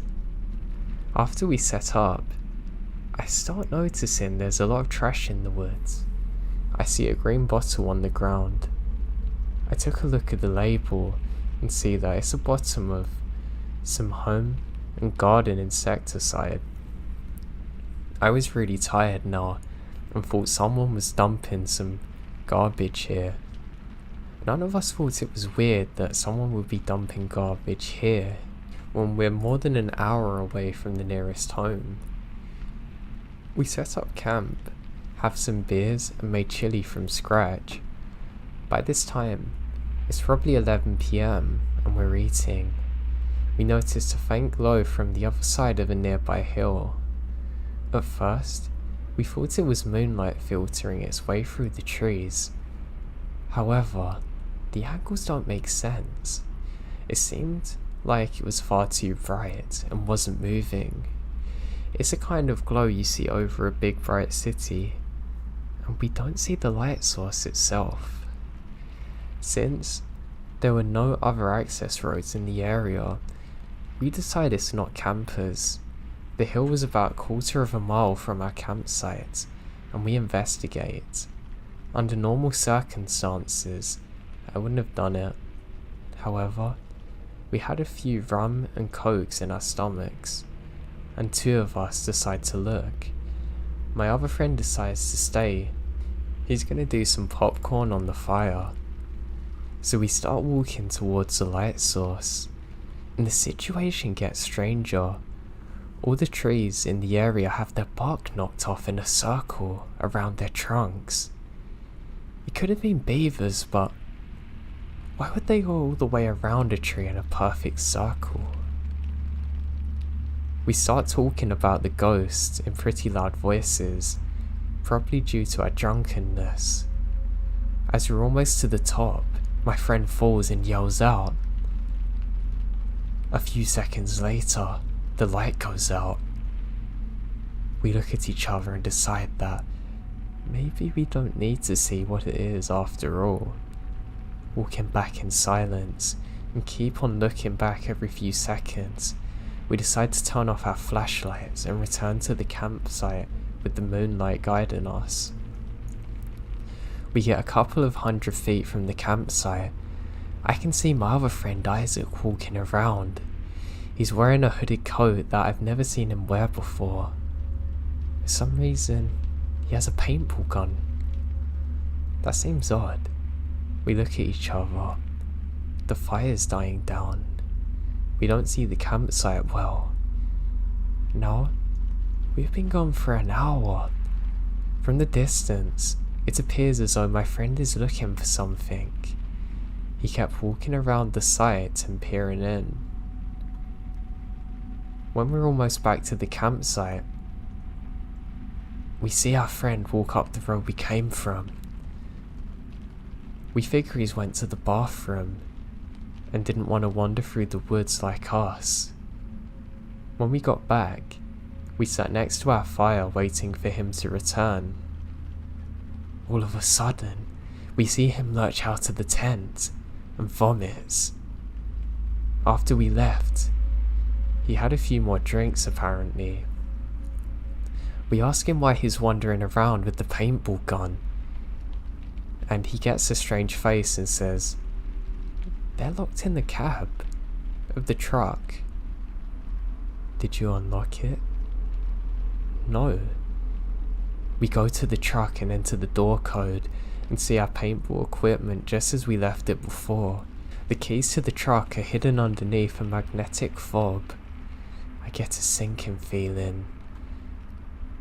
"What were you doing after we left?" I watched a movie then fell asleep." "But wait, you were walking around with a paintball gun, right? Did you just change jackets?" He said he'd been in the tent the whole time, wearing the same unhooded fleece. Someone had been walking around our campsite, and it wasn't him. At this point, of course, we're all too drunk to drive, but we decide to go ahead and pack up and go back to my house for the night. We don't bother packing up the tent, we just fold it with the sleeping bags and think, heck, jumping in the F-150. When we get up to the dirt hump, we see something grey blocking our path. The metal barrier that's been laying in the woods is now erect. By this point, we've all sobered up. No one wants to get out of the car to try and move the barrier. I had a metal guard on the front of my truck, so I slowly tap it. It falls over, and we drive very slowly over it, terrified we're gonna pop one of the tires and be stranded. It didn't. As we drive down the road, we see a vehicle following us with its lights off. It's probably 1,000 feet behind us, but we keep catching glimpses of it on the moonlight. I now begin to drive as quick as I possibly can. The vehicle keeps pace. It doesn't get any closer though. It just stays 1 or 2 turns behind us, but always follows. After 45 minutes of speeding, we get back to the main paved road. I start to drive everyone back to my home and decide to go a different way. I've never experienced anything like it in my life. Rural camping can be very dangerous, and we've never went back there since.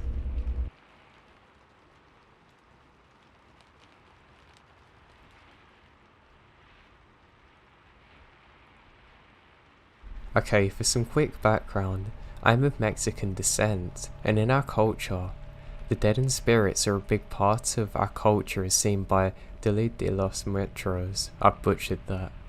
Now as a kid, my family would always share ghost stories from the old country in Mexico. I would like to share a few if you're willing to listen. This one is from my grandma. She states that when she was a little girl, she saw the devil or some kind of creature imitating it. Back in the 1940s, many families were poor, and I mean really poor.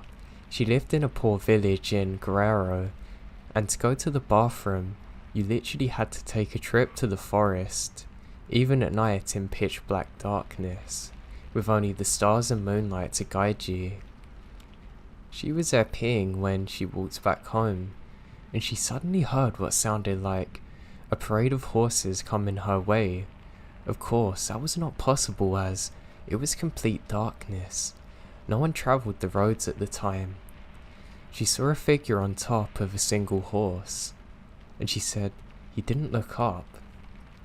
Just told her something and kept going before disappearing quickly after.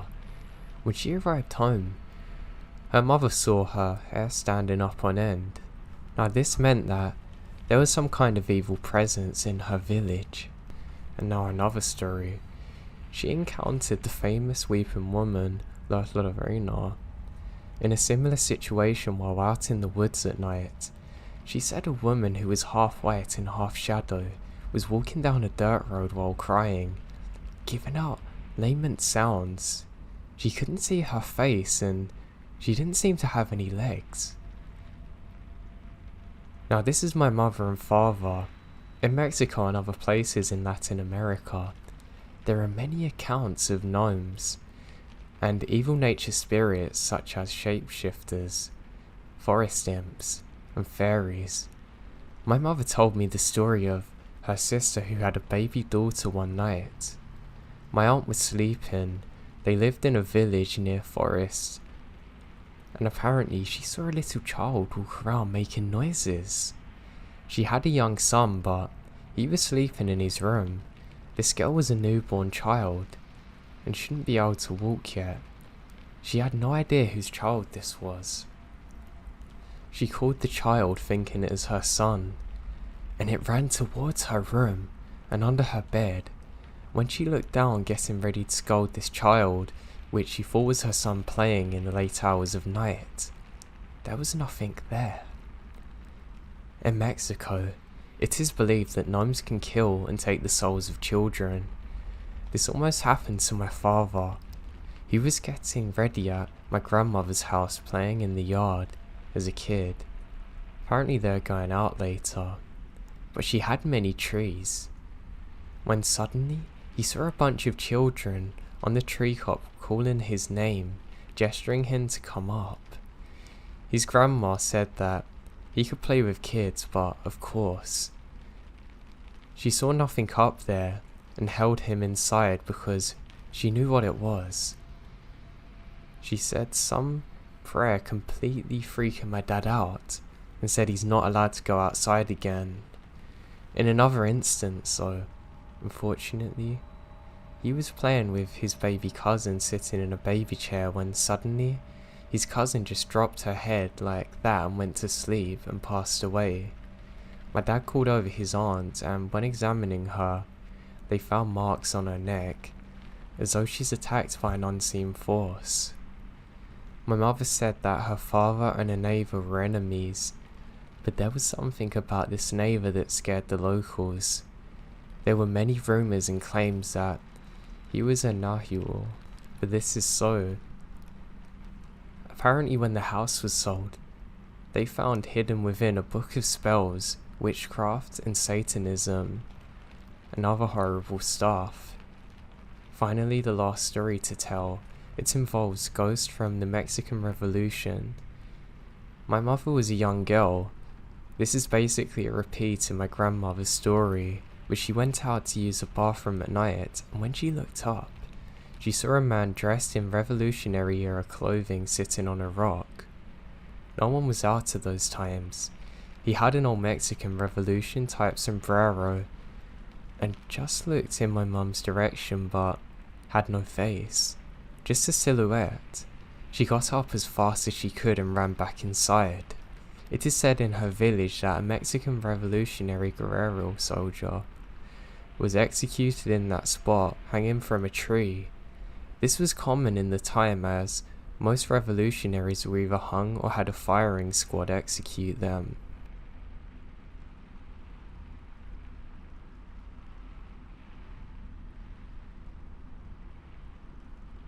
I've had very weird experiences before. Now I'm not from Sierra Nevada, but far north of that. I spend the majority of my free time in the summer hiking, camping and fishing. I'm familiar with the area, the wildlife and ecosystem in general. I haven't posted anything like this just because I've never had the reasons to, but I had a weird feeling once and a strange reaction with my dog. Now the dog's a very experienced dog who's quite large. He's a male and about 130 pounds. Nothing scares him. I've literally seen him square off with a mountain lion and not react. Now it was on the smaller side, but still a juvenile male. With a couple of good growls and posturing on my dog's side, it sent the cat running. Now I had another in the same area, would hear it crying. It seems to have come from the tree line at about dusk, and the dog quickly scared it off in the same fashion. It does not get spooked is what I'm saying. But there's been a couple of times where he and I are out hiking, and the woods suddenly go dead silent. Normally I'm assuming it's a predator or something, or maybe people. But those couple of odd times where he's completely fearless normally and happy, he suddenly whimpers and cowers next to me, standing on edge, clearly terrified. I should mention that a dog that size leaning on me can make me sort of want to fall over. He's nearly sent me down the side of a mountain before. Now, when this happened once, I heard a strange clicking sound that I couldn't explain. It's almost like it sent shudders through my body. But I'm not talking about a fear, like actual shudders, like when a sound's so loud that it passes through you. The one time this happened, I literally sprinted for my life. And it was almost like the second I passed a certain tree, the sound immediately continued like nothing had changed. That's the part that scares me the most. How can the sound turn off then on again so suddenly? I wouldn't have been so terrified if my dog wasn't so afraid, but that's what freaks me out.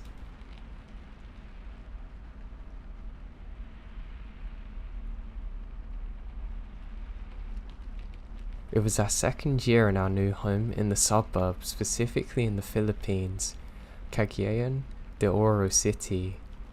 I was 8 years old at the time when I first discovered that things I thought could just exist in stories were actually true, and I experienced it.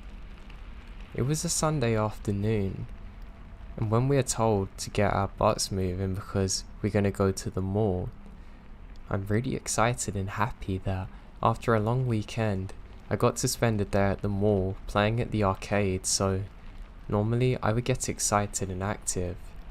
I took a shower and was so loud and noisy that little did I know, things were about to go wrong. I was asking my babysitter if she saw where my shirt had gone, and she pointed to the left side. And when I tried to look towards where my shirt was, my head slightly tilted to the right. Now it didn't bother me at first. I tried to move my head straight, but as to my inconvenience, a very sharp pain took to my neck, and slowly I couldn't do anything but tilt my head to the right. I shout to everyone in the house for help, and the babysitter rushes over to me. At first I thought she's going to take this as a joke, but she realizes I'm in pain. So what we did was went to my grandmother's sister to check on me, and she replied that it's him ma duyan, and was annoyed by my antics and that I was being too noisy, so slapping me was enough to make me realize my rudeness. A small dwarf-like creature in the Filipino folklore, from what I remembered, there were two types of them, the one that is mostly good and evil being the other, and to my stupid luck, I annoyed the bad one. After we visited my grandmother's sister, we eventually went to the mall and ate at KFC. I specifically remembered what I ate, and it was spaghetti.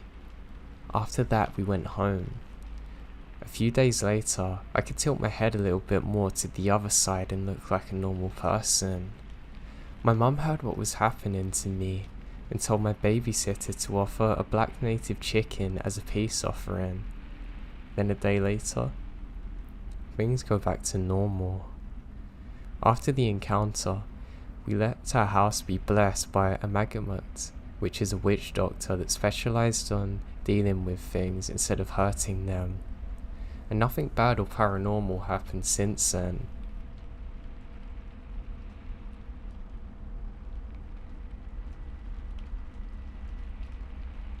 For my entire childhood, my father and I used to take late night walks due to his insomnia from shift work.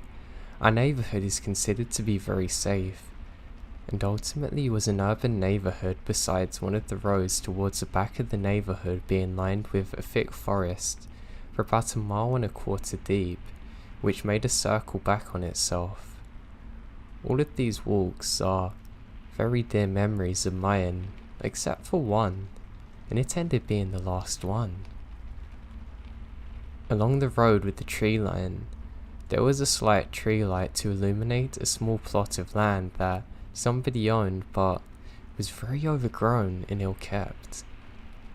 It was very common for us to walk this road to enjoy the sounds of the forest, the lack of illumination, and the ease of circling back.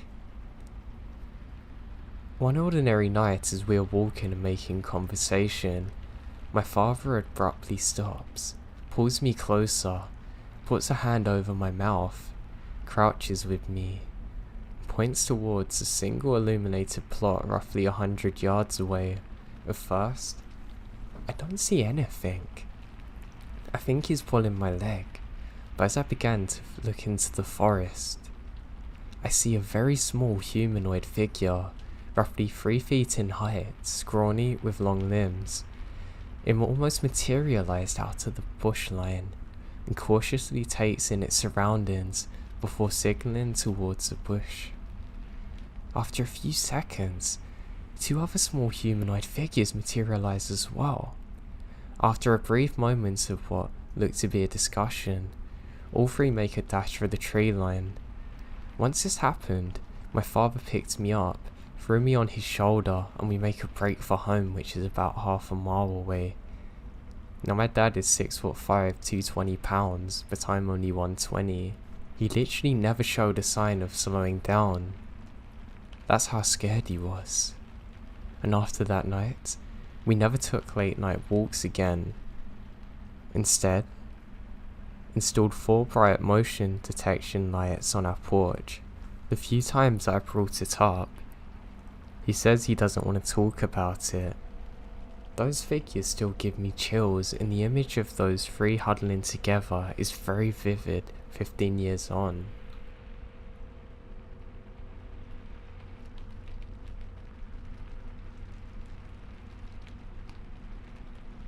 I didn't see anything, but I've had a few weird experiences out in the woods.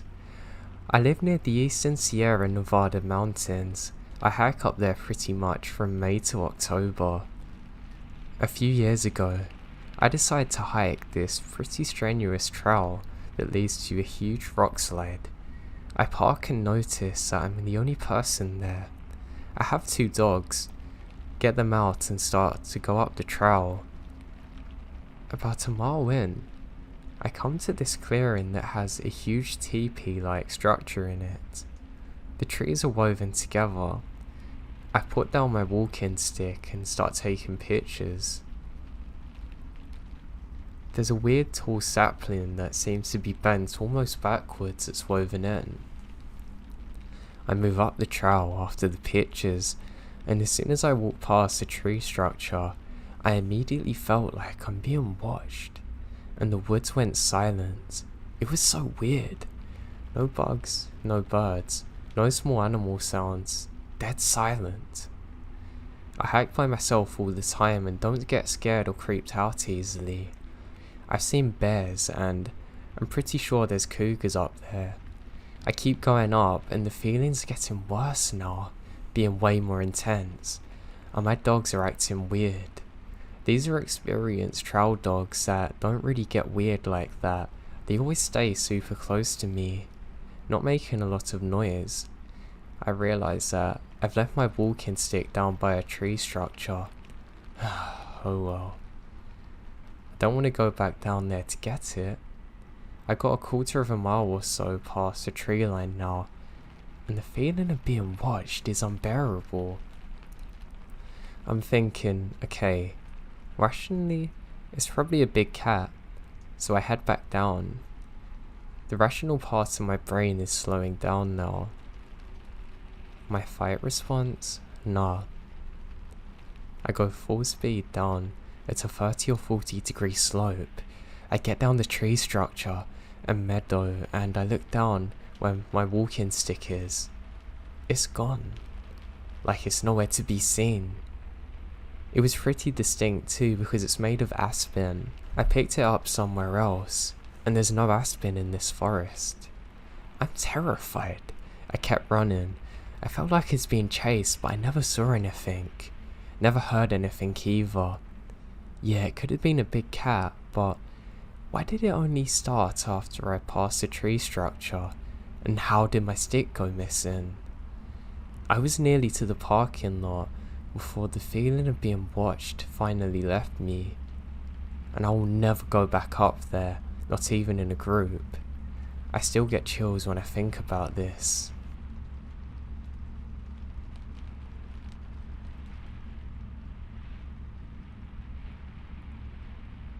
When I was about 7 or 8, every morning when I would wake up, I would go into my grandma's room and lay in bed with her until she got up. One morning, I'd go in, get some blankets and lay down with her. When I look over to the dresser, and in front of the closet, I kid you not, there's 2 6 to 8 inch men. I just stared at them and froze because I was terrified. I finally closed my eyes hard and hoped they would go away. After a couple of seconds, I opened them up and they're gone. I always wondered if what I saw in my mind was real, but I can picture it so vividly. Even what they were wearing. One had a red shirt, one had an orange shirt, and to this day, I'm now terrified of gnomes. Like I get sweaty palms and like flashbacks, almost like I had PTSD.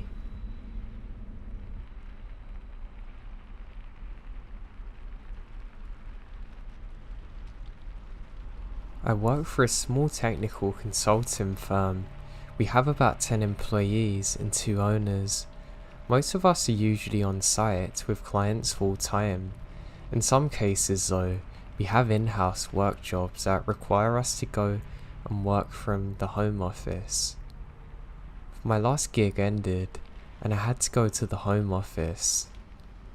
Home office is a gorgeous, completely updated building 50 miles out from the city in a small farm country set about a mile back on a huge hill with a long driveway which is the only way in and out.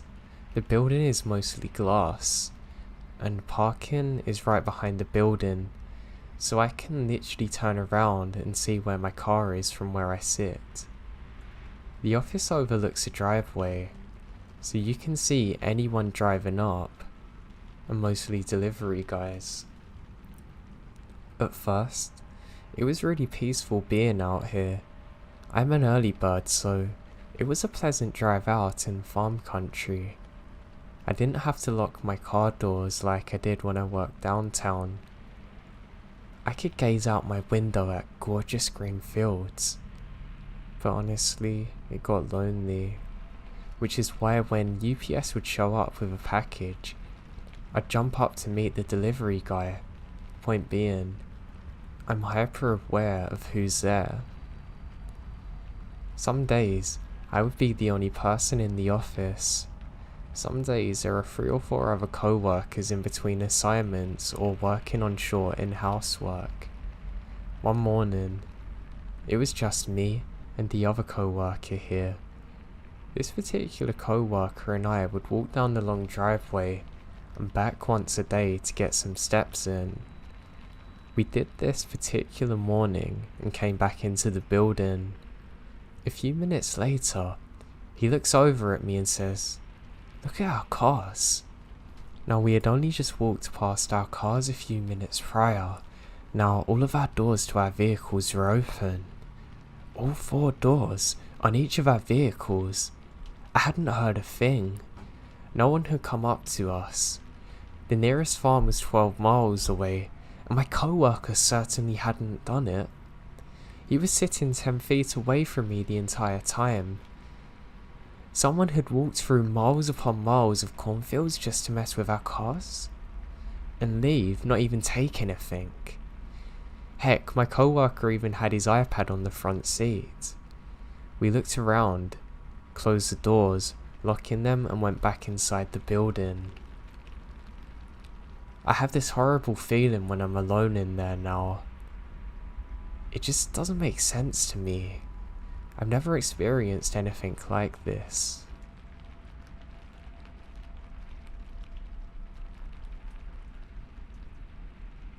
This happened to me about a week ago. I found a summer job at our local supermarket, and about 2 weeks in, I got asked to work late shift. I accepted since I was in need of money and never slept early. Everything was fine and dandy until about 3 AM, when a shirtless, scared up guy came in. After lingering around the store for a while, he quickly came up to the counter, making instant eye contact with me, and as I was about to ask him if he needed any help, he whispers, "Don't you dare move." I didn't answer him at first, so I asked him if he can repeat. At that point, he got agitated and yelled, "Don't make another sound or I'll cut you up, okay?" In a swift motion, he vaulted over the counter going to the alcohol section, tried to grab a bottle of whiskey to hit me with, but thankfully, the owner hid a baseball bat under the counter. The moment he turned his back on me, I whack him full force in his knee. He winces in pain trying to get up. I winded my bat again, acting like I'm gonna hit him, just to see him pull out a homemade shiv of sort. I let him get up. The moment he got up, he swung at me, lightly lacerating my wrists.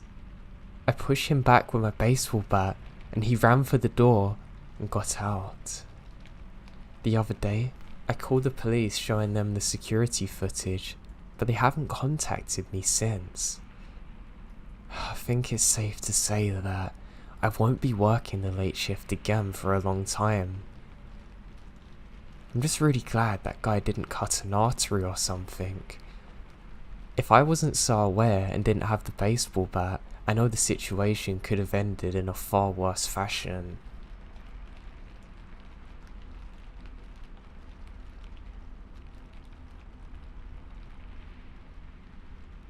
A few years ago, during what was probably the darkest period in my life, I worked overnights at a local Walmart. 6 days a week. I would spend 9 PM to 7 AM stocking anything from fishing lures to makeup. I've never been to a more depressing environment. Everyone was really apathetic and too caught up in their own depressing lives to care about anyone else, including the managers. Walmarts have a generally wild, weird vibe to them anyway, but this was a 24-hour supercenter in rural Western Virginia, so you can imagine the characters, the meth and opioid addicts mostly, that would show up throughout the night. We had no security guards, and from what I've come to understand, a lot of cameras haven't worked properly in a while. Being one of the few young female overnight stockers, I've encountered my fair share of unwanted advances, but the one who took the cake was the guy who showed up every time I went outside for a smoking break, regardless of the time. 2 AM, 4 AM, 6, doesn't matter. The dude would appear around the corner, trying to strike up a conversation within seconds of me stopping outside. It didn't matter what entrance I used, they're always there. At first, I assumed he worked there. I mean, why else would someone voluntarily lurk around a crappy Walmart this late? Pretty much everyone on the night shift during their 2 nightly 15-minute breaks wouldn't encounter him. Maybe the timing's a coincidence, but no, I came to find out he doesn't even work there, even though he often wore a dark blue t-shirt like that of an overnight employee. I stopped going outside alone, and would only venture outside with one of my guy friends, particularly one I've been friends with since middle school. Even their presence doesn't deter him, and it become a store-wide joke. I was weirded out, but not alarmed until he started getting a little more aggressive. He'd ask me if I was seeing anyone, and would ask me out, pretty much every chance he got. I was playing Grand Theft Auto 5 at the time, so I came up with a story about my scary long-distance boyfriend Trevor from Northern California. Even then, he wasn't fazed. I was really annoyed though and started ignoring him. Now one night when my main guy friend had called in sick and the others were working on something on the opposite side of the store, I went outside with two older women in my area. After a few minutes they went inside, and just as I was about to follow them, Walmart Creeper suddenly appeared and insisted on going to his car with me. He then literally tries grabbing me by my hand. I rip it away from him and lose it, sprinting inside. I report him to the head manager that night and found out that he had a cousin who worked in there. Apparently he likes to hang out with his cousin. The cousin apologizes profusely. The management's on a whole nother level of crappy and doesn't do anything. They don't even ban him or say anything. I ended up quitting specifically because of this. I found out through a friend that the guy who was still hanging out at the store every night still does this and creeps on other weird women. Apparently he tried like hell to learn my name and where I lived, stalking me for months after. Apparently he was literally constantly upset that I wasn't there before disappearing without a trace.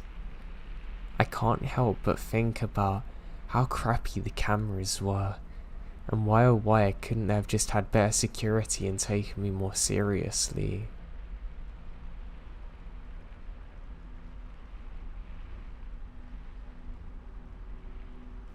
So I have a good friend that I work with.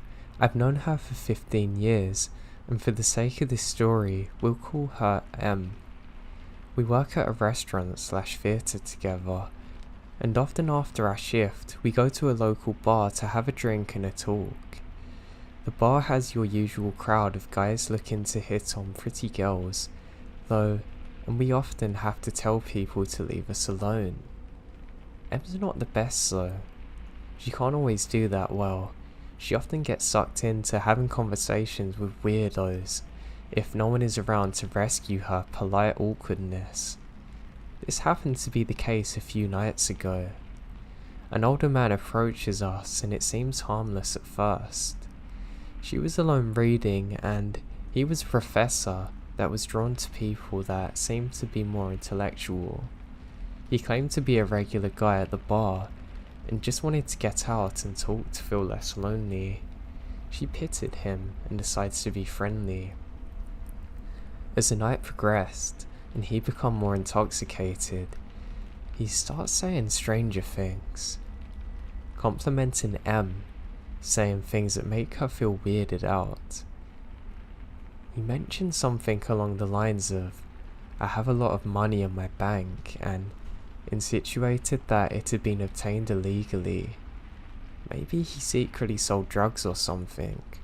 All I know is that it sounded weird. He's a biochemistry professor too apparently. Doesn't add up.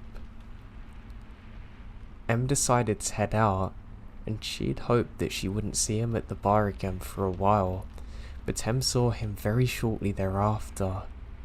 And not at the bar, but at our restaurant. She mentioned where she had worked to him by accident and forgotten about it. This man came to where she worked without invitation to talk to her. Like I mentioned before, we worked at a restaurant/theatre, and on the day that he came in, she was working at the bar. behind the desk where all the movies are. In order for customers to walk back there, they have to show their tickets. He didn't have a ticket, and he told the ticket man that he was M's uncle coming to say hello. And the ticket man lets him through, not saying anything. He went up to her and started trying to have a casual conversation with her. She was in shock that he found her at work and wondered how he could be there. She politely tries to brush him off and pretended to be busy, hoping he'd leave. He doesn't. He hung around waiting for a minute to talk to her. She tells the managers about it, and one of them came to the rescue, taking him out. Later one night, she was at the bar across the street again and mentioned to this bartender, who didn't seem to be surprised. Apparently, it's not the first time that he's been weird like this when girls are there. He's also done this to other girls, literally following them. Maybe this is just some really old lonely person desperate for money or companionship. Maybe he's just socially awkward. But I don't know, it just doesn't seem right pretending you're someone's uncle to try and get closer to them. I hope he doesn't show up again. It's really shook my friend up and I don't like it.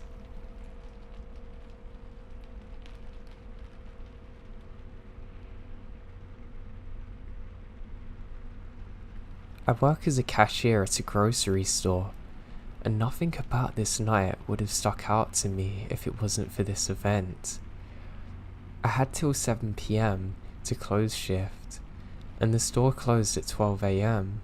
I clock in, and everything's the same old. However, early in my shift, I had a younger guy, probably mid-20s, come in. He grabs a soda from the cooler. Nothing special that sticks out in my mind. So my break time comes around 9 PM. I go to the back to lock out, and then head out. I go to call my boyfriend at the time, and as I'm walking out, I saw the same younger guy that I rang up the soda for over an hour ago at the lottery ticket machine. Okay, whatever. He's bored. It's not uncommon to see the same customer coming back for a second time. I make my call, and my break's about to go up, so I clock back in. I get on my lane and look over to the lottery machine, and he's gone. Fast forward about 30 minutes before closing. I'm cleaning up. And guess who I see over at the same machine?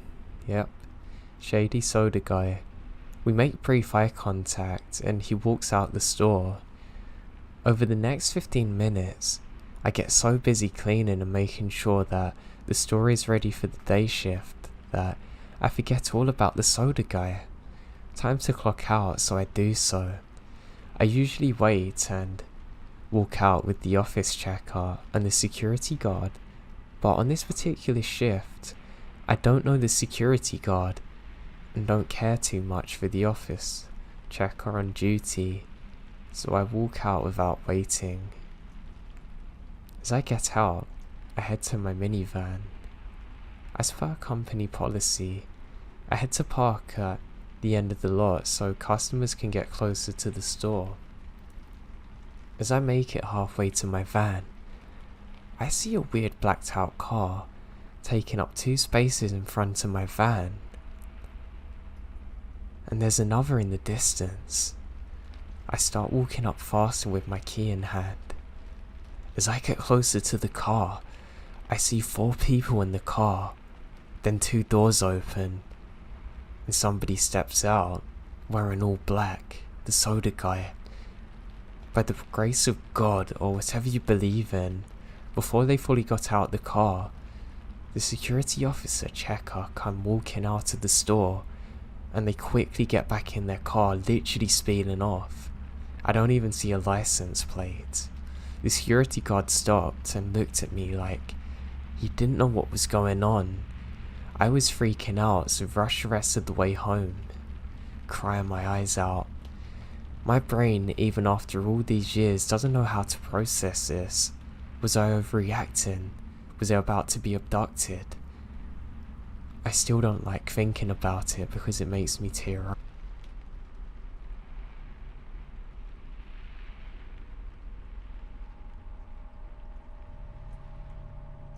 At about 8 PM last night, I was walking with a friend of mine, Sally, about a mile to the closest cafe. With both girls in our late 20s, neither of us drive. Sally didn't have her Opal card, which is the Australian version of an Oyster card. So walking, that's our only option. It's summer over here, so it was fairly well lit, and we're both walking down the main roads and not too concerned. When we finally arrive at this cafe and sit down, now I was paying with my credit card. And sure enough, it was cash only. Sally was on the phone when I got back from the counter, so I just gestured her to stay put and guard while I went to get the cash out. This is my home suburb, so I know there's ATMs around, and my best bet is a gas station about a block away. Now I'm doing a light jog so I don't keep Sally waiting, when a balding sweaty guy, probably in his late 40s with a tank top and no shoes, comes pacing behind me as I pass the corner of the block. He walked for about 100 meters. I really don't think much of it. The gas station was the next building along, and it seemed like he'd just come out of a nice suburban house along the street, and it's not the witching hour, so I just assume he's going to the gas station as I am. He didn't even cross my mind as I entered this tiny convenience store, nor did he follow me in. In my peripheral vision, I saw him walk past the door and out of sight. I look around for an ATM that they have inside sometimes. No luck. So I go up to this man in his late 30s, at the desk, reluctantly asking if they do a cash out. He smiles and says of course, saying who's with you. I have no idea who he's talking about at first, but he then points to the man from earlier, pacing around outside the store.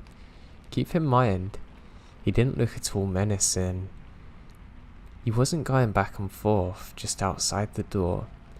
He was just drifting in space outside, from the pavement to the gas pumps to the storefront seemingly aimlessly. Maybe he's on drugs. I tell the clerk no, not thinking much of it, and he says, he was staring at you before, and I thought maybe he's your father. I laugh it off. I wasn't concerned at all. He was still ambling around outside. I couldn't imagine him having a fixed gaze on anything. I thank the clerk for the cash, but before I turn away he says, just wait and see if he leaves. We wait for a few minutes in silence, and the guy begins to pace back and forth directly against the front wall of the store, looking straight ahead, but never in. It still looked like the man was just a drug addict, and seemed harmless. Not once did I catch his gaze, so I figure it's safe to slip out. Where it's starting to become dusk and kind of bright, Sally was texting me, where are you? I thank the guy at the desk again for his concern, assure him that I don't know the guy and am not involved in some weird scheme to rob the store. The clerk asks if I want him to walk out with me. I say that it should be alright, and begin walking away from the block. As I leave the store though, the drifting man stops pacing and makes a beeline for me from the other end of the building. I seriously don't think much of the guy at all up until this point, but now he's powering towards me. The hairs on the back of my neck stand up. I start to power walk so he doesn't think I'm actively trying to escape him. Still trying to convince myself that I'm being paranoid and should be more casual. I don't look behind me to see how close he is. I reach the pavement on the other side of the gas pumps when I hear the clerk outside. He's yelling at me, "Run!" I make a break for it, looking over my shoulder. He grabbed the man from behind. The balding man isn't even glancing behind him or trying to escape. He's literally just staring at me, running away with this death stare. I kept running until I crossed the road and then turned around, but still standing. The clerk is holding on to the man. The clerk and I are just looking at each other in pure bewilderment, not really knowing what to do. He makes a hand gesture to go and I wave thanks. I go back to Sally and we rush home a complete different way. It's a really weird experience. I'm just thankful that the gas station worker was so kind and caring.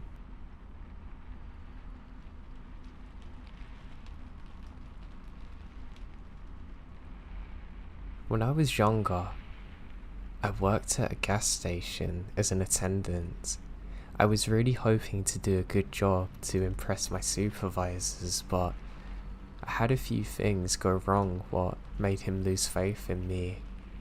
One of the scariest moments was a crazy local drove down by the station, hid in the bushes, and literally started shooting the pumps. My boss is convinced he's aiming for me, but it seemed like I was an unintended target, that he was actually trying to shoot the supplies. Paint cans and oil cans suffer the most damage. I can't figure out why on earth he was trying to do this. He is a real nutcase. I was lucky that the whole thing didn't blow up that day. Freaking crazy.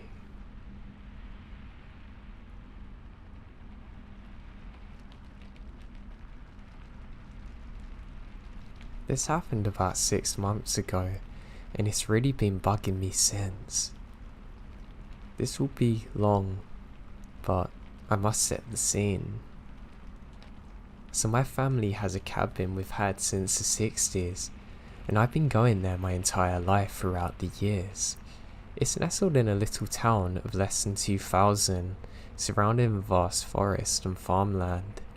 You see cows everywhere and stray dogs that let you stroke them. You'll maybe see 30 people in a day if you go into the little town and shops around. Definition of a small country town for sure. Since I spent my entire life there, I know pretty much everyone. All my family knows everyone. Men dressed in western clothes with big jeans and old flannel shirts and belts with big buckles. Women dressed in jeans and tank tops with country factory logos on them. They're all nice enough and keep to themselves. So I'm driving up there one night to meet my parents since they had been gone the night previously to open the cabin for spring. My boyfriend has also flown in so he can finally meet my family up there. I'd been driving until it got dark. About a 2-hour and 10-minute drive from my house, and he had been taken over driving from around 10. There's a little national park close by, about 15 miles of total land. Since I'd fallen asleep and couldn't give directions, he decided to log the address into the GPS. It took him through the back way through the park that I never drive through. So when he woke me up to ask me where the next turn is since the GPS said he couldn't go either way, it took me a minute to figure out where the hell are we. There were no lights anywhere, and we're the only car for about 15 miles. There's long forest with tall giant trees on either side of the road, with a lonely deer or two in the woods to keep us company. I mentioned switching drivers because I remembered that road, which would lead directly into the intersection that would go through a small community up to the mountain by my cabin. But it was prime. Leave a tow baby on the side of the road and kidnap someone when they check it out territory. It was dark enough that the forest was thick enough that we joked some cult members are probably there. Hell, maybe they are. Needless to say, we decided stopping isn't a good idea. We eventually passed through a small clearing/intersection with a dinky concrete building on the side of the road with one light on, and a car pulled in the slanted gravel ground. My boyfriend drives forward. He then sees that there's two people there. My gut immediately twisted, and I start to feel sick. Sick enough to feel ice cold sweat running through my hair, and my veins now are pumping through to my stomach. You never see people at night here, and it's two teen boys in fact, wearing nice clothes. Night shorts and obnoxiously coloured sport workout clothing, aka very out of place, like something's wrong. They see us coming and walk away from what appears to be an old beat up car, probably from the 1960s, and it's important to note that this was completely gone of any paint and rusting. They smile at us and wave.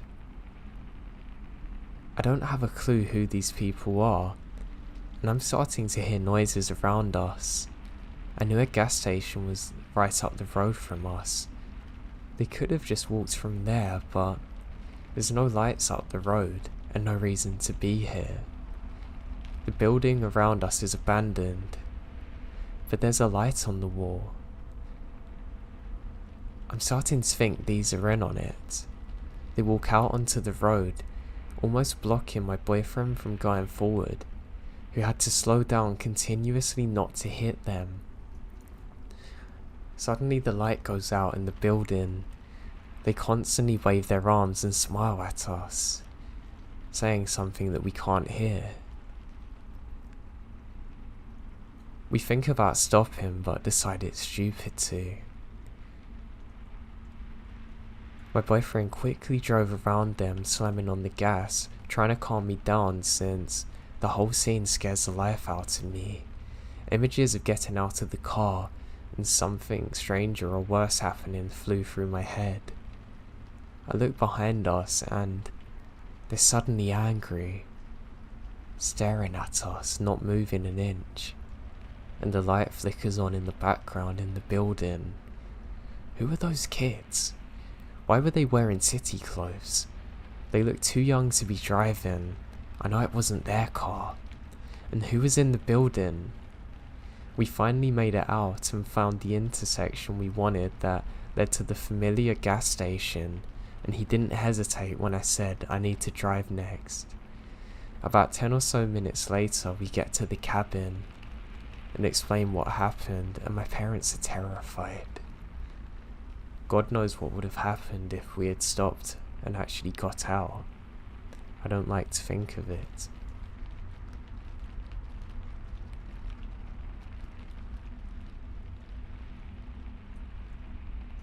A little over a year ago, I worked at a gas station. It was one of those 24/7 ones with a mini mart inside of it, and I worked the evening shift. Now, I saw and dealt with a lot of messed up things in that store, which just led me to roll my eyes when people were doing or saying creepy stuff. Hell, if I had $1 for every time I was threatened with death, I'd be retired now. So one night, I was out in the store restocking shelves when one of the regulars came in and started talking to me. He was a full-blown druggie. He would have been in his 50s, and he was tweaking while sitting on me. By this point, I'm used to weird stuff and ignore it.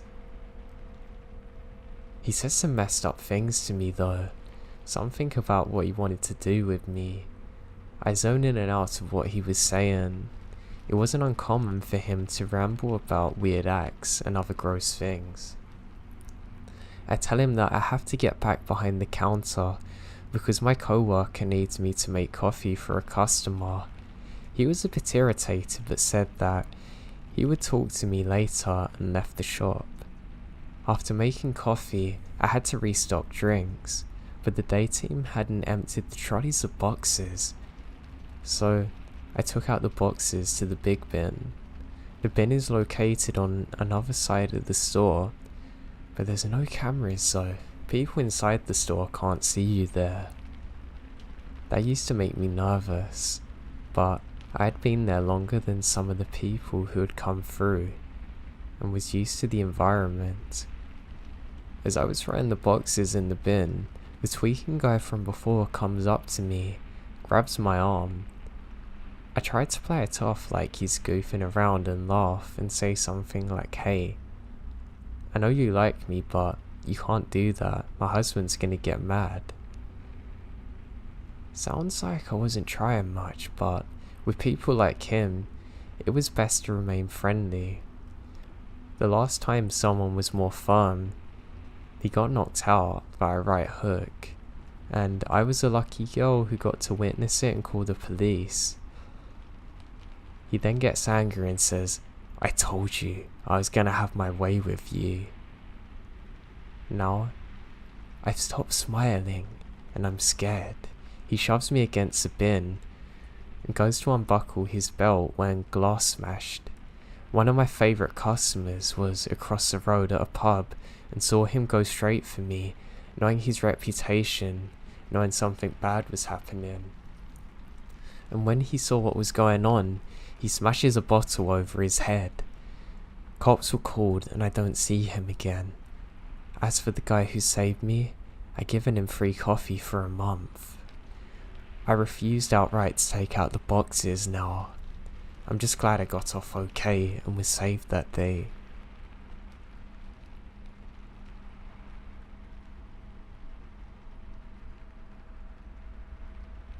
Probably the weirdest thing that happened to me in my life was when I was driving to a gas station one night. I was on a very long road trip at the time, heading from college to home. I literally had to drive hundreds of miles, and I'm in the middle of the backwoods, not seeing cars or buildings for miles. I'm starting to get worried because of how low my gas is running. I'm really thinking that I'm gonna have to tent it out here in the middle of the night or something, the last thing that I want to be doing. And hey, did I forget to mention that I'm terrified of the woods? Just as I'm thinking this, I decide to switch on the radio to try and calm my nerves. Even worse, they're playing ABBA songs. I really don't like ABBA songs, and I continue going. Luckily for me though, I've got the moonlight to help guide me, even though that my headlights aren't doing much to penetrate the woods. We now entering the dangerously low gas territory, and I'm worried, but lo and behold, what do I see? An old gas station up ahead. Oh, thank God, I think to myself. I was getting worried there. I pull into the gas station and stop for a second before getting out. I have a really weird feeling. I know it's quiet where I'm driving, but it's just far too quiet up here. I look around and don't see anyone. There's no one near the counter either, and it looks abandoned almost. I then hear a voice on the intercom. "Yeah, just go pump your gas, we'll help you in a minute," in a horrible raspy old voice. Now the very second that I go to unlock my door, all of the lights shut off. I know it's not a power outage either, but I can still hear the sounds of the intercom not being turned off fully. Needless to say, I turn my engine key. I'm shaking so much I can't even put it into gear. Not to worry, adrenaline takes over, and I speed up to 60 like I've never drove so quick in my life, and don't bother looking back. As I've been driving for about half a minute, I can see lights in the distance behind me. I'm scared to look. Turns out, all of the lights are on again in the gas station. I have no idea what happened that day, or what they were planning to do with me. Things I do know for a fact though is that They purposely turned off the lights and were purposely waiting for someone to come there. And I also know that there was no help or way to find me if anything happened out there.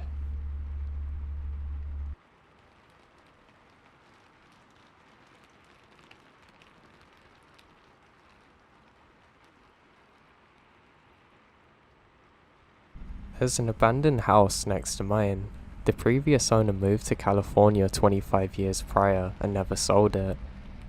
I got a flashlight, gloves, and pushed the window open to go inside, starting in the basement. In the basement there was a grand piano. It still plays, but very much out of tune.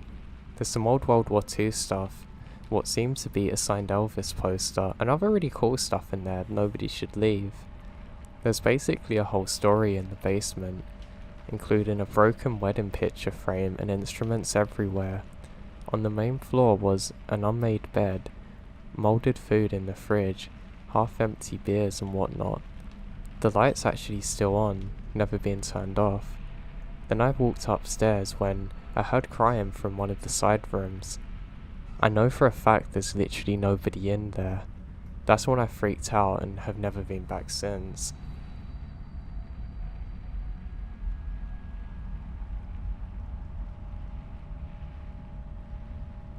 I lived in a house that had a really nice annex, or smaller house in the backyard.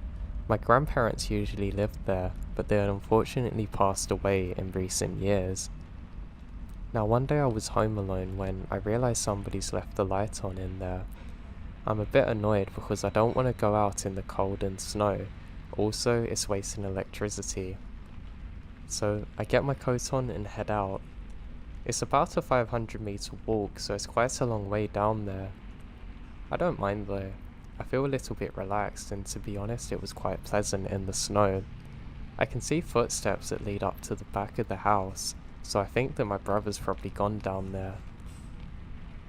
Now, I step inside and realise that it's extremely cold. I know it's snowing, but it shouldn't be like this. I turn around to find where the light switch is, and the moment I raise my hand up, the light goes off on its own. I think this is a little odd, and I hear laughter coming. I realise that my youngest brother's playing a trick on me, and I say, "Ha, that's really funny. Enjoy being in the cold," and I go to leave. As I step outside, I realise that something's off. I can see a figure from my house, and I realise who it is. My oldest brother. Seconds later, my youngest brother appears too. I bolt out of there immediately, getting inside. I can barely get words out to say what happened. Neither of my brothers actually believe me, and it annoys me so much. They actually went out with me to investigate, and we couldn't find anyone in there. They think it was just me messing around or my mind playing tricks on me, but I know what happened to this day, and I've never been back in there since.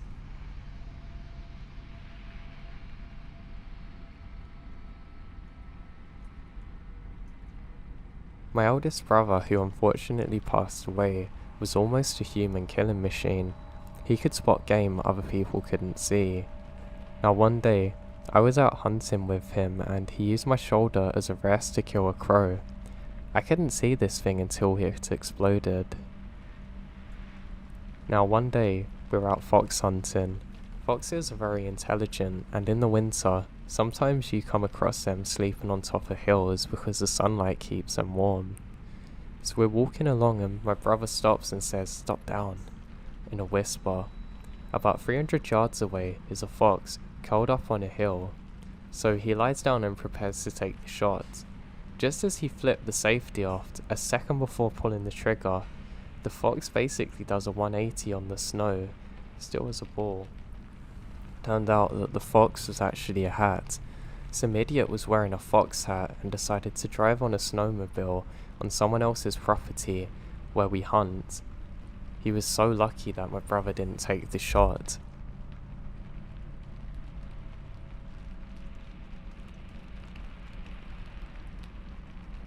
I was sitting in my room after getting out of work on the second floor. My little bro is downstairs watching TV. The dog is in the hallway outside my door sleeping. All of a sudden, The dog starts making all kinds of racket, jumping around, barking, clanking nails, howling. I get up to see what's going on and I hear, "Oh, that's a good girl," in a male voice. It didn't sound like my little brother, so I say, "Oh, you're home early," thinking it was my dad's friend or our roomie as I open the door. Soon as I'm there's no one at all but the dog waggling her tail, staring at an empty end of the hallway. My little bro comes upstairs to yell at me for getting his dog riled up. Said he heard the same voice, thinking it's our roommate. We did a once over at the house with my butterfly knife and his BB gun. Nobody was there whatsoever.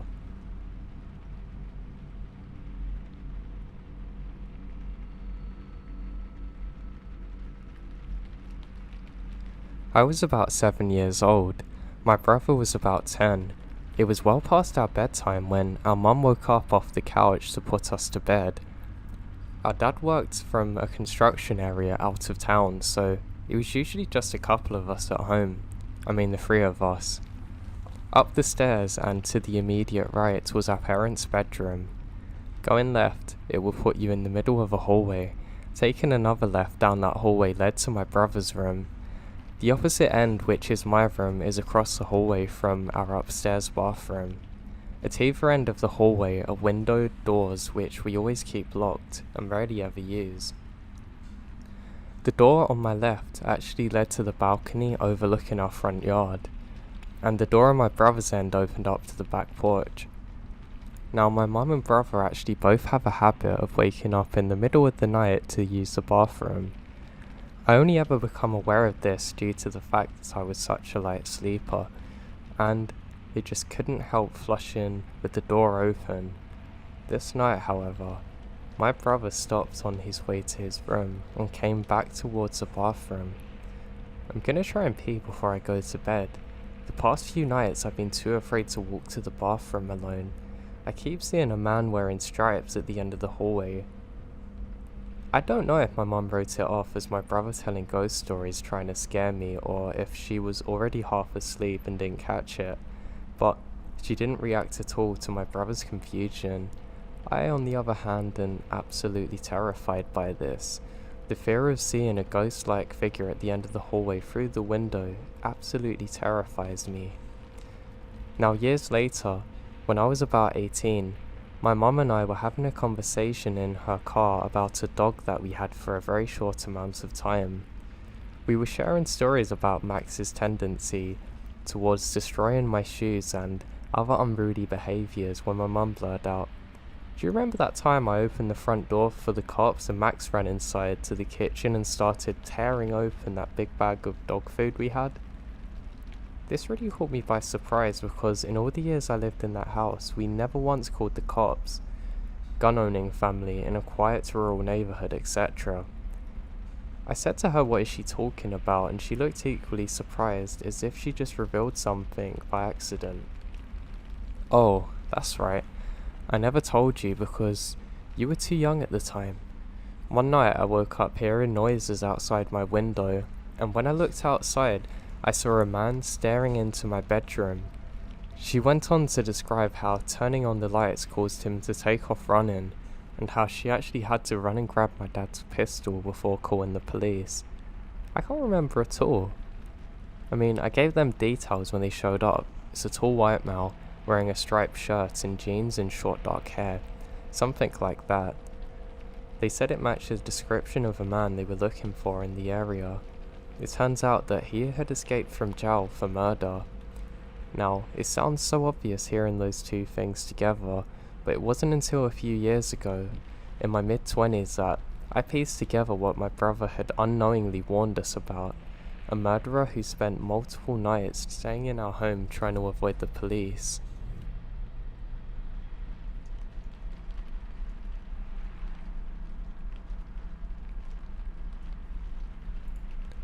I moved to my dad's when I was 10 and didn't know anyone in the area, except for the family my dad was friends with, a single mum with 3 kids. Luckily there was a girl a couple of years older than me, 12 at the time I met her, and we get to know each other. We weren't close but ended up having the same friends. One night my friend Rob was hanging out with her, and her younger brother.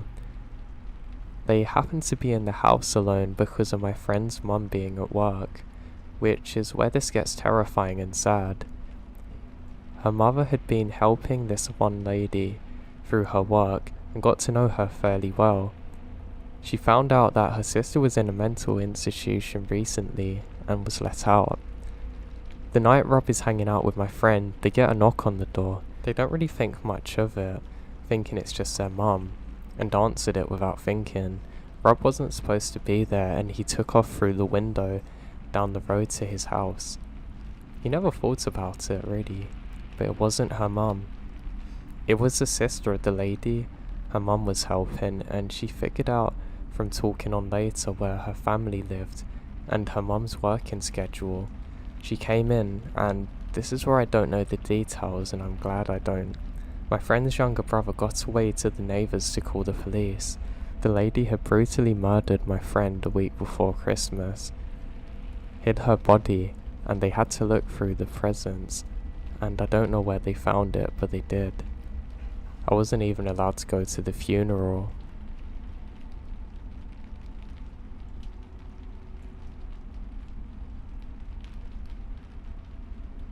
A few years ago, I was home alone at night. I was watching TV in the living room when I heard the doorbell ring. Whenever I heard the door ring, especially when I'm home alone, I'm cautious to answer it. I walk up to the peephole without turning on the porch light, so they don't know if I'm actually in or not, which is smart, and look through. It's really dark, but I see a small figure move like a black blob.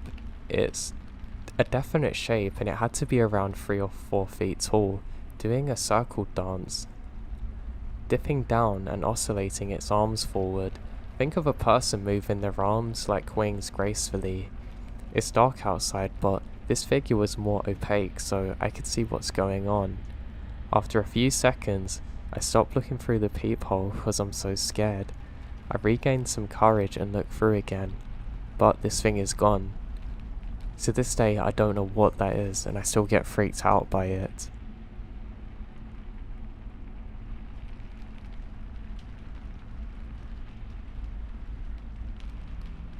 First off, I want to apologise because English isn't my native language, so sorry if my writing style seems a bit odd. So when I was in high school, I was not a very hard-working student, but I wasn't a troublemaker. I was just an incredibly lazy girl, working the minimum so that my parents wouldn't get angry at me. I always had some kind of easiness regarding schoolwork, and never knew what it truly meant to make effort, so I spent all my classes drawing onto my copybooks without making any true effort for real notes. Now, during my junior year, my maths teacher, who was seen by everybody as a very uptight but caring individual, was particularly upset about this, as many of my other teachers were. He wanted me to work harder. I mean, I wasn't bad at maths. I would usually achieve around 13 or 14 out of 20. Now, I'm French, but I assume this is like a B- or something. But sometimes my grades are really low. During a teacher-parents meeting, he told my mum that I was wasting my capabilities, that it was infuriating how much I was lazy. My mum replied that she agreed, and that he shouldn't blame himself but should try and push me harder, and it will be worth it. And he did exactly what she told. In every maths class, he would always question me first before anybody else, was always sitting right next to me, and during the test he would always tell me, "You can do it, you can do it." It made me feel incredibly uncomfortable because at this age, nobody wants the attention of the whole class on them. My class started realising that my maths teacher was a little obsessed with me, and were teasing me about this. The last class before Christmas break, the maths teacher threw a little surprise party for Christmas. It was very nice, and he gave us chocolates and mock champagne, and we had a lot of fun. During the party, he pours me another glass of mock champagne, telling me that I deserve it because I was doing better. It was true. I was now getting about a 15 or 16, which is like having an A or so.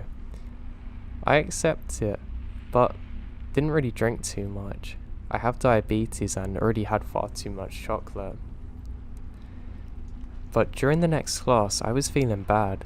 I almost fainted and finished my last day of school before Christmas in the nurse's office. At that time, I wouldn't have even thought about it because of the alcohol-free champagne. I thought it was due to my diabetes that I ate too much chocolate. A few weeks later, my class threw some kind of charity event. It was a class project and we were very proud. In my country we don't have proms, so it was an occasion to wear pretty formal clothes and dance together. The maths teacher was invited and he was helping some of the boys tend to the bar.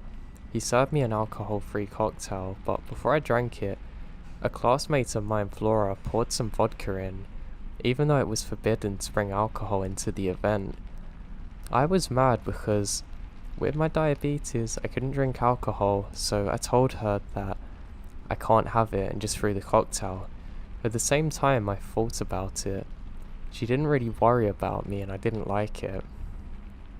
Now the event ended pretty badly because of the alcohol Flora brought us.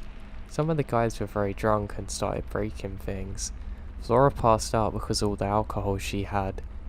This ended the event. Flora had been admitted to hospital because of her coma was pretty severe, and we spent the next few days being lectured regarding the dangers of alcohol. Not a good time really. Flora got expelled from school and never went again. I was very upset with her because every event would now be completely different because of this. So I kind of ghosted her and never asked if she was doing better or anything. Now I feel bad about this, but at the time I was immature and young.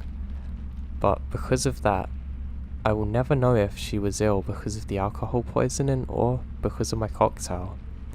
A few weeks later, I failed a maths test. It had been a long time since I failed a maths test and the teacher was angry. He yelled at me in front of everyone saying how much of a disappointment I was, and that I would end up living in a cardboard box under a bridge. Something's off. I was feeling unwell. He had a very weird look in his eyes and it gives me chills and I can't help but cry. He calmed down a bit and said he would just give me an hour of detention, during which I will get the joy of copying everything from the lesson. I was a little surprised because normally detention is for bad behaviour, not for bad grades, but I was a little relieved because it was a small punishment. My parents would never know. Indeed, I lived kind of far from my high school and there were only one or so buses every so often. Because of that, even if I finished at 4, I would never get home before 5, and if I've had a detention between 4 or 5, my parents won't know. But then, when he officially gave me the detention hour, he said that he wanted to be personally present during this and that the only possibility was for it to be between 5 and 6. I was nervous because now my parents are gonna know. As I said earlier, I wasn't a troublemaker, so at first I planned to go to detention hour, but during the day, my friends and I talked about it a lot. I was feeling more rebellious, so I decided not to tell my parents that I was in detention, and that one of my friends would pick me up at 6 and drive me home. At 5 PM, when heading towards the detention room, I was angry, mumbling that it's not fair for me to have a detention because of one thing, one bad grade. When I arrived in the detention room, I was the only one waiting. I realised then that I would be the only student in detention, alone with that maths teacher who was a little obsessive, and it was getting dark outside. It's a big no for me when I saw him come in. I panicked. I said, "I'm sorry, I have an emergency," and now I'll email the school for rescheduling the detention, and I ran. He started to yell at me that I had to obey him, and then he would call my parents, but I don't care. I sprint towards the bus to catch my bus. I was afraid that he would have to call my parents, so when I arrived, I was shaken. But my parents greet me normally. He didn't call them. He never came back the next day, actually over weeks. Eventually, I learned that he quitted his position, A shrink came during an hour to ask us if we wanted to talk about the maths teacher, but as nobody knew him that well or what was going on with him, we didn't have much to say. Until a few months later, that was until a few months ago, I become a teacher. How ironic given my laziness as a teenager. And one day while talking with my co-worker, I mentioned his name, talking about his weird bizarre behaviours that just didn't seem right, and one of my oldest co-workers went very pale hearing his name. In fact, a few days after the detention incident occurred, my maths teacher was arrested for having very bad videos downloaded onto his laptop from the dark web, and weird movies starring very young children. Maybe this detention hour was just a detention hour and I would have got out normally, but I will never know, and always wonder what would have happened if I had stayed.